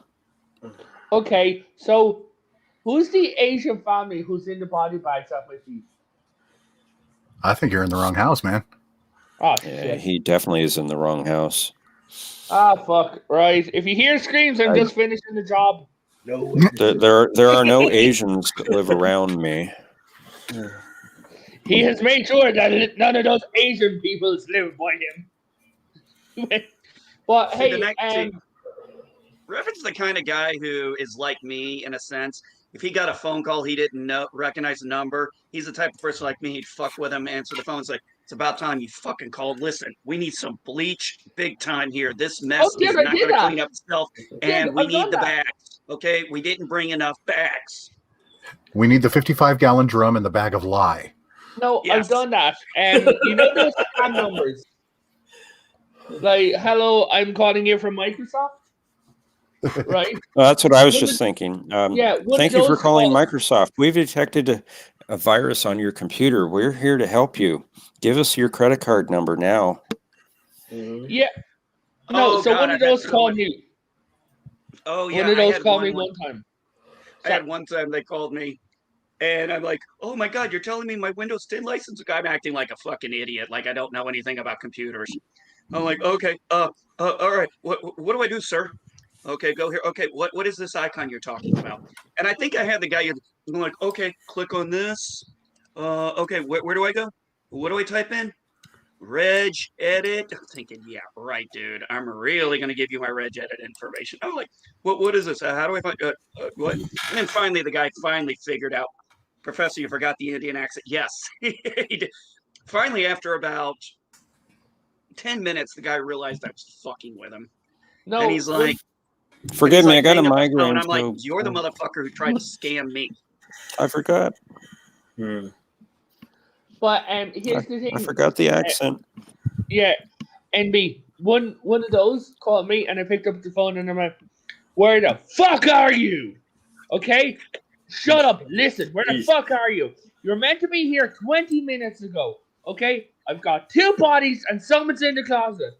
And my friend said, "Shut up." So after that, and I'm like, "Okay, how are we going to dispose of a baby? Okay." Wow. I don't know where to do it. I'm only used to adults. Are we following the same procedure, or just on a smaller scale? And are we using the wood chipper and the pigs, or are we using Corsic acid? What are we doing? Oh my God! Oh my God! Holy shit, bro! It's nice to have options, though. Wow. Yes. And they just went, we're calling from Microsoft. I am not Microsoft, and I hung up. Wow. It's just like it was so fucking funny because we have this whole thing when the number comes up and says, okay, you did this. So another time, me and one of my friends, we were there and they phoned up and she was like, help me, please God, help me. They're dead. All of them are dead. Who's that? My brain cells. What do you need the police? I am the police. Oh shit! I didn't know this. I gotta watch this because Indiana actually. There's an entire YouTube channel of a guy who does nothing but fuck with the scammers. Yeah. Oh, those are hilarious to watch. Yeah, or else the one guy action of- completely deleted the entire scammers file operation, and they had to shut down because all their files got deleted. Like, yeah, sure. Yes, I'm watching my screen because you're watching your screen. Yes, I'm looking at the screen right now, and I'm looking at your computer. Are you? He went and the entire file system went away. And he's like, but I said okay. He's like, oh, did I do something wrong?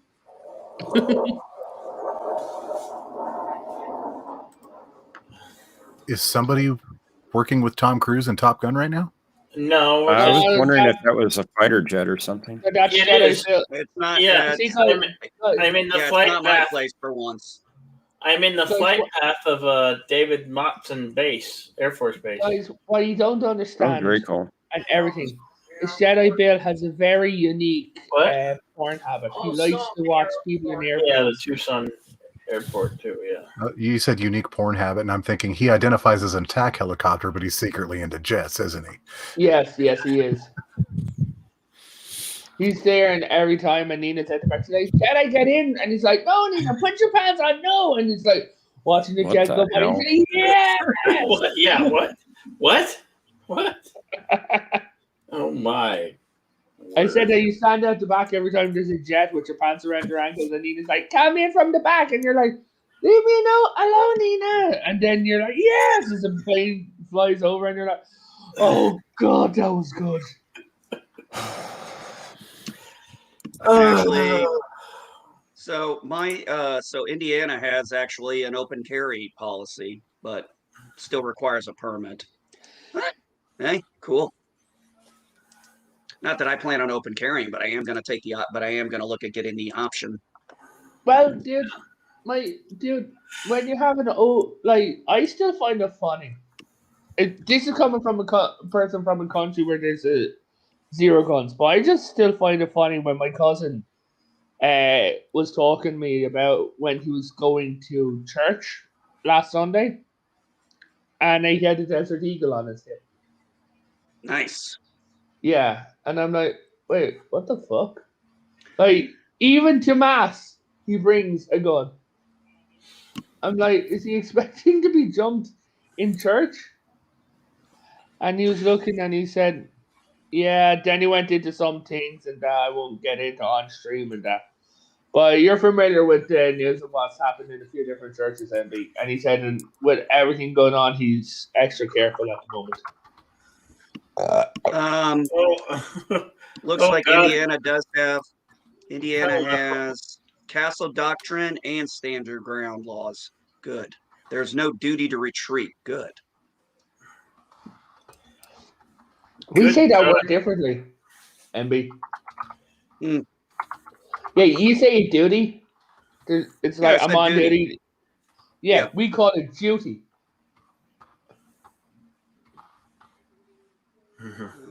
Yeah, like we pronounce it we spell it with a D, but we pronounce it with a J. Duty.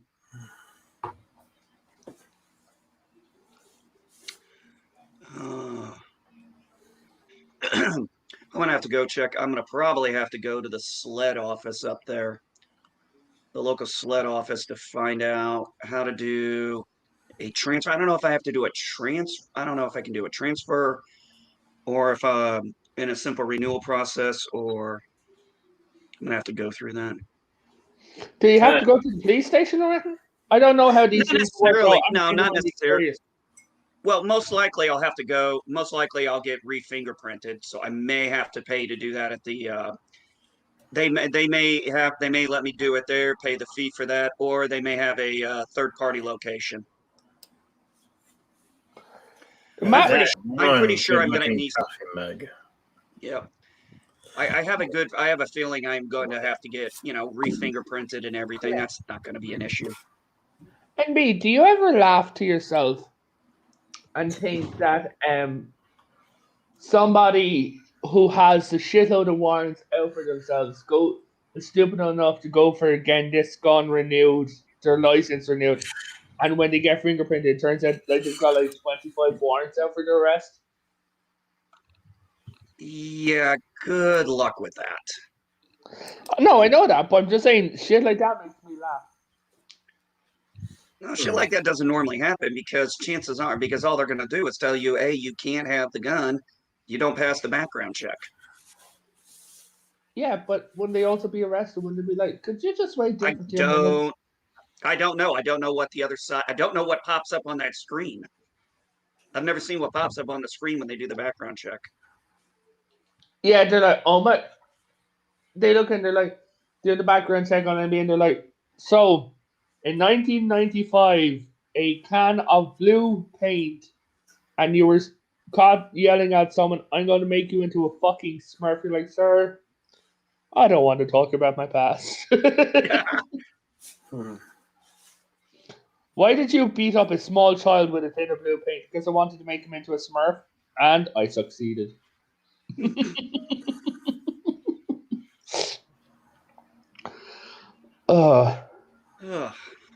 Yeah, right now I'm just doing research. I'm doing a little bit of research on Indiana's concealed carry options. Oh, sorry, Jeff. I have some possible interesting news for you.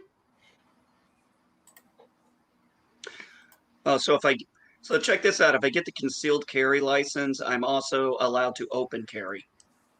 Awesome balls. Jeff. I think he's gone. I think he's Jeff. gone. Earth to Professor Brainy Specs. Yeah, I think he's dead. No, he just went to work. And he forgot to log off? Probably.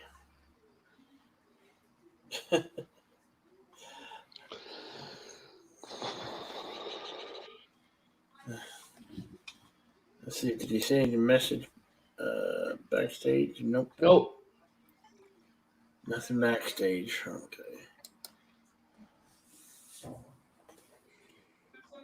All right. Well, he's obviously headed into work. Mm-hmm. No, Thomas. He just went to work and forgot to log out. Thomas, he's not Jedi Bill, okay? Hey. Am I wrong? Not exactly. Well, there you go.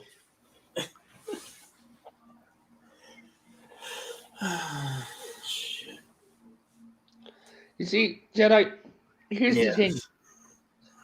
When you fall asleep on camera, no one's ever going to let you live that down. Oh, I know.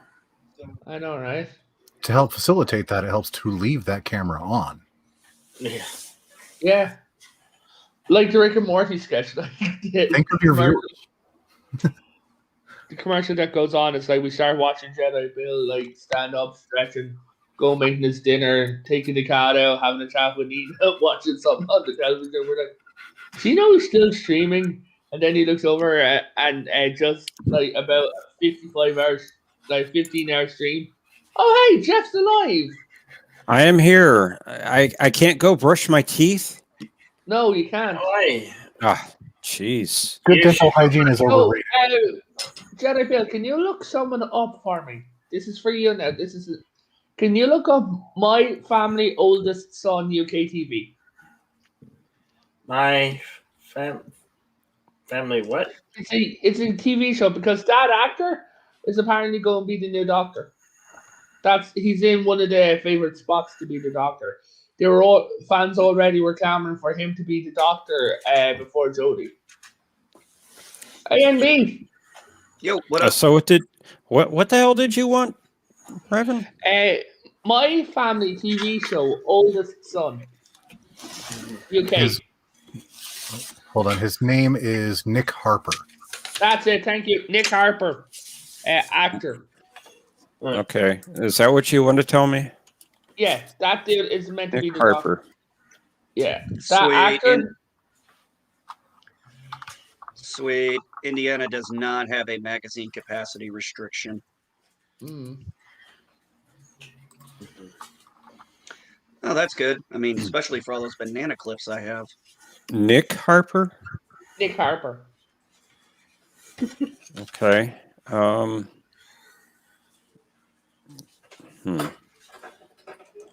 I got a birthday card for Mr. CCDV. Except Nice. for it says now I didn't read the card and Nina pointed it out. Nina pointed it out. It says birthday girl. It says birthday girl. Well, That sounds like something he would do. Okay, I didn't read the card. It had a wine glass on it, and I said that felt fitting. And I go, well, she's all upset. You didn't read the card. I go, well, if we can fix the girl, we just cross out girl and write. You know. Hello. I can't find an actor named Nick Harper. Hold on. I went into images, and up at the top there's a close suggestions, and I clicked My Family, and it shows him there.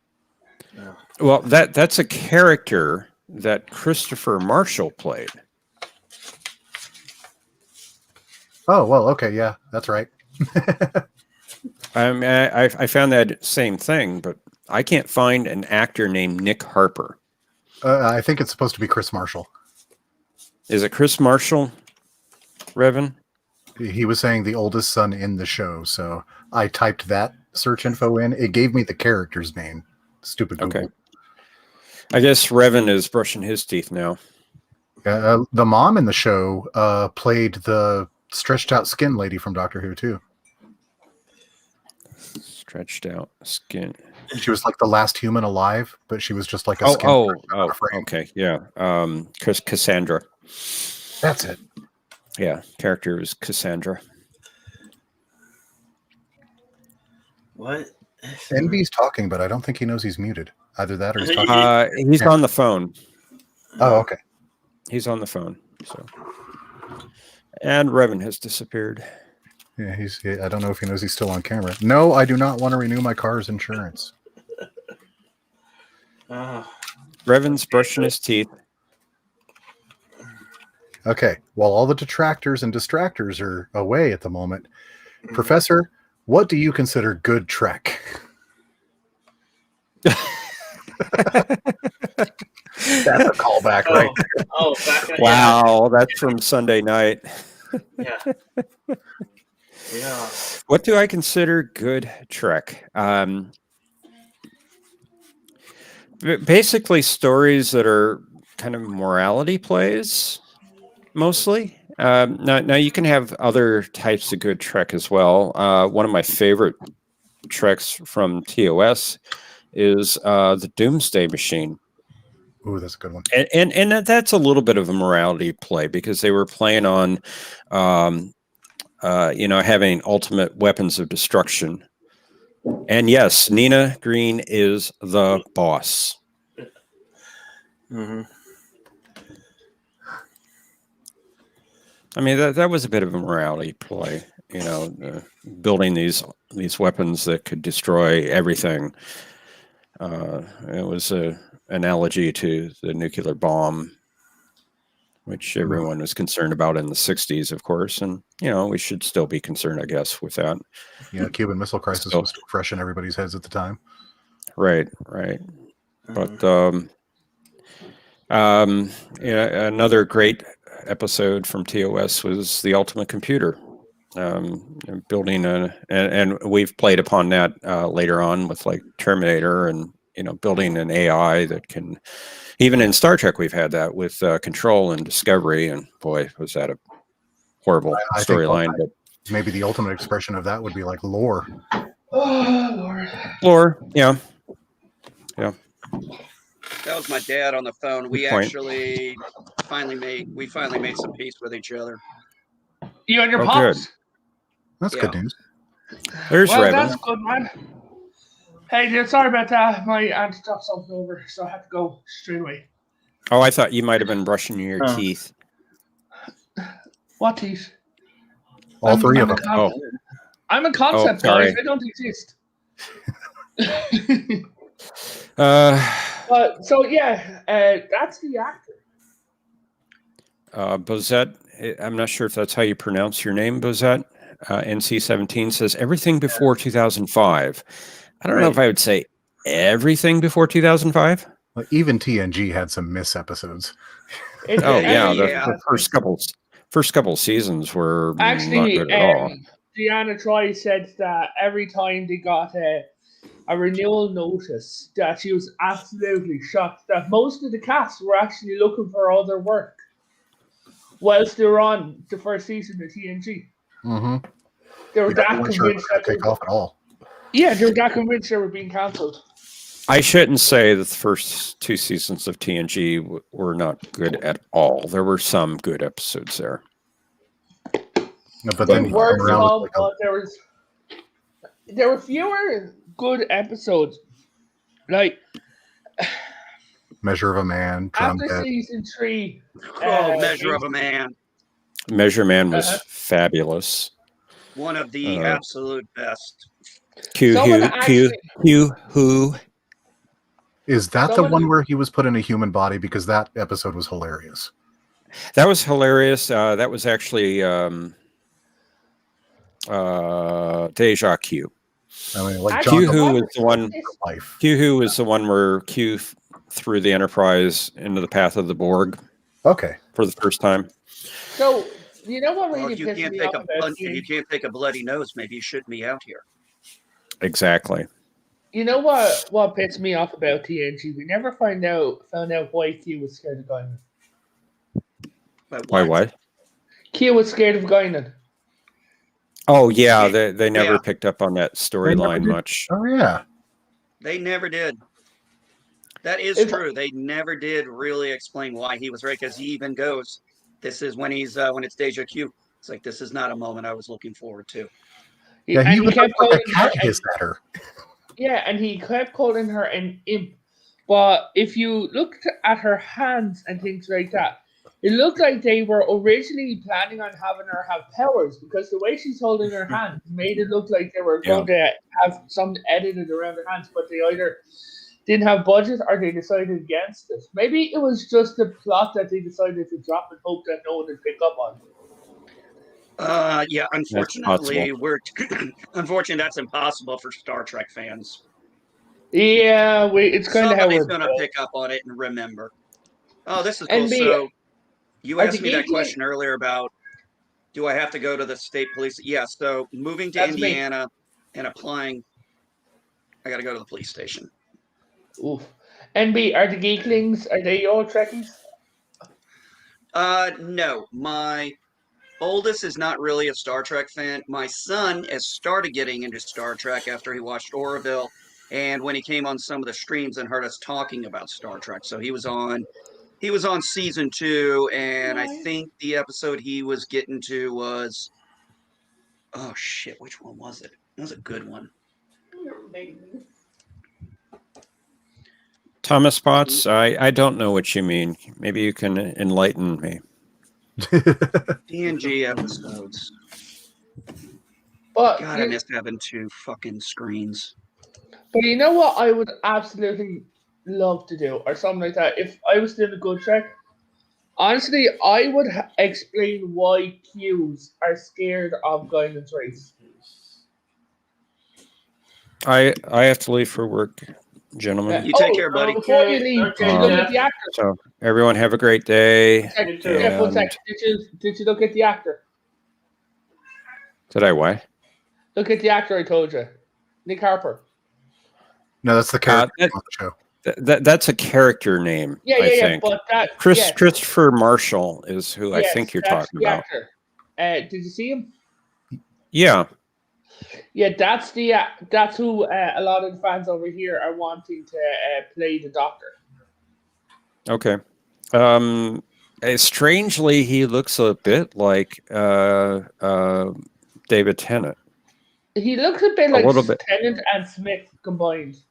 Yeah, I got a Smith vibe from him too. A little bit of Davison as well. A little bit. But not Jedi. Specs, dude, as much as I love to talk to this, I do not want to keep you late for work. You go and I'll catch up with you next stream or DMs. Okay, I'm leaving a little bit early today. Anyway, I've got a little errand to do before I go to work. So be safe, okay, Jeff, well, and stay safe and stay warm. will do. You all take care. Have a great day. You as well, man. We'll catch you on the next stream. And thank you, Bill, for bringing me up on the panel. Oh yeah. Take care, Professor. Take care, Professor. Talk to y'all later. See ya. So, Indiana, a 5-year fee for a concealed carry is 0, but they actually have a lifetime license option. But now? Here's the thing, NB. Is this your forever home? Yeah, pretty much. So you're going almost a guarantee. It's almost a guarantee it's going to be the forever home. Okay. Well, if it is, I'd go for the lifetime option. I might do the 5-year one first, just to get it done, and then look at the lifetime option the next time around. Mm-hmm. But I'll figure that out later. Like I said, my concealed carry is good until August. Yeah. So I'll be putting in the paperwork. I mean, my concealed carry reciprocity is good in Indiana, so that's not going to be a problem. And you survived the meeting. Hey, Richard, get your ass up here. I have a thing that I've always wondered about Doctor Who. You know the regeneration.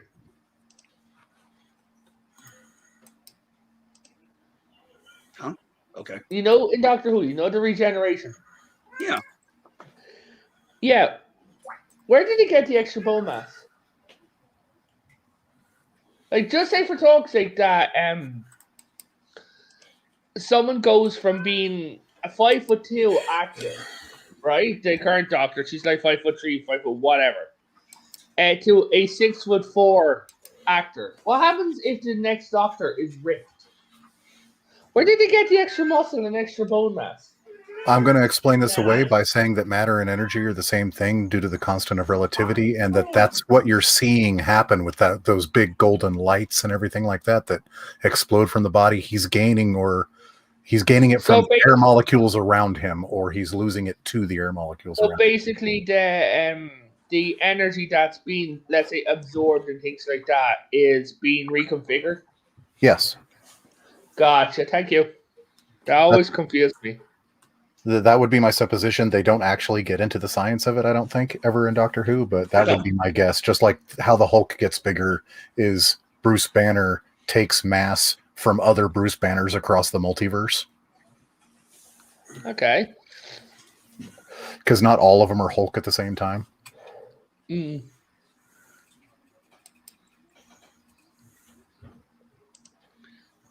Oh, you're such an idiot. Person, Twitter, swear. Some people are perfect for Twitter. I thought he was talking to Redshirt for a second. Yeah. Nah, Twitter is perfect for idiots. It's actually my favorite place to go fishing. I would, if I was doing a regeneration story, I'd have the Doctor. I always wanted to see the Doctor, like, he's there. It's the Doctor we get connected to is a good actor, whatever. Just say Doctor Who's back, right? This Doctor's regenerating. I'd have him. His companions like, where the hell are we? He's like, where I need to be. And he walks out and you see him looking at the sun. And he's there sitting on red grass. and he's sitting leaning on a rock, losing, basically dying, right? And he's there, and he puts his head down, and he looks, and he repeats the line from when Matt Smith regenerated. He's like, "One more sunrise." Well, he says it for himself. That's all I have, just one more sunrise. And then he sees the sunrise, and he smiles, and he's like, "I got one more sunrise." Boom! He regenerates, right? And you see the new doctor, and the new doctor stands up, and he's there. He turns around, he says something quippy, and his companion's like, "Where are we?" So, "Where I needed to be. Come on, let's go." And when the TARDIS disappears, that's when you see one of Gallifrey's dome cities in the background. That when the Doctor wanted to regenerate, he just wanted to go home.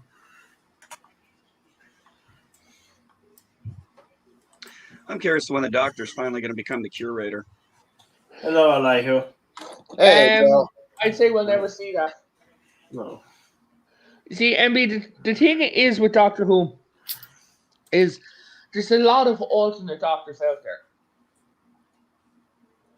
We know definite that there's an alternate Matt Smith out there.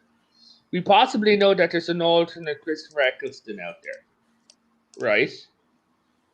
And things like that, because Christopher Eccleston's been seen through time on the Titanic and things like that. We know that there's an alternate one of him out there, and we know that there's an alternate David Tennant out there. We know that there's the other, someone becomes the other, and things like that. So there's a couple of different Doctors out there who each have their own timelines. Well, at that, and like every time he doesn't have a companion, he's like doing like nearly a century's worth of adventures that we don't see, and he's all over the place and clearly running over his own timeline in different forms. Yeah. Yeah, remember he said he went to defrost Eli, Oscar twice.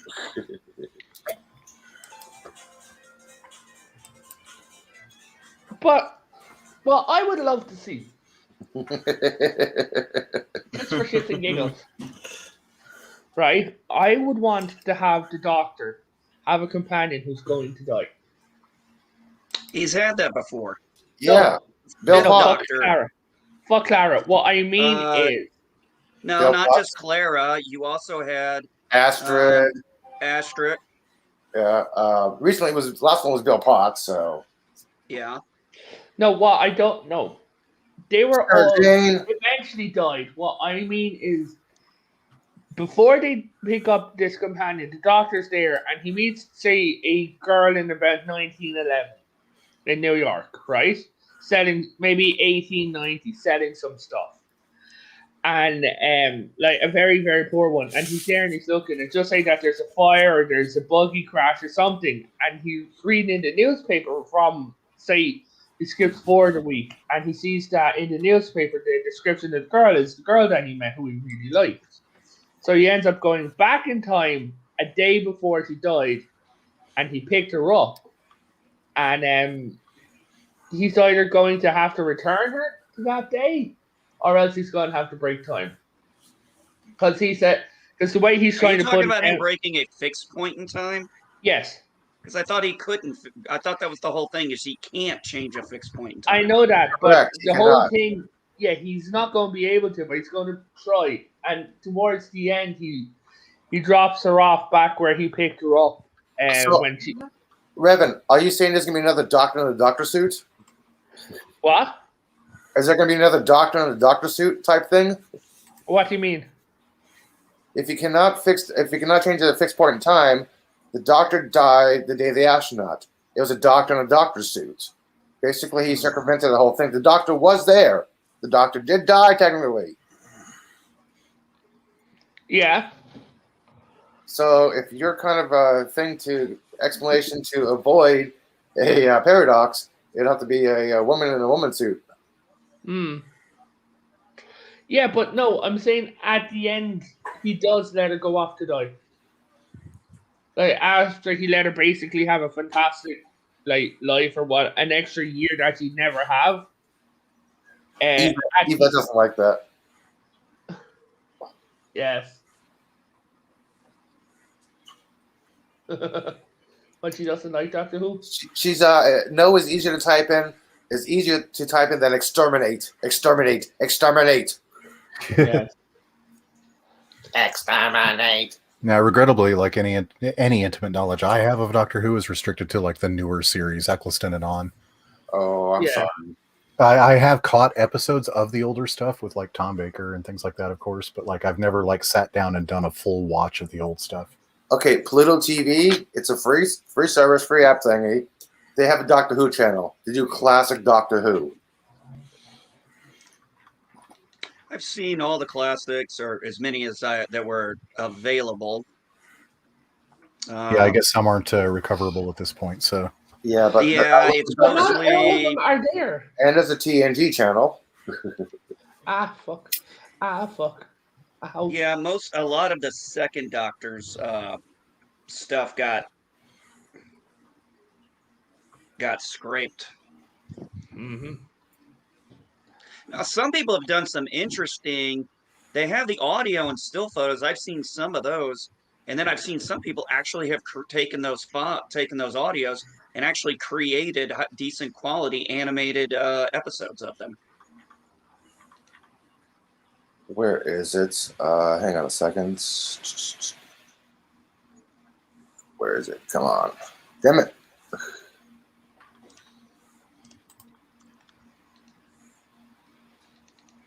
Shit. Okay, I'm trying to find something. I found something yesterday.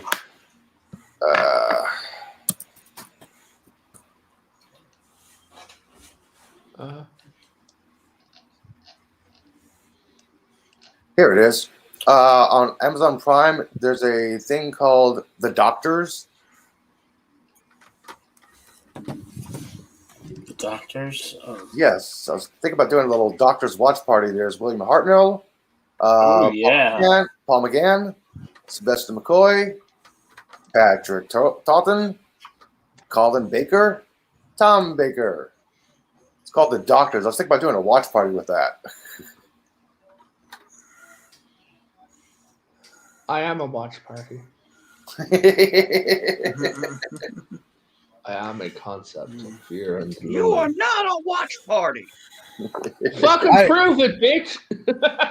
I am not a committee. Oh. Wow. So if you guys have Amazon Prime, I was thinking about doing a little watch party with some doctors. Regrettably, I do not have Prime. You know that Yes, if you Amazon do Prime is that. and Elijah, you know that you can do it on Discord if you go into your if you go through Firefox on Amazon or Firefox, and if you set up your gaming in your video and gaming in your Discord settings, and you register Firefox, so you can actually stream it on Discord, and everyone can join in and watch even if they don't have it. Oh, dude, you're gonna have to please type me those directions, please, man. That's like a good idea. Well, that's how Mueller and them handle doing EFAPs, isn't it? Because I know they're on Discord at the very least. Yeah, Reverend, just please, when you get a chance, not right now. I'm not rushing you, but sometime in the future, can you type them out for the directions how to do that for me, please, on Discord? One sec, I don't have you on Discord. Oh, I thought you did, or on Twitter, either or. But now One I'm sec. not the second. When you have a chance in the future, okay? Actually, dude, I'm on it. I just sent you a set. Hold on. I thought we were friends on Discord, man. I don't know. I've got. One sec. So, you'll need to open it. So I just sent you a sentence because I've got a game going on at the moment. So. Okay, I'll What's do your it. name on? What's your name on Discord? I forgot. How do I check You that? forgot. Oh, Who? it's Elihu, number 1859. I never had you, man. Oh, thought you did. No. I have to approve all friends. I don't care who has my number or name, or whatever. So I got to approve all friends anyway. So Wait, are you in? Whose Discord are you in? this is my avatar on Discord. Yeah, I know that. I'm just trying to figure out who's. You're in Admiral's Discord, aren't you? No, you're not. You're not in Admiral's Discord. Okay. Are you in Guy's Discord? A, B, C. Right. No, you're not. Are you in? Hey, Revan, I just added you as a friend, okay? There we go. He needed one at least. I just added you as a I friend, man. have friends. There we Might go, not all okay? exist- Might not all exist, but they're I there. know where you are on here, so You're a concept. Concepts don't have friends. My friends are called ID. So that's where you go, dude.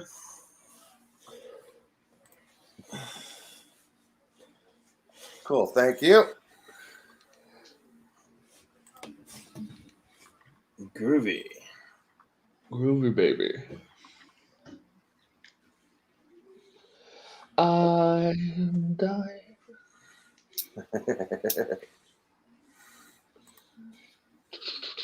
Man, maintenance is loud in the hallway today.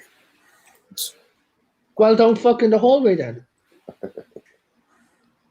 No, they're doing once a week in my building. They do mass COVID cleaning in the building. Oh Jesus! Once a week. No. It's 85% of the people who live in my building are over 65 and 75 and 80 years old. There's a lot of seniors in my building. It is time for the culling. The lights went off a long time ago, man. Look at their hands, okay? The lights went off a long time ago. What, nobody gets Logan's Run? Jeez. It's been a long damn time since I've seen Logan's Run, honestly. Oh, okay. I guess they're looking to reboot that. I'm not old. Oh no. Yeah, TV show, I think. Tell me. Yeah, they're planning on reopening Ireland slowly. Finally. But the only thing I care about is that I'll be able to actually go over and see a friend of mine. Who's I'm not getting into it, but fucking hell, my friend's been through the mills, so it's like I really fucking want to get over there to see him. So it looks like I made a decision here. It looks like we're gonna pick our halfway point, Knoxville, Tennessee, which is about right. Is that where you're? So you're moving to Knoxville? No, that's the halfway point. Or actually, it's more like 40% of the way, but still, it's far enough. It's close enough to where, unfortunately, much bigger towns. I'm trying to find. I need to go to. I was going to debate on doing Airbnb. I'm just gonna screw it. I'm just going to go through a La Quinta because then I can. Then I don't have to worrying about the pets or anything because I can take the pets in. Okay. Ow, fuck. You all right? Yeah. No, I've got a weird fucking bone thing and I accidentally pressed against it. Ouch. Been there, done that. Yeah, deformed foot bones. Yeah, so do I. My ankles are 80% fused after 14 experimental surgeries. My ankles are inverted. They're on the inside, not the outside. The bones in my feet are warped, and I've got a localized condition to it, which means they're weaker than the outer. But the thing is, when I'm not in pain, I tend to forget that, hey, my feet aren't normal, right? So, and I always cross my feet, and if I leave my one of my toes underneath my ankle, it's like God is stabbing me in the ankle and saying, no, bitch, not today. Oh, my ankles are inverted, so I don't. Yeah, my feet are kind of backwards. Am I the only Maybe one on you're- YouTube built normally? No. No, your mind is off. I got a good Yeah. psychiatrist from a mental institution I escaped from to recommend. Dude, you know you're fucked up when you've already figured out a way to fool therapists that you're normal. Oh, I like to go extra with therapists. It's like, hey, so so now tell me, when did you start having hallucinations? How am I meant to know? Yeah. So I'm only here because I figured out they were real. Okay, it's like, yeah, and then you're like, then you just look at them and you're like, oh, pity. Well, you're a hallucination and just walk out when they ask you for the money. Yeah. Try and pay him with Monopoly money. It's like, sure. Just hand over like grocery store receipts. No, I was there and I was talking to my cousin and I said, "Oh yeah, if we're playing Monopoly." Oh, see you, Yvette. Later. Go and enjoy your steak dinner. I was Rub it talking in. to my cousin and we were talking about I'm making meatloaf tonight. playing a board game and he's like, "Dude, I lost all the money in that game years ago." And I'm like, "Dude, I'll just use yours." And he's like, "Oh, cool. So you do use Monopoly money." Eliu, have you ever seen euros? Seen what? Euro notes. You're all notes. I'm sorry, your accent, dude. Euro. Euro notes. Yes, money. European money. Yes, Euro notes. Sorry, dude. I apologize, man. Your accent's a little thick sometimes. Yeah. Get the potato out of your mouth. Hey. Stop swallowing the mic, man. That's not a dick. Potato out of my mouth when I am a potato. Hey, we gave you those potatoes. I can tell you what to do with them. Yeah. You gave me shit. I'm from Idaho. Guess again. Again, you gave me shit. We didn't give us any fucking potatoes. When the hell did America give us potatoes? During a potato famine. No, they didn't. Wait, I thought America helped out. No, they did not. Nobody gave Ireland food. Why do you think millions starved? Oh. Jesus, no. Sorry, I wasn't there, man. The Sioux Nation gave us £2,000. Some people in America wanted to give more, but the British Queen Victoria, who was Queen of Ireland at the time, refused because she only gave like £2,500. And she refused to accept people's donations from other countries because it made it look bad. The Prussian Empire, the German Confederacy, the fucking Ottoman Empire all wanted to help Ireland, but she refused them all. No one gave us any food, man. I don't know where the hell they're getting this information.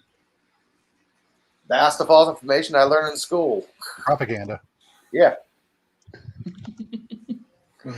Yeah, no, the Irish famine is very well known to Irish students and that, and yeah, I had an ancestor who fled to America during it.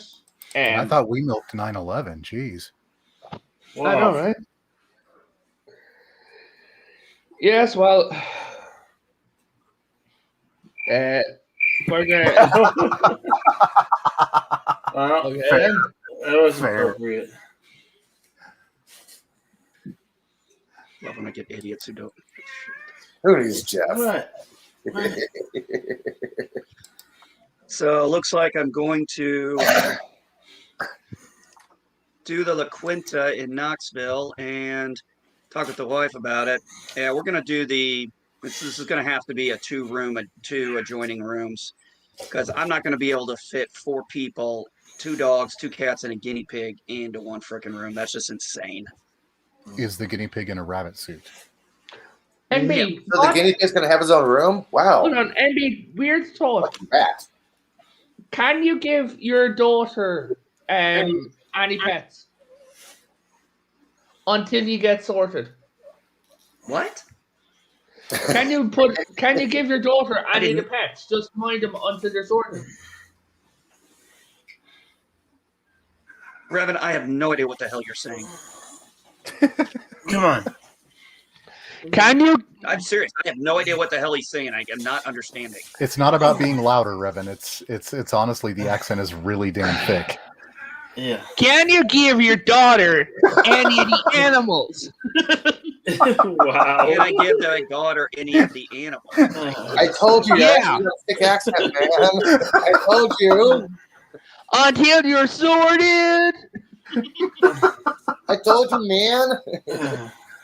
No, I can't. You can no, I always can't act give like a pets to her. southerner and talk with a She's 5 southern months growl. She's 5 months pregnant with 2 dogs of her own, or 2 cats of her own. 2 dogs of her own. 2 dogs of her own. Wow. Okay, I didn't want to know No, about 2 a sex cats of life. her own. No, she only has 1 dog, and that's her boyfriend. I'm still little.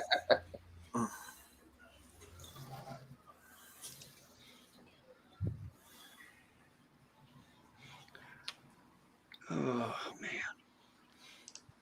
I got an hour, and I gotta go see my fucking doctor. I'm actually glad this is the last time I see this doctor. I'm like, okay, give me the fucking lecture so I can leave. Give me my refill on my prescriptions. Let me go.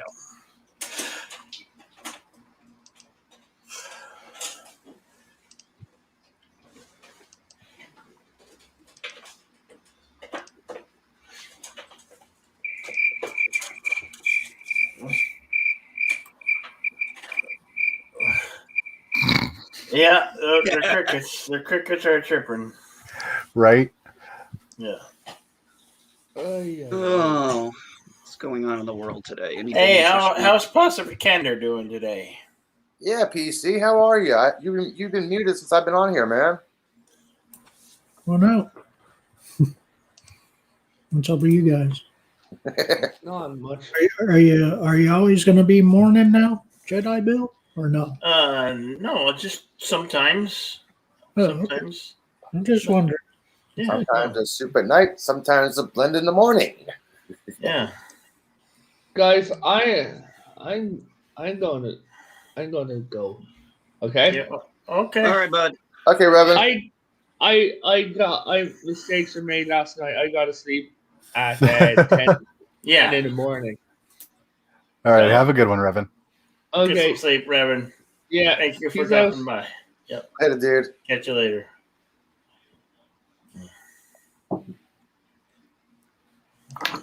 You know what's annoying is when you click on something and the fucking commercials are longer than the video you're trying to watch. Oh, yeah. And there's no I was trying to skip watch button. music videos, and there was a 1-hour documentary as an ad. What? yeah. Yeah, No I hate- kidding. I was like, "What?" I know. It just goes on and on. How long? I hate the ones that with the yellow. You're forced to watch the ones with the yellow. Oh, I hate that. Yeah, the yellow pops in and you're like, okay, is this going to be a video or is it going to be a pop-up ad? Hey, I just have commercials in during my show sometimes, okay? Sometimes Corey and I can dress my show with a cameo, trying to promote a cameo or something. Or I just have to, it's in between my show, not the beginning of it, so you don't have to worry about it. But you never know when I'm going to have a commercial. You know what's going to be nice to actually sit down at there's a restaurant I'm looking very much forward to eating at again, and that's a Steak and Shake. Oh, I miss Steak and Shake. I worked there for a week one time. It was always one of my favorite places to go eat. I'm actually looking forward to eating there again, and finding me a White Castle.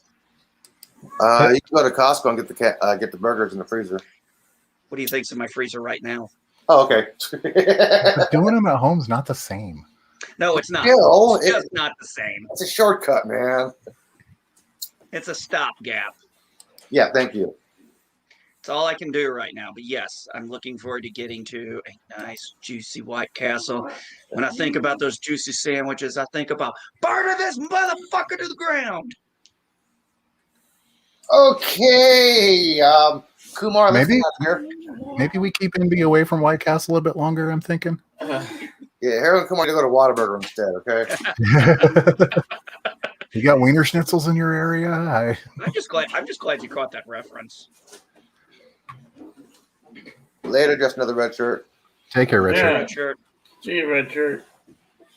But yeah, Have a great day. that's the only one I've seen. I've never seen any of the other Harold and Kumar movies. I've only seen that one. I think the best scene in the world is the whole freaking Neil Patrick Harris hanging out the sunroof of your car sniffing cocaine out the stripper's ass. You know? Yes, that was so funny. Yeah, Neil Patrick Harris was so fucking. He stole the show every time he was on there. He And does then that it for makes most it even- stuff he's in. Huh? He does that for most stuff he's in. Yeah. Plays himself. He's like, wasn't there one in like the Sega goes? He's hanging around with a bunch of chicks. He's like, dude, I thought you were gay. I think that was in one of the sequels or something. Because isn't Neil Patrick Harris supposed to does a cameo in them? He shows back up in Guantanamo. Yeah, And in Christmas. I never saw I'd the have to Christmas. look. Oh, Aaron Kumar Saved Christmas. No, that was Ernest. Damn it, Ernest Saved Christmas. I Harold thought, Kumar. I thought Santa Claus saved Christmas from the Martians. No, he Ernest. conquered them. He didn't Oh, save them, okay. He conquered them. Mars. That's his That's new where- base. That's where elves come from. Yes, little green guys. I thought it was. That would be an interesting top 5 list, though. You know, Actors- Willy Wonka enslaved the Oompa Loompas. Santa enslaved the Martians. Hey, both give us something great. Toys and candy. Yeah, I think an interesting top 5 list would be like top 5 actors who just play themselves and are awesome anyway. John Malkovich. Yeah. John John Malkovich. Malkovich, yes. Sean Connery. Yes, Connery. Definitely Neil Patrick Harris. Yeah. I'd almost put Ryan Reynolds up there. I would. Yeah. Yeah. I've seen the This 9. one yeah. I've seen the 9. That's pretty good. Michael Caine, maybe. Yeah. Samuel L. Jackson. Yeah, not, yeah, not. No. You don't want to see real Samuel Jackson. His characters are characters. You don't want to see the real asshole. Hey, George Lucas, hey, yo, I have trust me, had it. Give me with my these purple motherfucking lightsaber. It's the one that says "bad snakes on motherfucker" this on it. motherfucking goddamn plane. Like Star Wars is the only movie he didn't get to say motherfucker in. Yeah. I know. It was inscribed on his lightsaber. We just never Yes, see it. bad motherfucker was inscribed on his lightsaber. Yeah. Maybe if you rewind it slowly when he's getting launched out the window, maybe say "motherfucker." Oh, And at 0.25 speed again. Anson Ricky, what's up? Focus, bitch. Hey, it's Ricky. How's it going, man? Yeah, Captain Trek, Captain Foley, Ensign Ricky. Hey, here's a good one for you. Listen to And Wesley go Crusher. go listen to Samuel Jackson read the book "Go the Fuck to Sleep." Oh, I have that saved. I downloaded You have that and saved. saved? I have the book. I have never heard that. Like it's a legitimate just book Look up called. Samuel Jackson "Go the Fuck to Sleep." Okay, hang on a second. Yeah, it's an actual real book that this lady printed up and put out, and it sold crazily well when it first came out. Fuck Yes, asleep. it was so funny. Oh, come on, you can't watch that. You can't listen to it or read it and not laugh hysterically as an adult, especially when you have kids. Yep.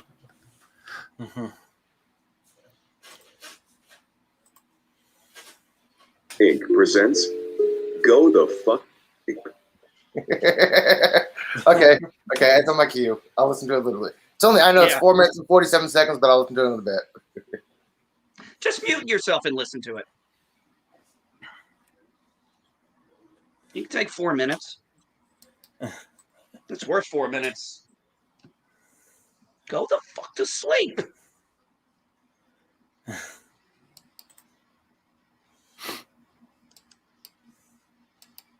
Yeah, like Sean Connery is probably the first actor that I kind of realized was never anything else except himself. I'm a Russian submarine commander. You sound Scottish. I'm an Colonel Egyptian metallurgist who's worked in Spain for the last 100 years of my life. You My said name is you were from Juan. Spain. You're a liar. He played King Agamemnon in Time Bandits. Mm-hmm. Sorry, I gotta mute you guys so I can hear this. I can't hear all the fucks over there, all over you talking. So sorry, Elihu. I did not mean to inconvenience you, sir. Yeah. You didn't even know about this till I told you so. Let's show some love. There's a button in the corner that says watch later. Yes. And I know you tried to do that, but somebody said go ahead anyway. Yeah, absolutely. It's too fucking funny.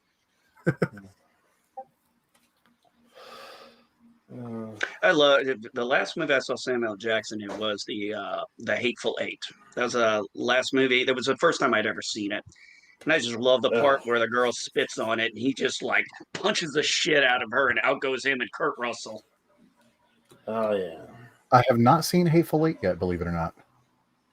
Think of Reservoir. Think of. Have you seen Reservoir Dogs? Oh shit, yeah. Okay, Like think of that's the only Reservoir Dogs. Tarantino movie I haven't seen. Think of kind of a Reservoir Dogs Western. I mean, and don't get me wrong, like every actor involved in the whole thing, and Quentin Tarantino, I'm a big fan of all of them. Kurt Russell, Sam Jackson, Quentin Tarantino, all of that. I'm fans of. I just haven't watched it yet. Oh, that's okay. There's two. Actually, there's three. I still haven't seen The Grindhouse, and I have not seen Irigoyen Bastards. And I did a 3-part YouTube conversation on Quentin Tarantino, and there was quite a few I hadn't seen. And You have not watched Death Proof? No, I have not seen Death Proof yet. Death Proof or Planet Terror? Oh. No, I haven't seen either one of those yet. We gotta watch Death Proof, man. Oh, that's a great movie. Yeah, I know it looks good. Like I said, All right, I might do. By the time I got to, okay, that'd be cool. Yeah, you'll probably schedule it while I'm on the road. I'll schedule because I'm gonna be out of pocket for the most part at least a week. I mean, I'll pop in and out on stuff if anybody's around when I stop. Hey, maybe while I'm driving, I'll fire up and I'll listen to a show from one. I'll see if you guys are on. I'll be like, turn on the YouTube. It's like, here, son, turn on YouTube. Go to Loki's channel at night. Thomas Bill Potts. on. You've never heard of The Grindhouse, Death Proof, or Planet Terror? Quentin Tarantino and Robert Rodriguez in New Mexico. Or you should just say two of the greatest. Yes, absolutely. Fuck your stuff, Bear. I ain't getting you shit. I go the fuck asleep.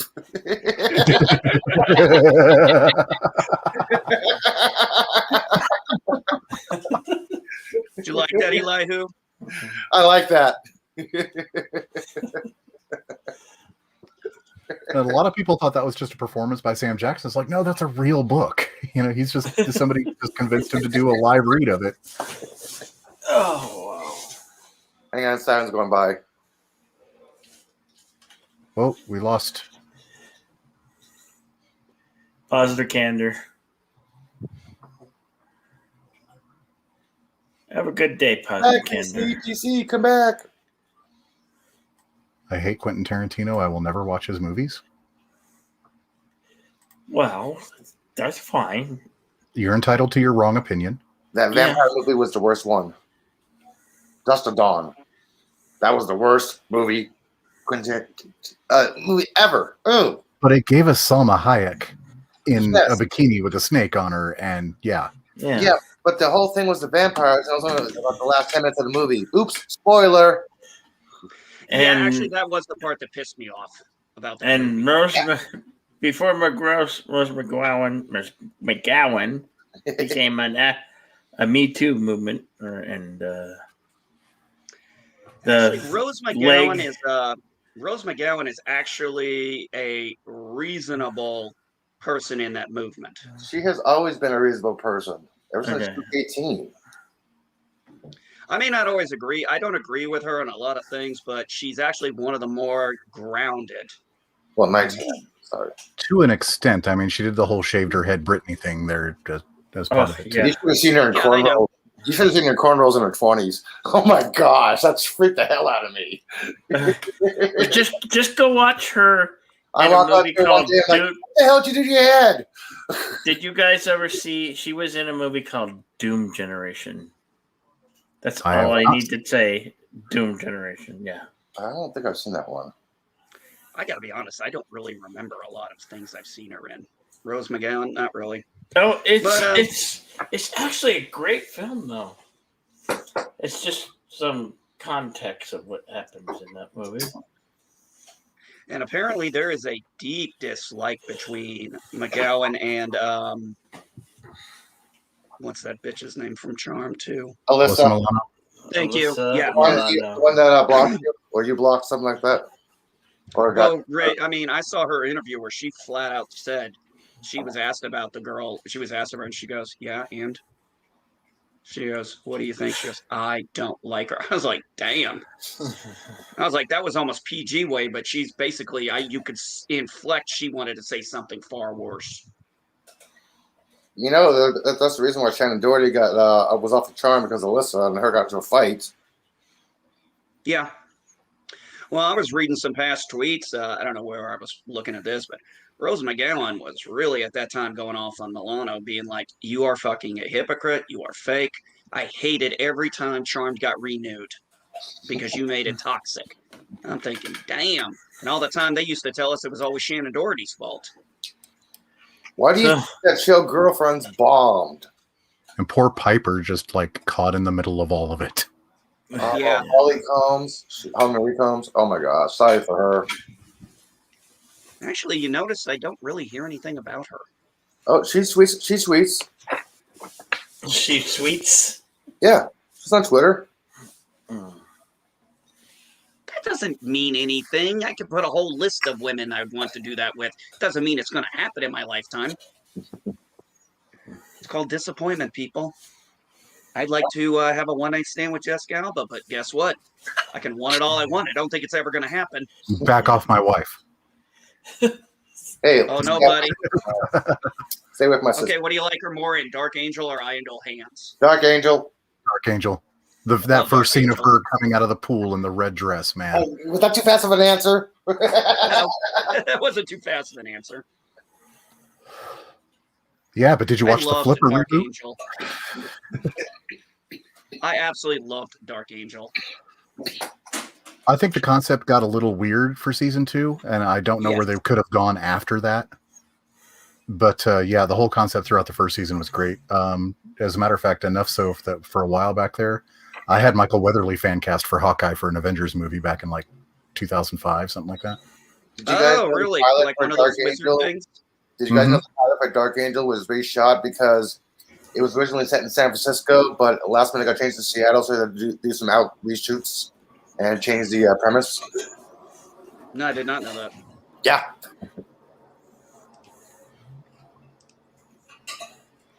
But yeah, Jessica Alba, and all because of like her mixed ancestry, you can look at her and just absolutely not tell what she is. She's you know? human.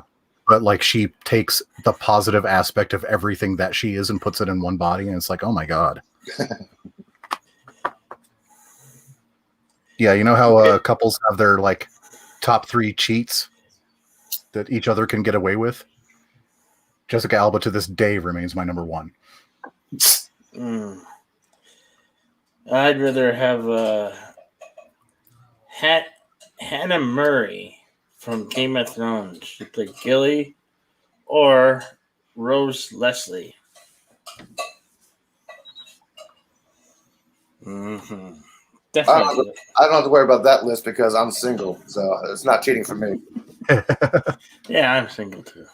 Well, I'm staying positive because the ones that my wife put on her list, Patrick Swayze's dead. And I can hear her in the living room going, ah, right now. Because she's watching this in the living room.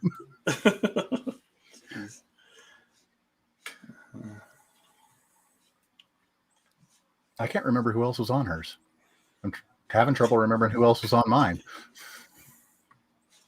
Let me get Jason Momoa. Or is it Jackie Gleason? Oh, she definitely linked Jason Momoa. She was a fan of his back in like Stargate Atlantis days. Shannon Tatum. We both watched Magic Mike and just thought him as too comedic of a person. I would like to see him as. I have no intention of seeing that movie. Dwayne The Rock Johnson. No. John Cena. She's not after that kind of build. Oh. Oh, Michael Cera.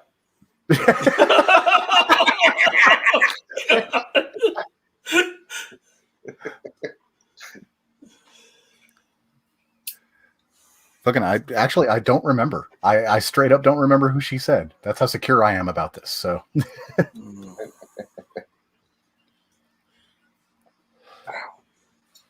yeah, she could walk in here and tell me or throw it in the chat. I don't care. But if she remembers, but I remember Patrick Swayze was her number one.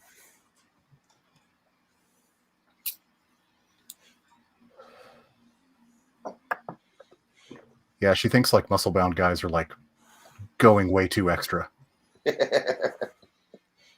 which works out because I'm like 43 and solidly into dad bod status. Hey, Vin Diesel has a dad bod, and Boba Fett rocked the dad bod. So what's wrong with the dad bod? Boba Fett's rocking a dad bod. Shit. Yeah, what's wrong with the dad bod? It's not a bear belly; it's a Kobe tummy.